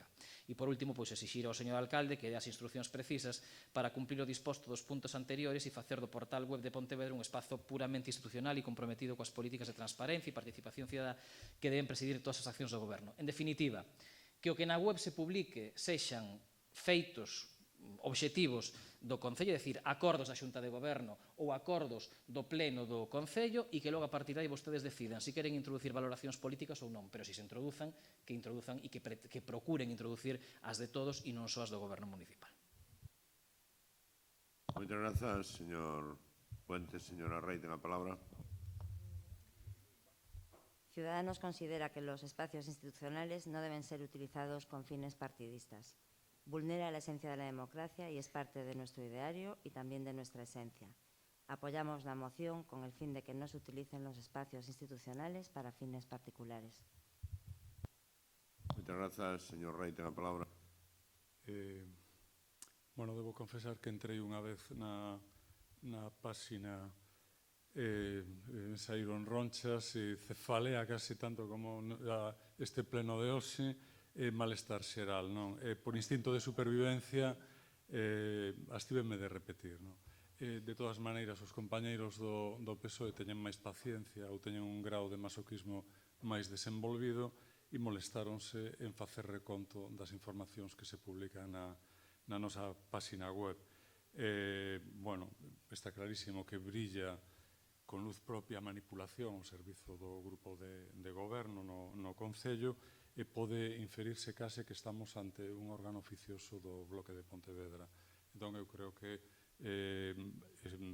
esta chamada de atención debía ser para rectificar o rumbo da páxina e desas informacións, e eu, bueno, por suposto, votamos a favor da proposta, e pediríamos que se publiquen únicamente as mocións de todos os grupos e os acordos plenarios co sentido de voto de cada grupo, e que se eviten todas as interpretacións como esta, por exemplo, xa leu o señor Puentes antes, aínda que só asistiron as explicacións técnicas membros do PSOE e o PP, foron tamén convidados os grupos da Marea e Ciudadanos. Só María Rei anunciou que non podería vir por atoparse fora da cidade. A iniciativa de realizar esta explicación parteu do grupo do PP, solicitou nunha comisión de mobilidade e asiña se realizou. Eu creo que sobran todo este tipo de valoracións e sexamos obxectivos na información que transmitamos aos cidadáns que queiran informarse pola páxina web do Concello, que debería simplemente dar conta de asuntos obxectivables. O resto, a xente de Pontevedra pode informarse por medios escritos, polas radios, por medios digitais e polas televisións. Entón, eu, por suposto, suscribimos esta moción do PSOE. Moitas grazas. Señor César Abal, ten a palabra. Muchas gracias, señor alcalde. Parafraseando a mi compañero Tomás Abeigón, en mi primera intervención dije buenos días y ahora les digo buenas tardes. Bien, primero quiero felicitar al señor Puentes por la moción que ha realizado. Está muy trabajada y con extensos ejemplos y bien detallada. Y me veo la obligación de recordarle que ustedes estuvieron gobernando durante 12 años, como muy bien han dicho aquí. Durante 12 años, esa página web fue utilizada por el Grupo Socialista para hacer lo mismo que hoy ustedes critican. Yo que ya estoy curado de espando, pues ya no me fijo en tantos detalles, directamente uno ya no entra para ver las noticias que salen en esa web. Pero deberían hacer un ejercicio de reflexión el Grupo Socialista y pensar en lo que hicieron y lo que piden ahora. El señor Puentes llega nuevo, señora Castro llega nueva, pero el señor Fernández sabe perfectamente cómo utilizaban ellos también esa web y cómo disparaban dardos contra la oposición utilizando esa web. No hace mucho, señor Fernández. Y entrando en cuestión, más que una página web, a nosotros nos encantaría que fuera un portal ciudadano, un auténtico portal ciudadano para comunicarse con las personas, que es lo realmente importante, no una página de propaganda política, que bueno, que es como entiende el BNG todo hoy en día. Un portal ciudadano, un portal turístico, les enseñaría cualquier experto en la materia y empresas en Pontevedra, es muy potentes y muy especializadas, podría hacer unas auténticas maravillas con todos los recursos que tenemos en Pontevedra. Y tenemos ese pegote de web que le hacemos lavados de cara una y otra vez, metemos dinero una y otra vez y es un pegote. Hay que rehacerla del principio al final y hacer un auténtico portal ciudadano y una auténtica página que sirva además de proyección turística. No tiene sentido tener un visit-intermedio Pontevedra aparte que no entra nadie. El PSOE, el BNG, que lleva 16 años gobernando, no confunde todos los instrumentos institucionales con el partido. Es algo recurrente, viene sucediendo habitualmente. Tiro de memoria y me puedo acordar del concierto de SES, donde un concierto programado para la Peregrina fue utilizado políticamente por un acto del político del BNG, como ha quedado bien claro aquí. Tirando de memoria, me puedo acordar cómo utilizaron las instituciones de todos los pontevedreses para reunirse con su líder político, el señor Vence, que no es nadie a nivel institucional, aclarado queda. Tirando de memoria reciente, me puedo acordar de un pago a Galiza Nova, del Concello, donde ya confunden absolutamente todos los términos. Y hacen un pago a Galiza Nova con la sede del BNG en Santiago. Eso es gravísimo, gravísimo. Confunden todo, 16 años da para confundir todo, hay que abrir las ventanas y airear. Y nada más, nuestro voto es favorable, ojalá tomen nota y ojalá rectifiquen, pero bueno, uno que ya los conoce de sobra, sus artes, sus malas artes, no tiene mucha fe en que hagan caso a esta moción. Muchas gracias, señor César Aval. Señor Lecísimo, tenga palabra. A estas horas, realmente, diría meu avó, non habrá outra persona que molestar sin ser a mí, cando é hora de xantar. Pero, de todas maneiras, aprecio o que acaban de dicir, pero non podo compartilo. E o que se lle dou as gracias ao profesor de comunicación polo excelente relato que nos fixo aquí, pero que non o podo compartir.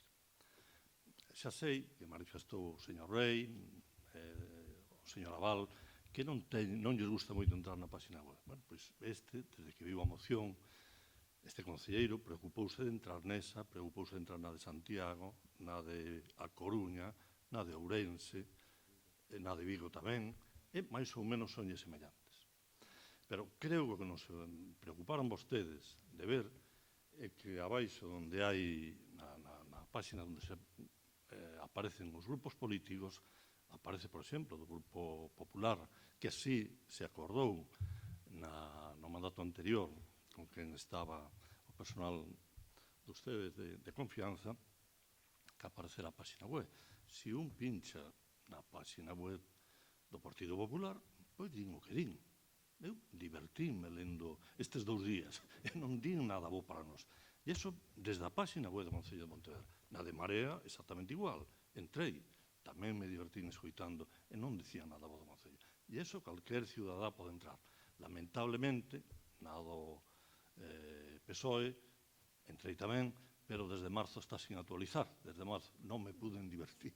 Polo tanto, entón quero dicir que na página web, deixando isto de lado, nos últimos meses do mandato pasado, pois tratou de modificarse, estáse facendo, e se toman a molestia calquera de vostedes de entrar nela, verá que está seguindo un modelo dun concello que foi alabado no mandato pasado por alguén que se senta aí nese estrado cando falaban da transparencia. Non vou dicir cal. Estamos seguindo máis ou menos con mellor ou peor fortuna. Se hai algo que mellorar, mellorarase. Pero vexan vostedes tamén a páxina do Pleno. Aina, do Pleno, unha vez aprobadas as actas, ali están colgadas. E os vídeos do Pleno, se os queren ver, queren divertirse tamén, escoitarse a vostedes mesmos, como fan os funcionarios que levantan as actas, os funcionarios que levantan as actas, cando se vai a primeira planta e se ven dous funcionarios con cascos, non están escoitando música, están escoitando os nosos, permítase, nos coñazos discursos ás veces. Están recollendo textualmente o que dicimos, que ás veces poden non asustarse o que queríamos decir, pero recollen fielmente o que está na acta, o que dicimos aquí. Iso cólgase. E o vídeo tamén se colga. O que ocurre que as actas colganse unha vez aprobadas. Que vostedes queren que se colguen antes, colgámolas antes. Non sei se será posible antes de que estén aprobadas. Pero o que se está facendo, despois de aprobada unha acta, colganse. E aí se ve todas e absolutas intervencións e posturas que hai nos plenos. En texto e en vídeo. Para quen queira ver a película, que vexe a película. E no resto, pois, procurarse avanzar a páxina web terminada en B, non en P, do Concello de Pontevedra, está tratando de mellorar cada día dentro dos contidos. Hai páxinas dinámicas, estáticas. Nos creemos que a nosa trata de implicar dinamismo a medida que se vai avanzando, pero ven sendo unha páxina estática. E por iso, ou se que queren chamar a páxina cibernética, eu creo que non se pode acusar de todo eso, e se vostedes, xa digo, fan simplemente un pequeno avance por calquera dos concellos nos que gobernan compañeiros de partido de calquera, pois verán que máis ou menos serán similares. O que si lles ofrezo é que si, en vez de que se pinche na páxina web do Concello para ver a que opinan vostedes, queren ter unha páxina ou un link con unidade de destino dos 4 grupos, non hai inconveniente en poñerla. Ou se non é unidade de destino, queren unha individual que non sexa a web do propio partido, que sexa outra, pois díganos e pónse, vamos. Non hai nada que acalar nada. Xa digo, divírtanse entrando na página web do Partido Popular que está ao día, nada Marea tamén, e se a outra poñen, e iso faise desde a página web do Concello. Nada máis, moitas gracias. Pero imos votar en contra, claro.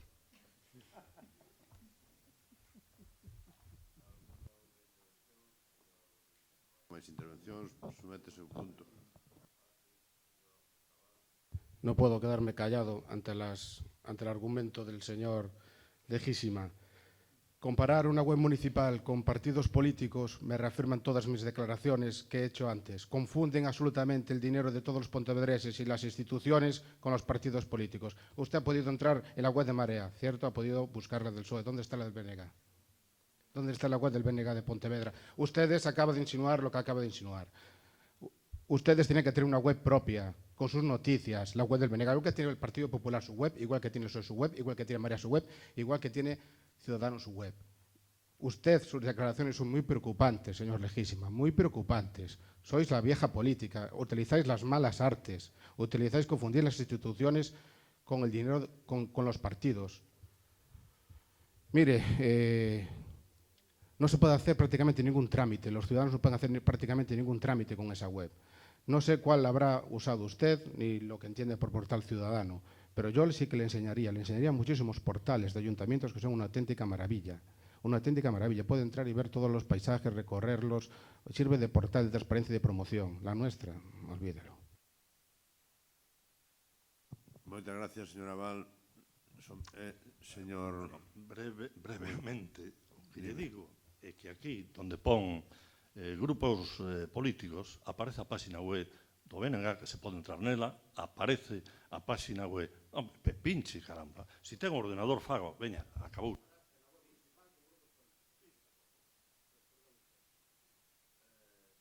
O asunto a votación, votos en contra da moción. Non sei cantos son. 11. Abstencións, ningunha. Votos a favor, 13. Apróbase por maioría. Pasamos ao seguinte punto da orde do día. Ratificación da súa inclusión por urxencia, aprobación no seu caso, de proposición do Grupo Municipal do Bloque Nacionalista Galego solicitando apoio da Corporación á proposición de lei de medidas para garantir a enerxía como servicio público e contra a pobreza enerxética. Señor secretario, ten a palabra. Bueno, pois solicitamos a inclusión por urxencia aos grupos. Algún problema? Intervir eu neste punto, así, agora.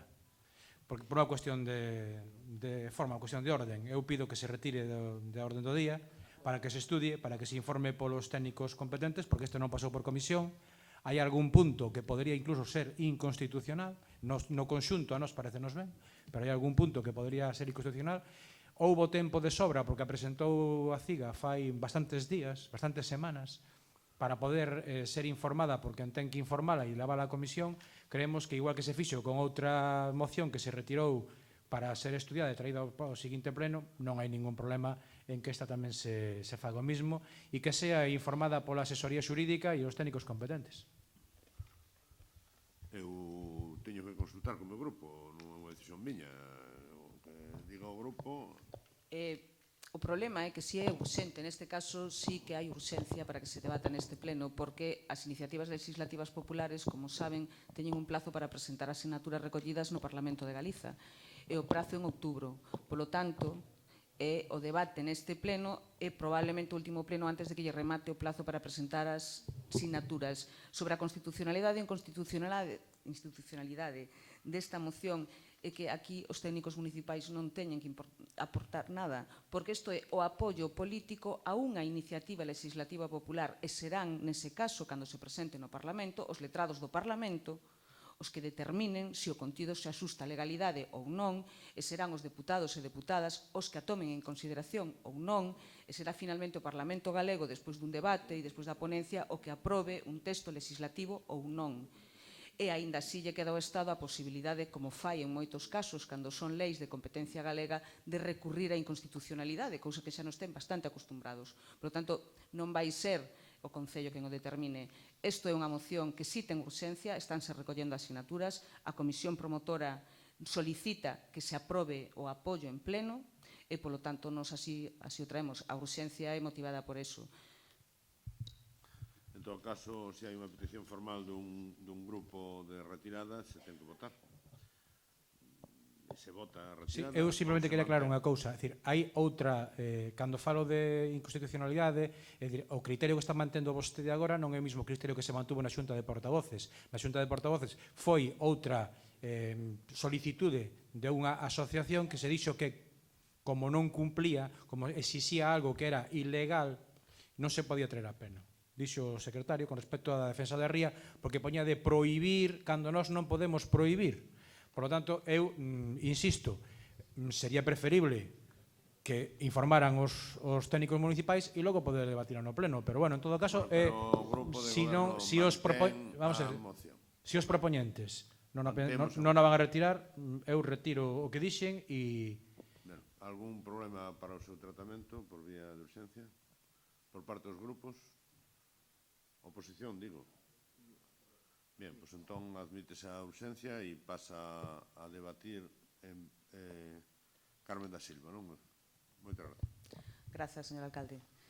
Moi boas tardes novamente. Esta moción, como ben dixo o portavoz do PSOE, está presentada pola CIGA, que é a Comisión Promotora da Iniciativa Legislativa Popular, e, polo tanto, todos os membros do Pleno tiveron acceso a ela, teñen coñecemento dela, explica moi detalladamente cal é o obxectivo da presentación desta iniciativa legislativa.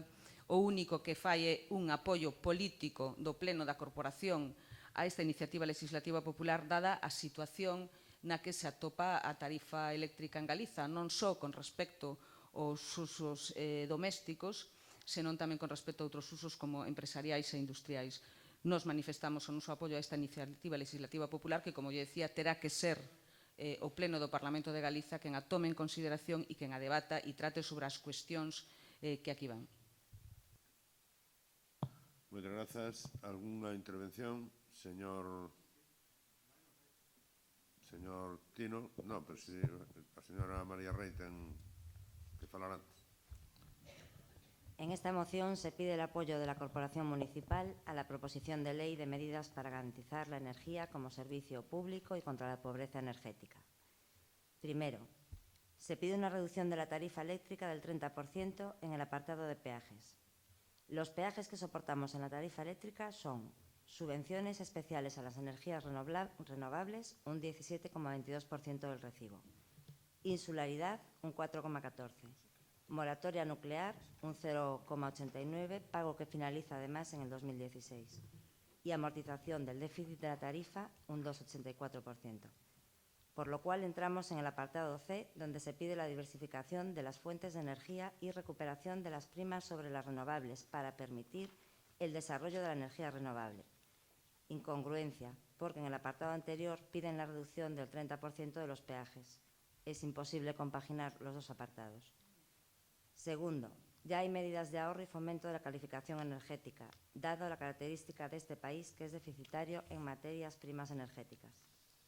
Respecto a la inclusión de Galicia en el Plan Estatal del Carbón, sabemos que el carbón tiene que ser subvencionado, que repercute en la tarifa y que además tiene que pagar primas de emisión de CO2.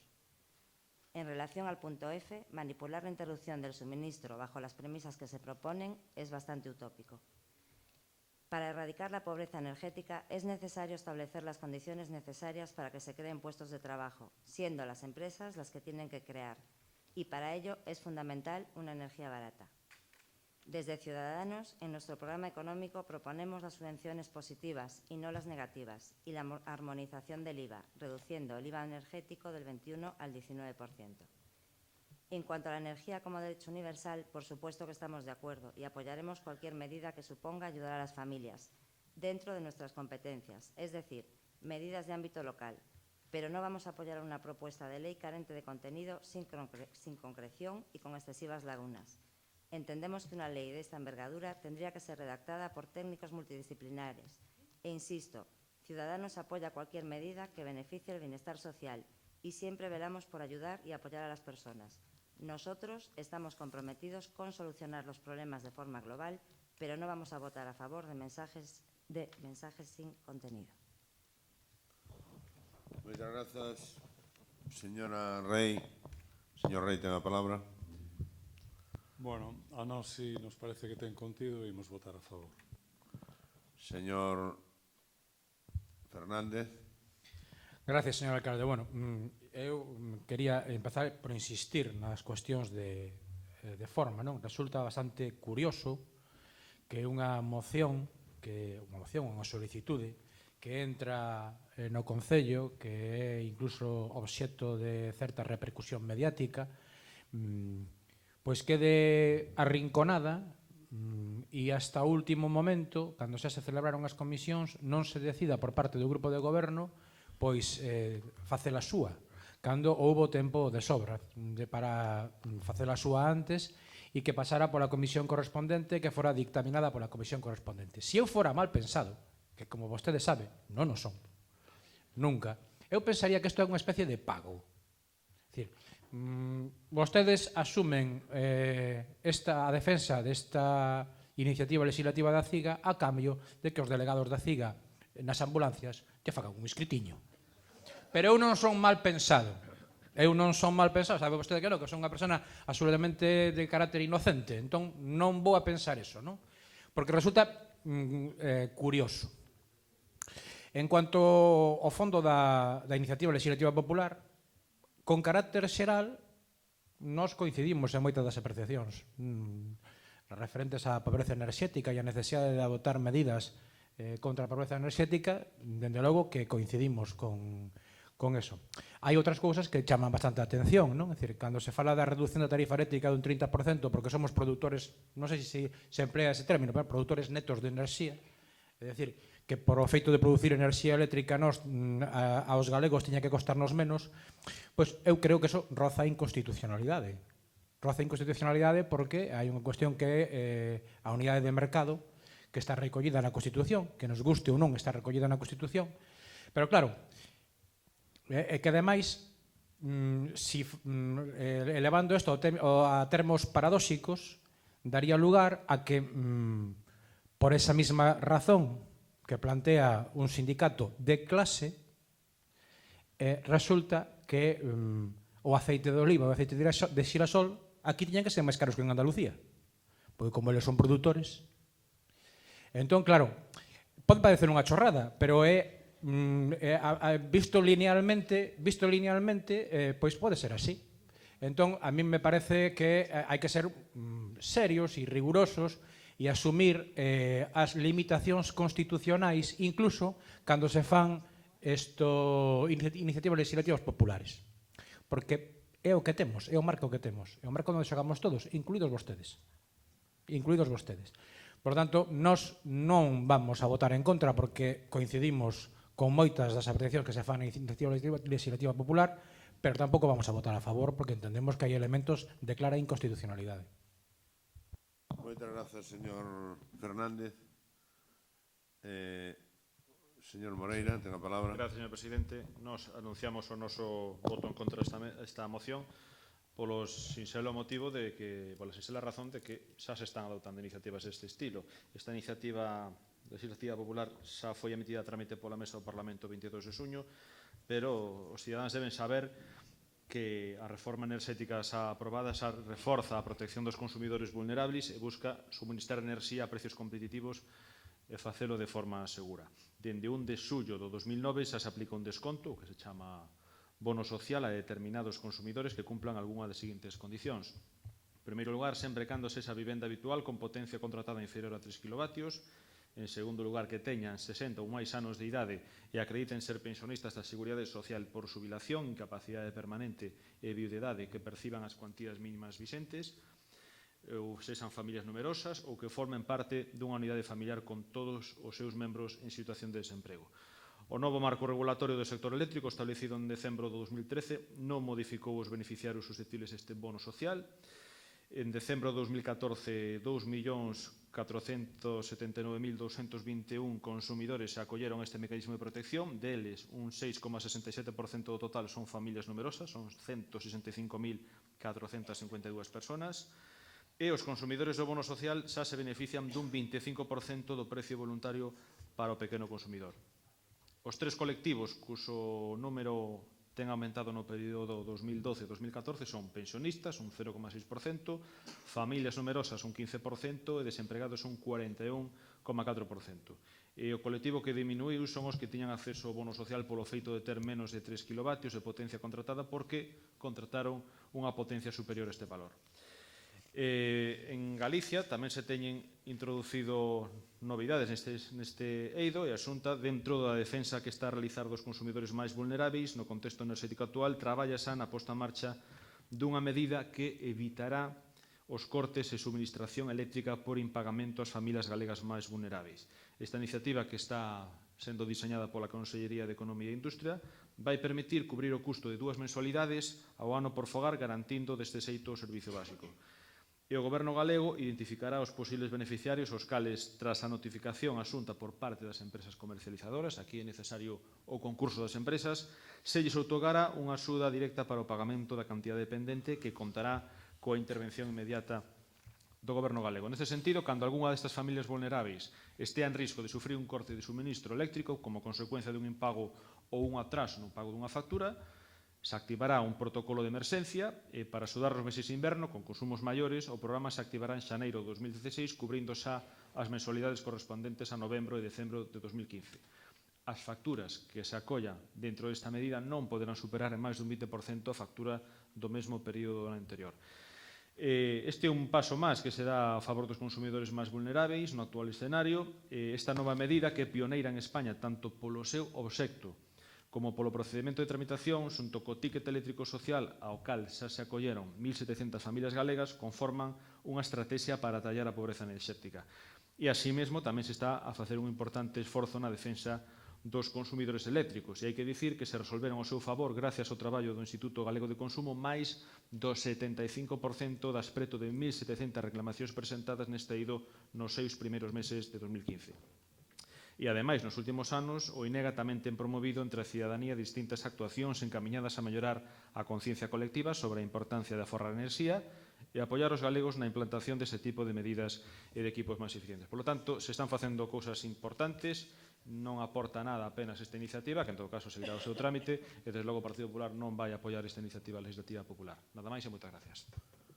Moitas grazas, señor Moreira. Grazas, señor alcalde. É simplemente para decir que o propio feito de que a Mesa do Parlamento aceptase a trámite a iniciativa legislativa popular xa disipa todas as dudas que poda ter o señor Fernández sobre a posibilidade do seu tratamento polo Parlamento. Outra cousa é a súa aprobación. Agardemos que sí, aínda que as iniciativas legislativas populares no Parlamento galego non teñen nunca, teñen moi pouquiño éxito, foron poucas as que se aprobaron. Aquí hai unha cuestión que é unha cuestión de país, é unha cuestión do que queremos facer cos nosos recursos. Temos recursos enerxéticos, producimos un 40% máis da enerxía que consumimos, esa enerxía expórtase e por exportar a nosa enerxía estamos pagando por taxe. Por lo tanto, efectivamente, aquí hai un debate de fondo, non é esta hora e probablemente non sexa este o foro, pero sí que aquí o que se ve é unha concepción moi diferente, profundamente diferente do que entendemos desde o BNG que ten que ser o futuro deste país, que é poder producir aquí e traballar aquí. E somos productores netos de enerxía eléctrica, producimos moita máis da que consumimos. E deso vai esta iniciativa legislativa popular. Moitas grazas. Se non hai ninguna intervención, sometemos o punto a votación. Votos en contra, 7, abstencións, 8, abstencións, 3, votos a favor, 13, perdón, apróbase por maioría. Pasamos ao punto número 24, ratificación da súa inclusión por urxencia e aprobación no seu caso da proposición do Grupo Municipal do Partido Popular instando a asinatura do acordo do pago da débeda a Sogama e de destinar o gasto social ao aforro conquerido co acordo. Se acepta a urxencia, non hai ningún problema. Se fora nosa igual había, pero se non hai, e ten a palabra o señor Moreira.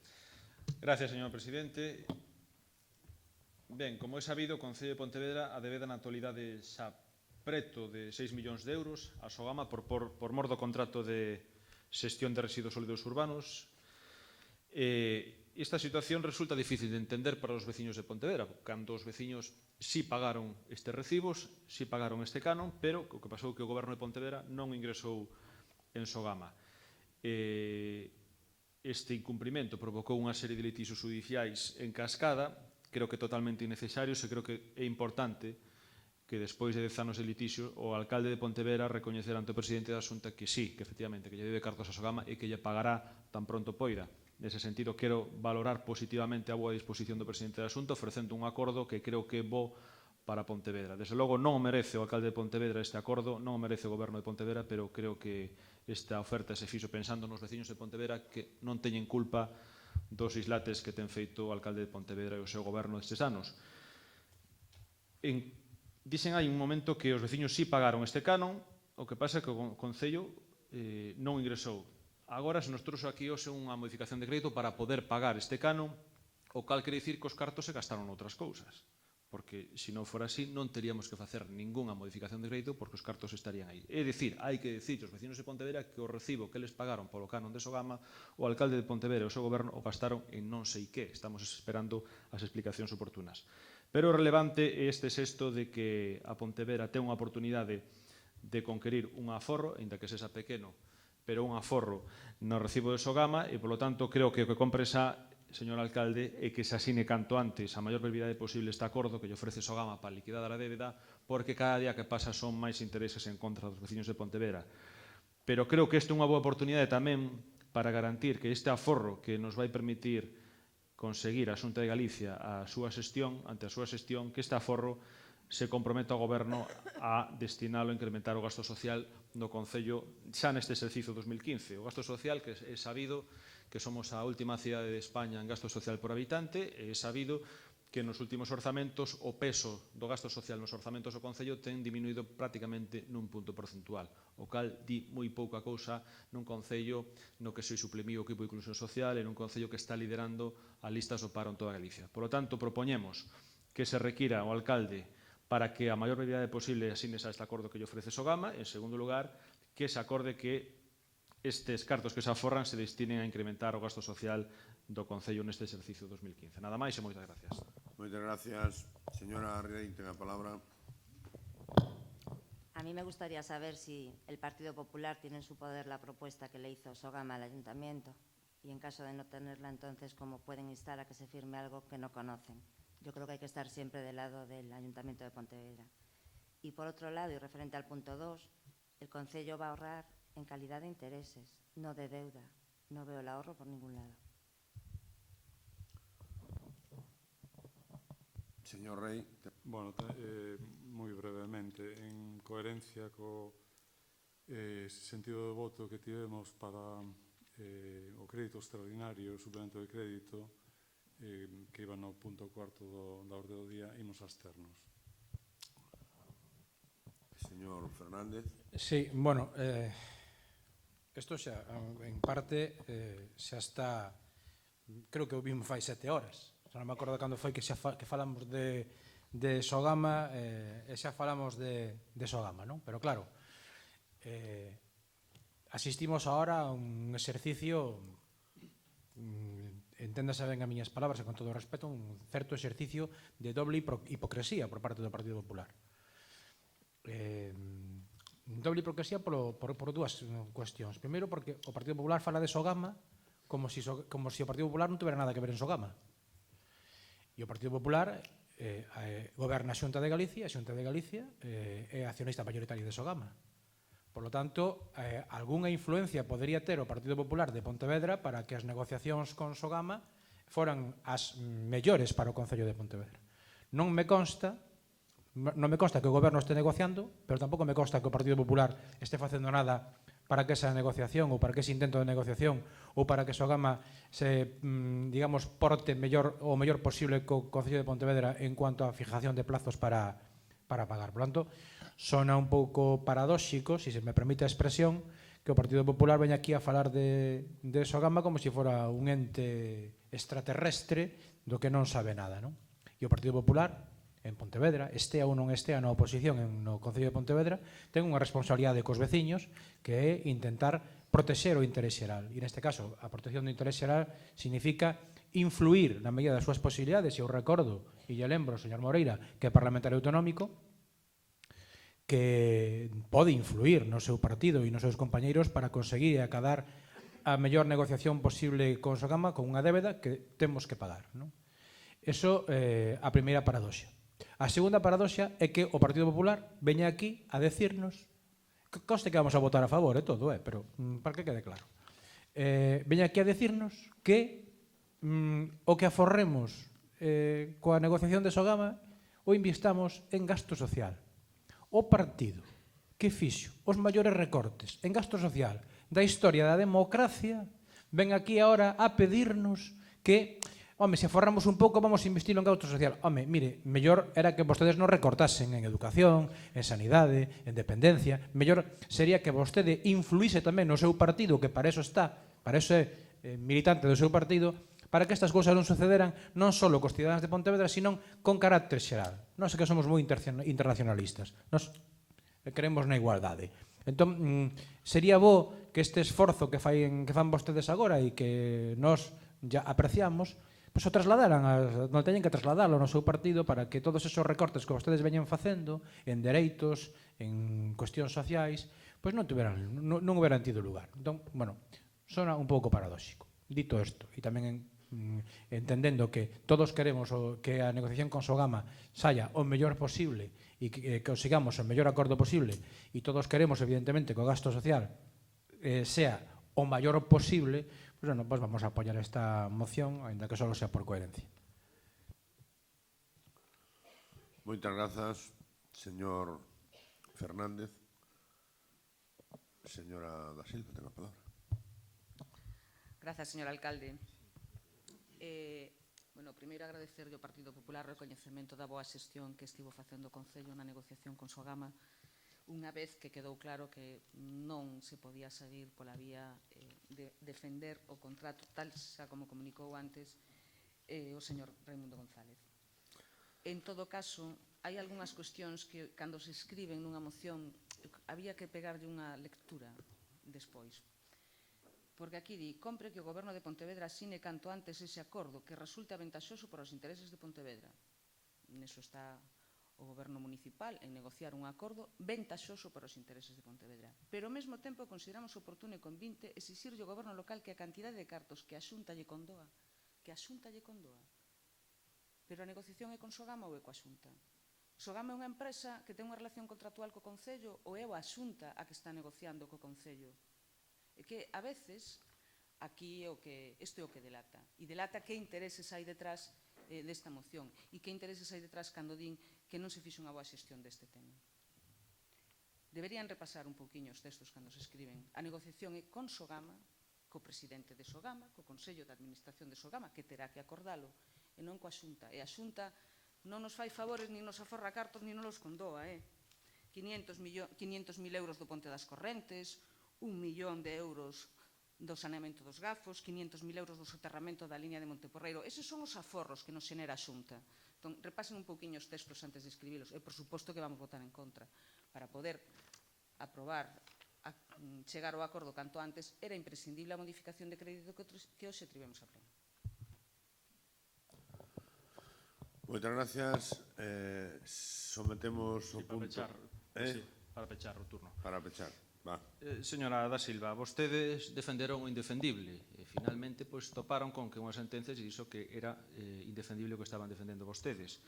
Sogama é unha empresa pública que deu as instruccións efectivamente para que se negociara con Pontevedra, non polo goberno de Pontevedra, senón polos veciños de Pontevedra, unha rebaixa da débeda, porque se non lle condona nada, sigan vostedes para diante, non asinen nada, a ver como nos sale a negociación. Vamos a pagar máis. Creo que cando alguén ten boa disposición, non polo goberno, senón polos veciños, de condoar unha parte da débeda, creo que hai que ser agradecido, porque non tiñan por que facelo. Sogama é unha empresa que ten que facer as súas contas de resultados e ten que dar beneficios porque funciona para toda Galicia nunha labor social moi importante como é a xestión de residuos. E se non, pregunto ao señor Mosquera se é importante ou non. Polo tanto, hai que ser agradecidos. Asinen canto antes este acordo que eu non coñezo, pero coñezo polos medios de comunicación, esperaba coñecelo por vostedes, porque de feito o portavoz socialista pediulle varias veces que nos explicaran na Xunta de Portavoces cal era a negociación con Sogama. Non sabemos nada, sabémoslo polos medios, que como funcionan vostedes, pois témolo que saber polos medios. Sabemos que a parecer está negociando un acordo e que lle supón unha rebaixa da débeda aos veciños de Pontevedra así non o antes posible. E os cartos non os gasten en tonterías, queremos dicir que os gasten en gasto social, porque, desgraciadamente, mentres en Galicia de cada 100 euros 80 van a gasto social, en Pontevedra sabe cantos van? De cada 100, 4 e pico. Esa é a importancia do gasto social. E esa importancia que lle deron vostedes cando suprimiron o equipo de inclusión social e mandaron a 3 traballadoras ao paro, unha delas, ao menos, por despido improcedente reconocido por un xuiz. Esa é a política social da que tamén participaba o Partido Socialista nese momento. Hai que dicilo tamén. E, polo tanto, nos pedimos, creo que unha proposta razonable, que deberían suscribila por coherencia, se é que realmente lles preocupa o gasto social e a situación social de moitos veciños de Pontevedra. Nada máis e moitas gracias. Moitas gracias, señor Moreno. Métese o punto a votación. Votos en contra 12, 12. Abstencións 2. Votos a favor 7, 3, 10. Vale, pois rexeítase a proposta por maioría. Pasamos ao punto seguinte, que 25, ratificación da súa inclusión por urxencia e aprobación, no seu caso, da proposición do Grupo Municipal do Partido Popular sobre a necesidade da creación e desenvolvemento de políticas e impulso de actuacións para lograr a igualdade entre homes e mulleres no deporte. Habría que someter a urxencia esta moción. Nós sometemos a urxencia como non pode ser de outra maneira. Que opinan os grupos? Non sei, eu non dixe nada.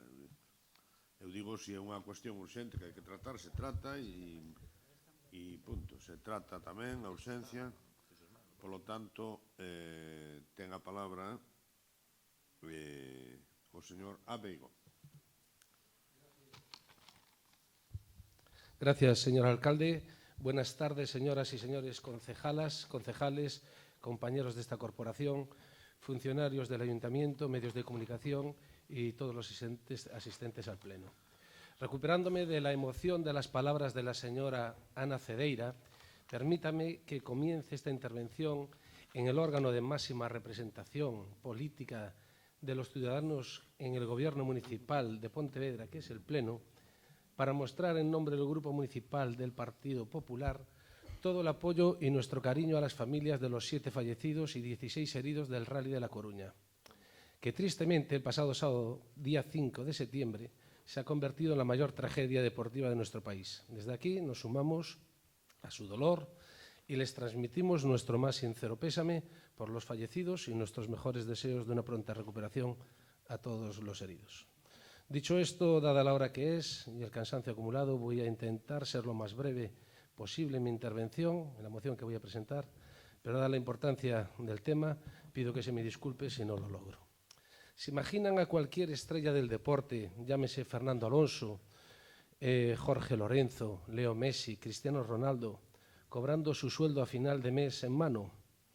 ¿Se imaginan a Rafa Nadal o a Pau Gasol yendo a competir en su propio coche y alojándose en un albergue o en un camping?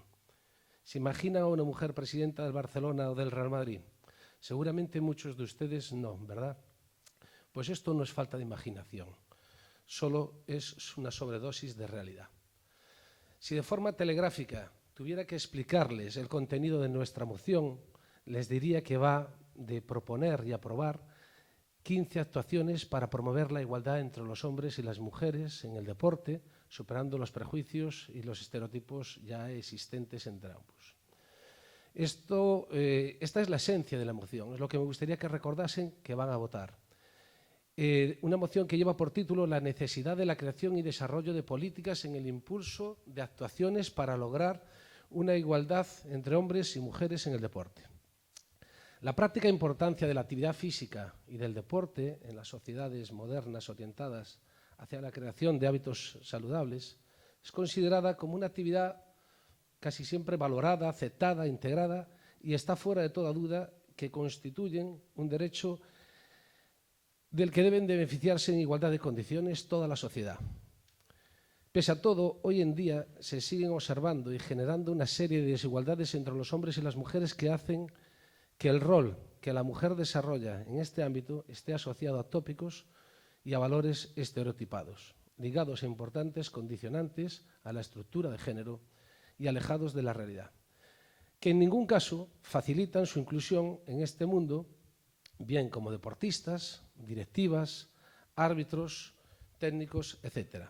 Desde el punto de vista jurídico e institucional, son muchas o múltiples las leyes e iniciativas que se han instado a plantear nuevas formas de pensar y actuar para hacer posible la transformación y el cambio para el logro de una sociedad más igualitaria.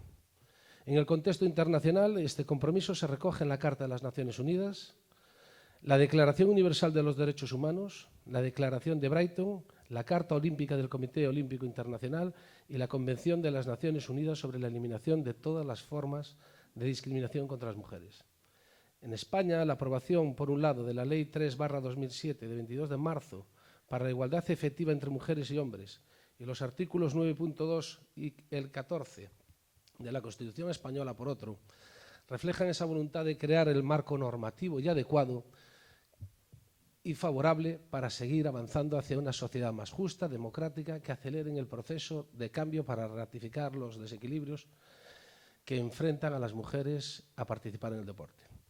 Nuestro compromiso con la igualdad en el deporte es firme y abierto para todas aquellas personas vinculadas con este ámbito, comprometiéndonos de manera activa, tal y como es el caso, a la creación y desarrollo de políticas, actuaciones, programas y acciones que garanticen dicha igualdad. La realidad que caracteriza el deporte en nuestra ciudad en los últimos años está directamente relacionada con el éxito de las deportistas pontevedresas. Por ello, queremos un futuro para esta ciudad con más mujeres que gocen del deporte y de los beneficios que esta práctica conlleva, así como un mayor número de pontevedresas implicadas en todos los aspectos de la actividad física y del deporte, ya sea en la dirección, en la gestión, el entrenamiento, el arbitraje, el periodismo, la formación, la investigación y la práctica deportiva. Llegado a este punto, voy a leerles lo que ha escrito para este pleno y a petición de este grupo municipal y sin que la vincule para nada con ningún partido político, Marina Casado, que fue la primera jugadora gallega en debutar en la máxima categoría del waterpolo nacional, que es la División de Honor Femenina. Y dice así: me llamo Marina Casado Santiago, tengo 19 años y soy pontevedresa, aunque desde hace más de 3 años vivo en Pamplona para poder jugar al waterpolo al máximo nivel y al mismo tiempo compaginarlo con mis estudios universitarios.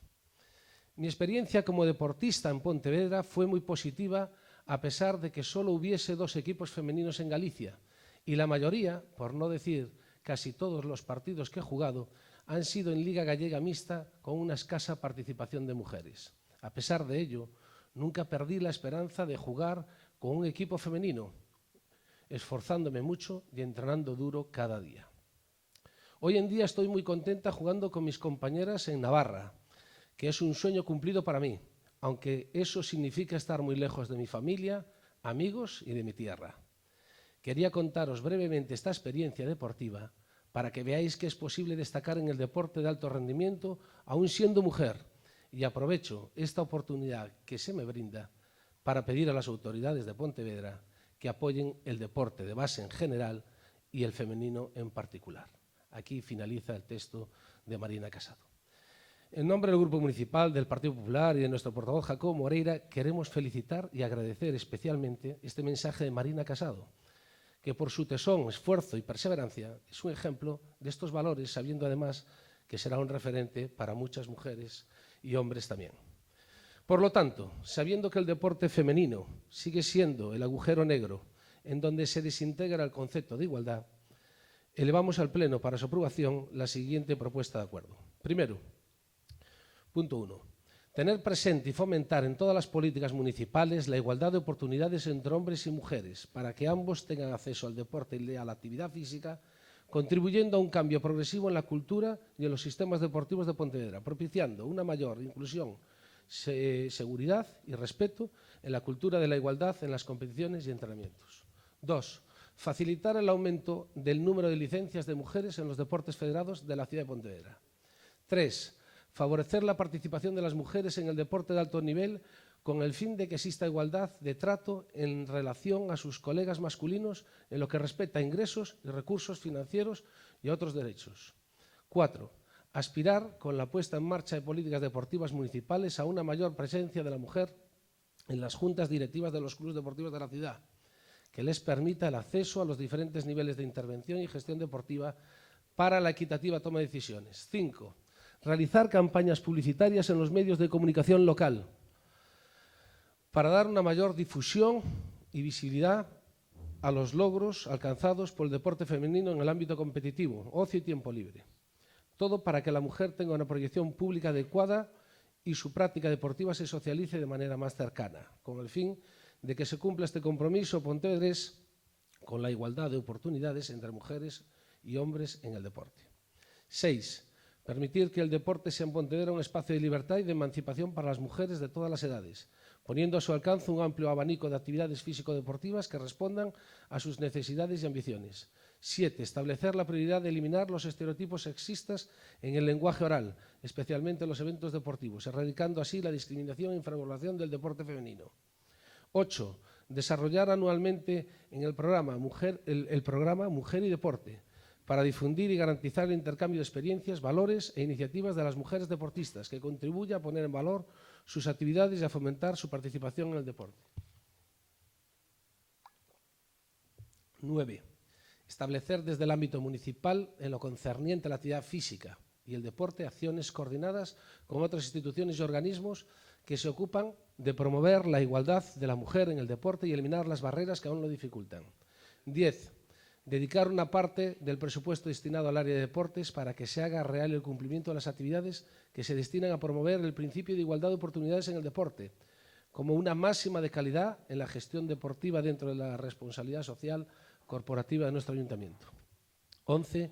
Reconocer a través de la creación de un premio la participación femenina en el deporte como contribución al desarrollo integral de la sociedad pontevedresa. 12. Alentar a las empresas y patrocinadores que quieran apostar por el deporte pontevedrés para que apoyen el deporte femenino en su conjunto y los programas que potencien la práctica deportiva de las mujeres. 13.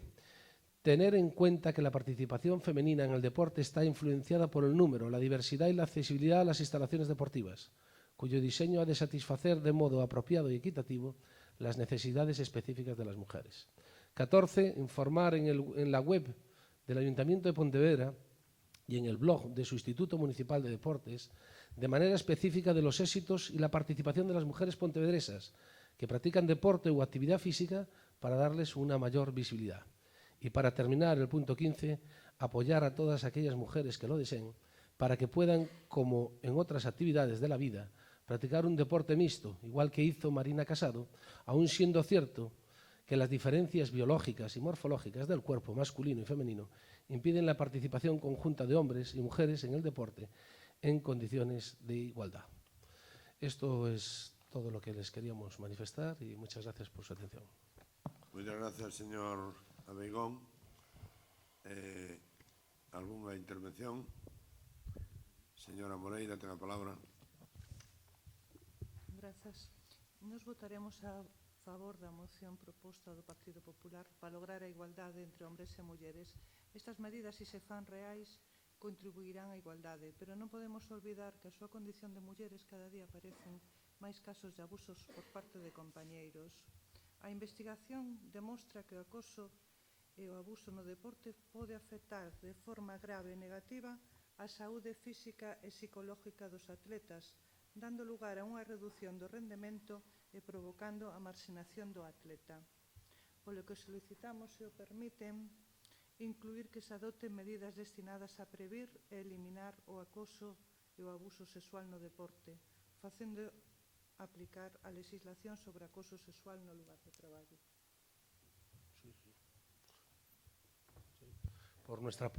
Muchas gracias.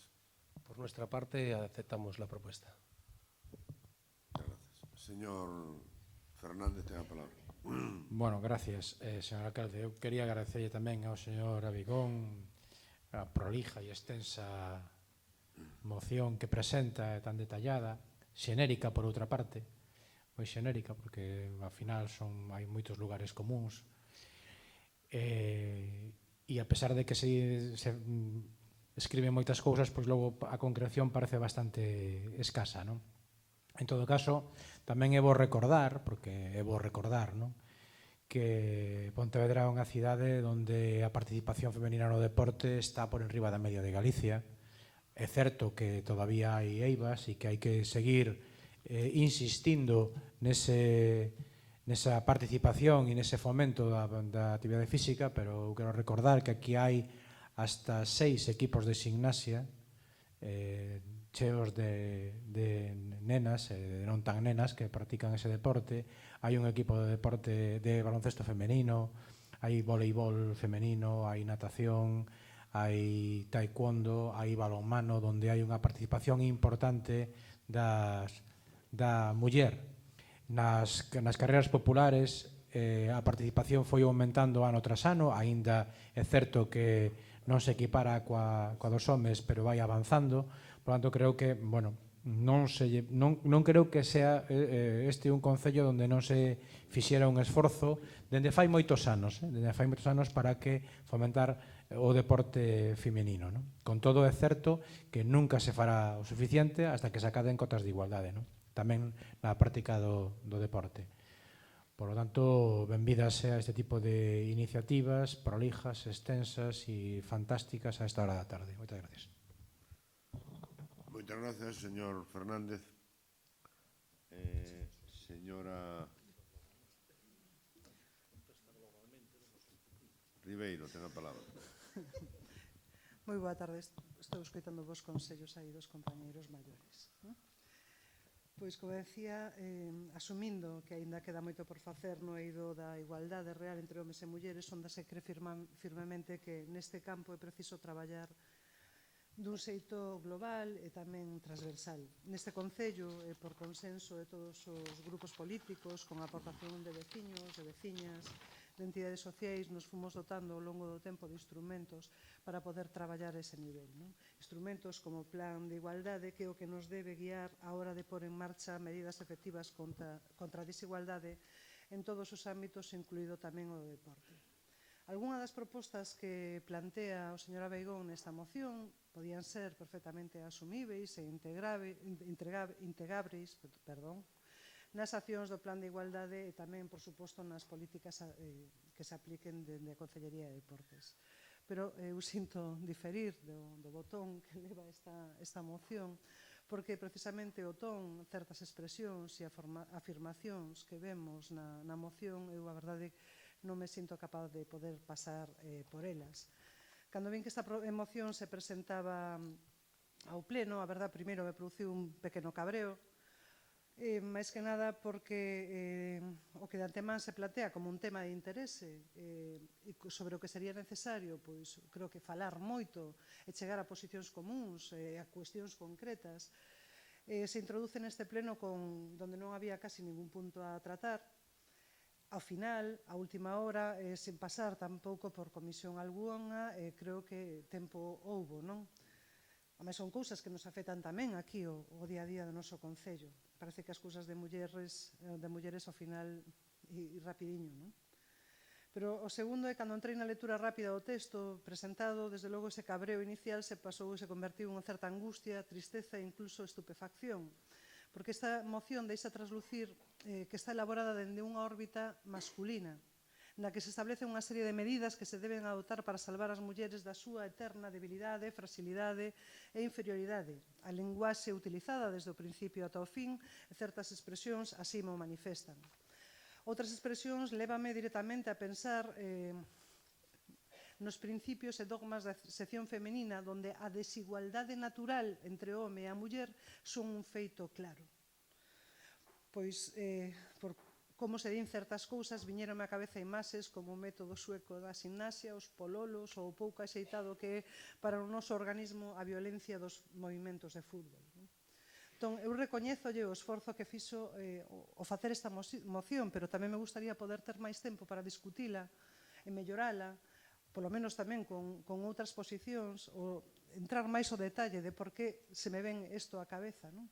Porque, por exemplo, collendo o punto número 15, apoyar a todas aquellas mujeres que lo deseen para que puedan, como en otras actividades de la vida, practicar un deporte mixto, aun siendo cierto que las diferencias biológicas y morfológicas del cuerpo masculino y femenino impiden la participación conjunta de hombres y mujeres en el deporte en condiciones de igualdad.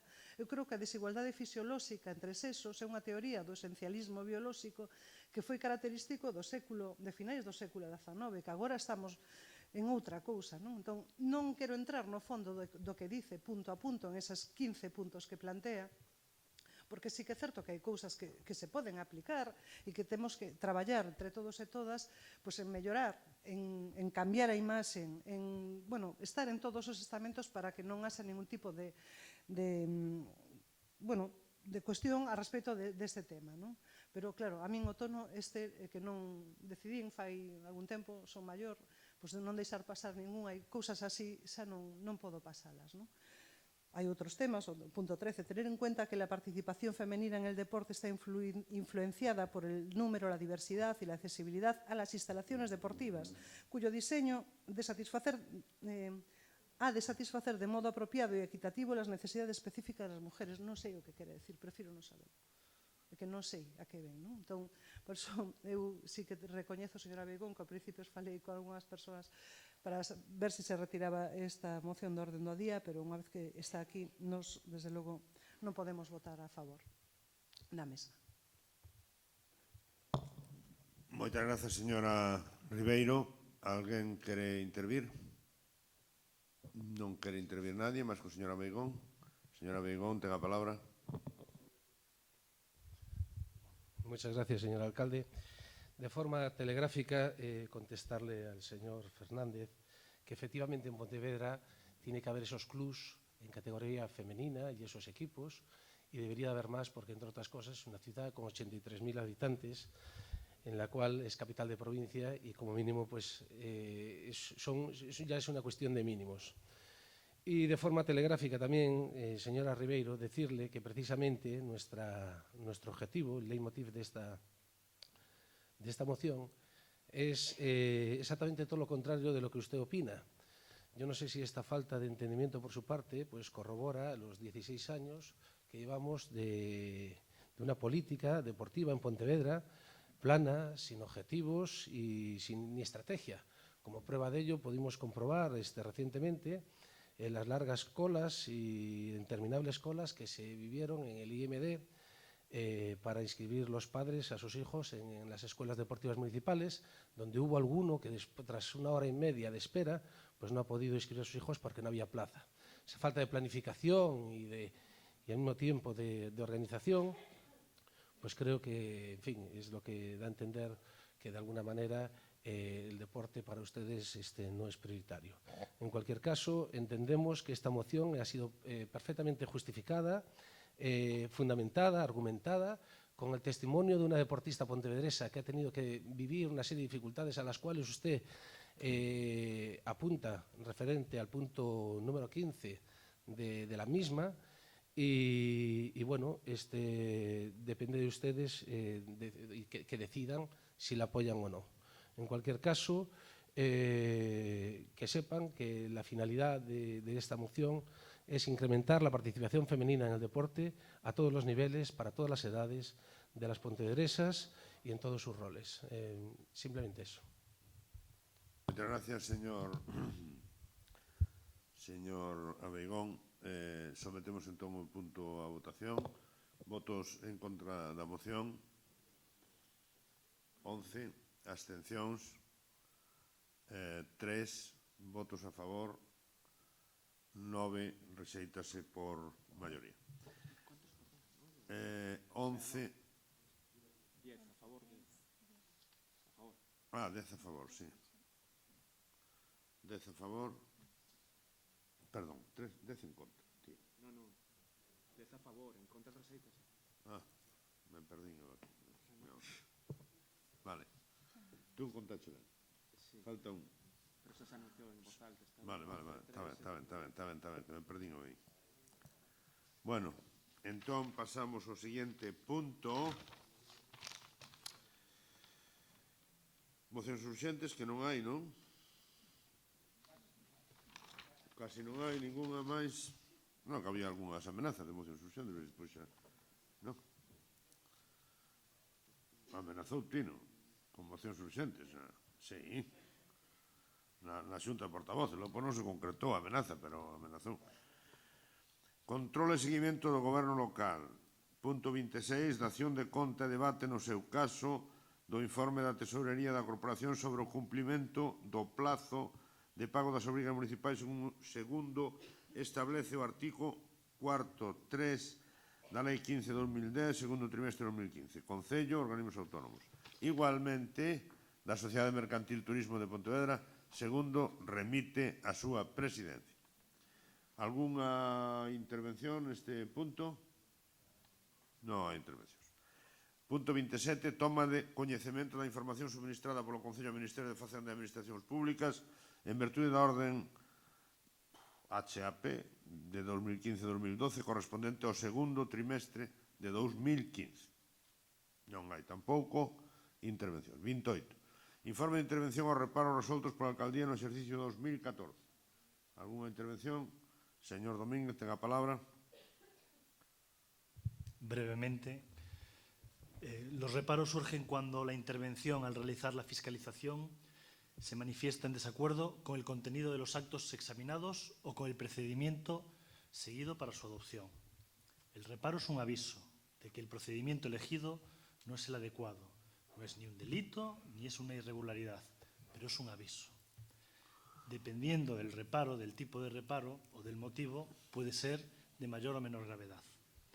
El número de reparos es un indicador del proceder de un regidor. Así, solo su Xunta de Gobierno puede levantarlos. Un número bajo de reparos es indicativo de que el regidor cumple habitualmente con las normas y un número elevado es indicativo de que el regidor no es amigo de las mismas. Pero lo que tenemos en Pontevedra es un número escandaloso de reparos. Si otros concellos similares de mayor o menor población, pero más o menos similares, tienen 17, 20, 60, aquí tenemos el récord. 285 reparos de intervención. Esto quiere decir que cada día hábil que el alcalde entró en el concello fue advertido por el interventor de que hacía algo contra las normas. O interventora. Bueno, Una vez al día, el alcalde fue llamado al orden por no hacer las cosas conforme a procedimiento. Y una vez al día el alcalde dijo que las normas no eran para él y levantaba el reparo. Pero además, hay diferentes motivos de reparo. Es cierto que algunos reparos no tienen ningún tipo de importancia, ¿de acuerdo? Pero hay otros que son de gravedad extrema. Por ejemplo, cuando se nos avisa de que hay posible fraccionamiento de contratos. Aquí, con este reparo de intervención, avisa que, a su entender, un mismo contrato se está fraccionando en varios para saltarse la vigilancia a la que estos contratos de mayor cuantía están sometidos. No ha pasado una vez, no ha pasado 2 veces, ha pasado casi 30. El fraccionamiento de contratos ya no es una cuestión estética, grave en mi punto de vista, sino que tiene su repercusión legal. Por poner un ejemplo, las obras de la avenida de Lugo tuvieron graves reparos de intervención. Como digo, no es solo estético, dejan en exclusiva al regidor y a su xunta de goberno la responsabilidad de la acción y le imposibilitan del eximente de desconocimiento o negligencia. En un concello en el que hay un reparo al día, algo nos está haciendo bien. Yo creo que se puede intentar, y desde aquí lo propongo, que se hagan las cosas de una forma un poquito más ordenada. Muchísimas gracias. Moitas gracias, señor Domínguez. Tomamos nota das súas consideracións e, polo tanto, queda dado conta de o informe de intervención ao reparo resoltos pola alcaldía. Punto número 29, dación de conta do acordo da Xunta de Goberno Local de delegación de competencias en materia de furanchos e loureiros. Alguna intervención? Non sei que o señor Tino tiña interés. Non vamos a tratalo, está preocupado. Coñecemento de resolucións e decretos. Alguna intervención? Tampouco ninguna. Preguntas. Preguntas formuladas polo Grupo Municipal María Pontevedra en relación ao denominado Parque Forestal Periurbano da Fracha. Ten a palabra o señor Luís Rei. Retiro estas preguntas e as presento nunha comisión informativa. Grazas polo detalle. E punto número 32, rogos. Algún rogo? Non estamos en gana de rogos. Polo tanto, non sometemos nada. Levantamos a sesión. Boa tarde a todos e a todas.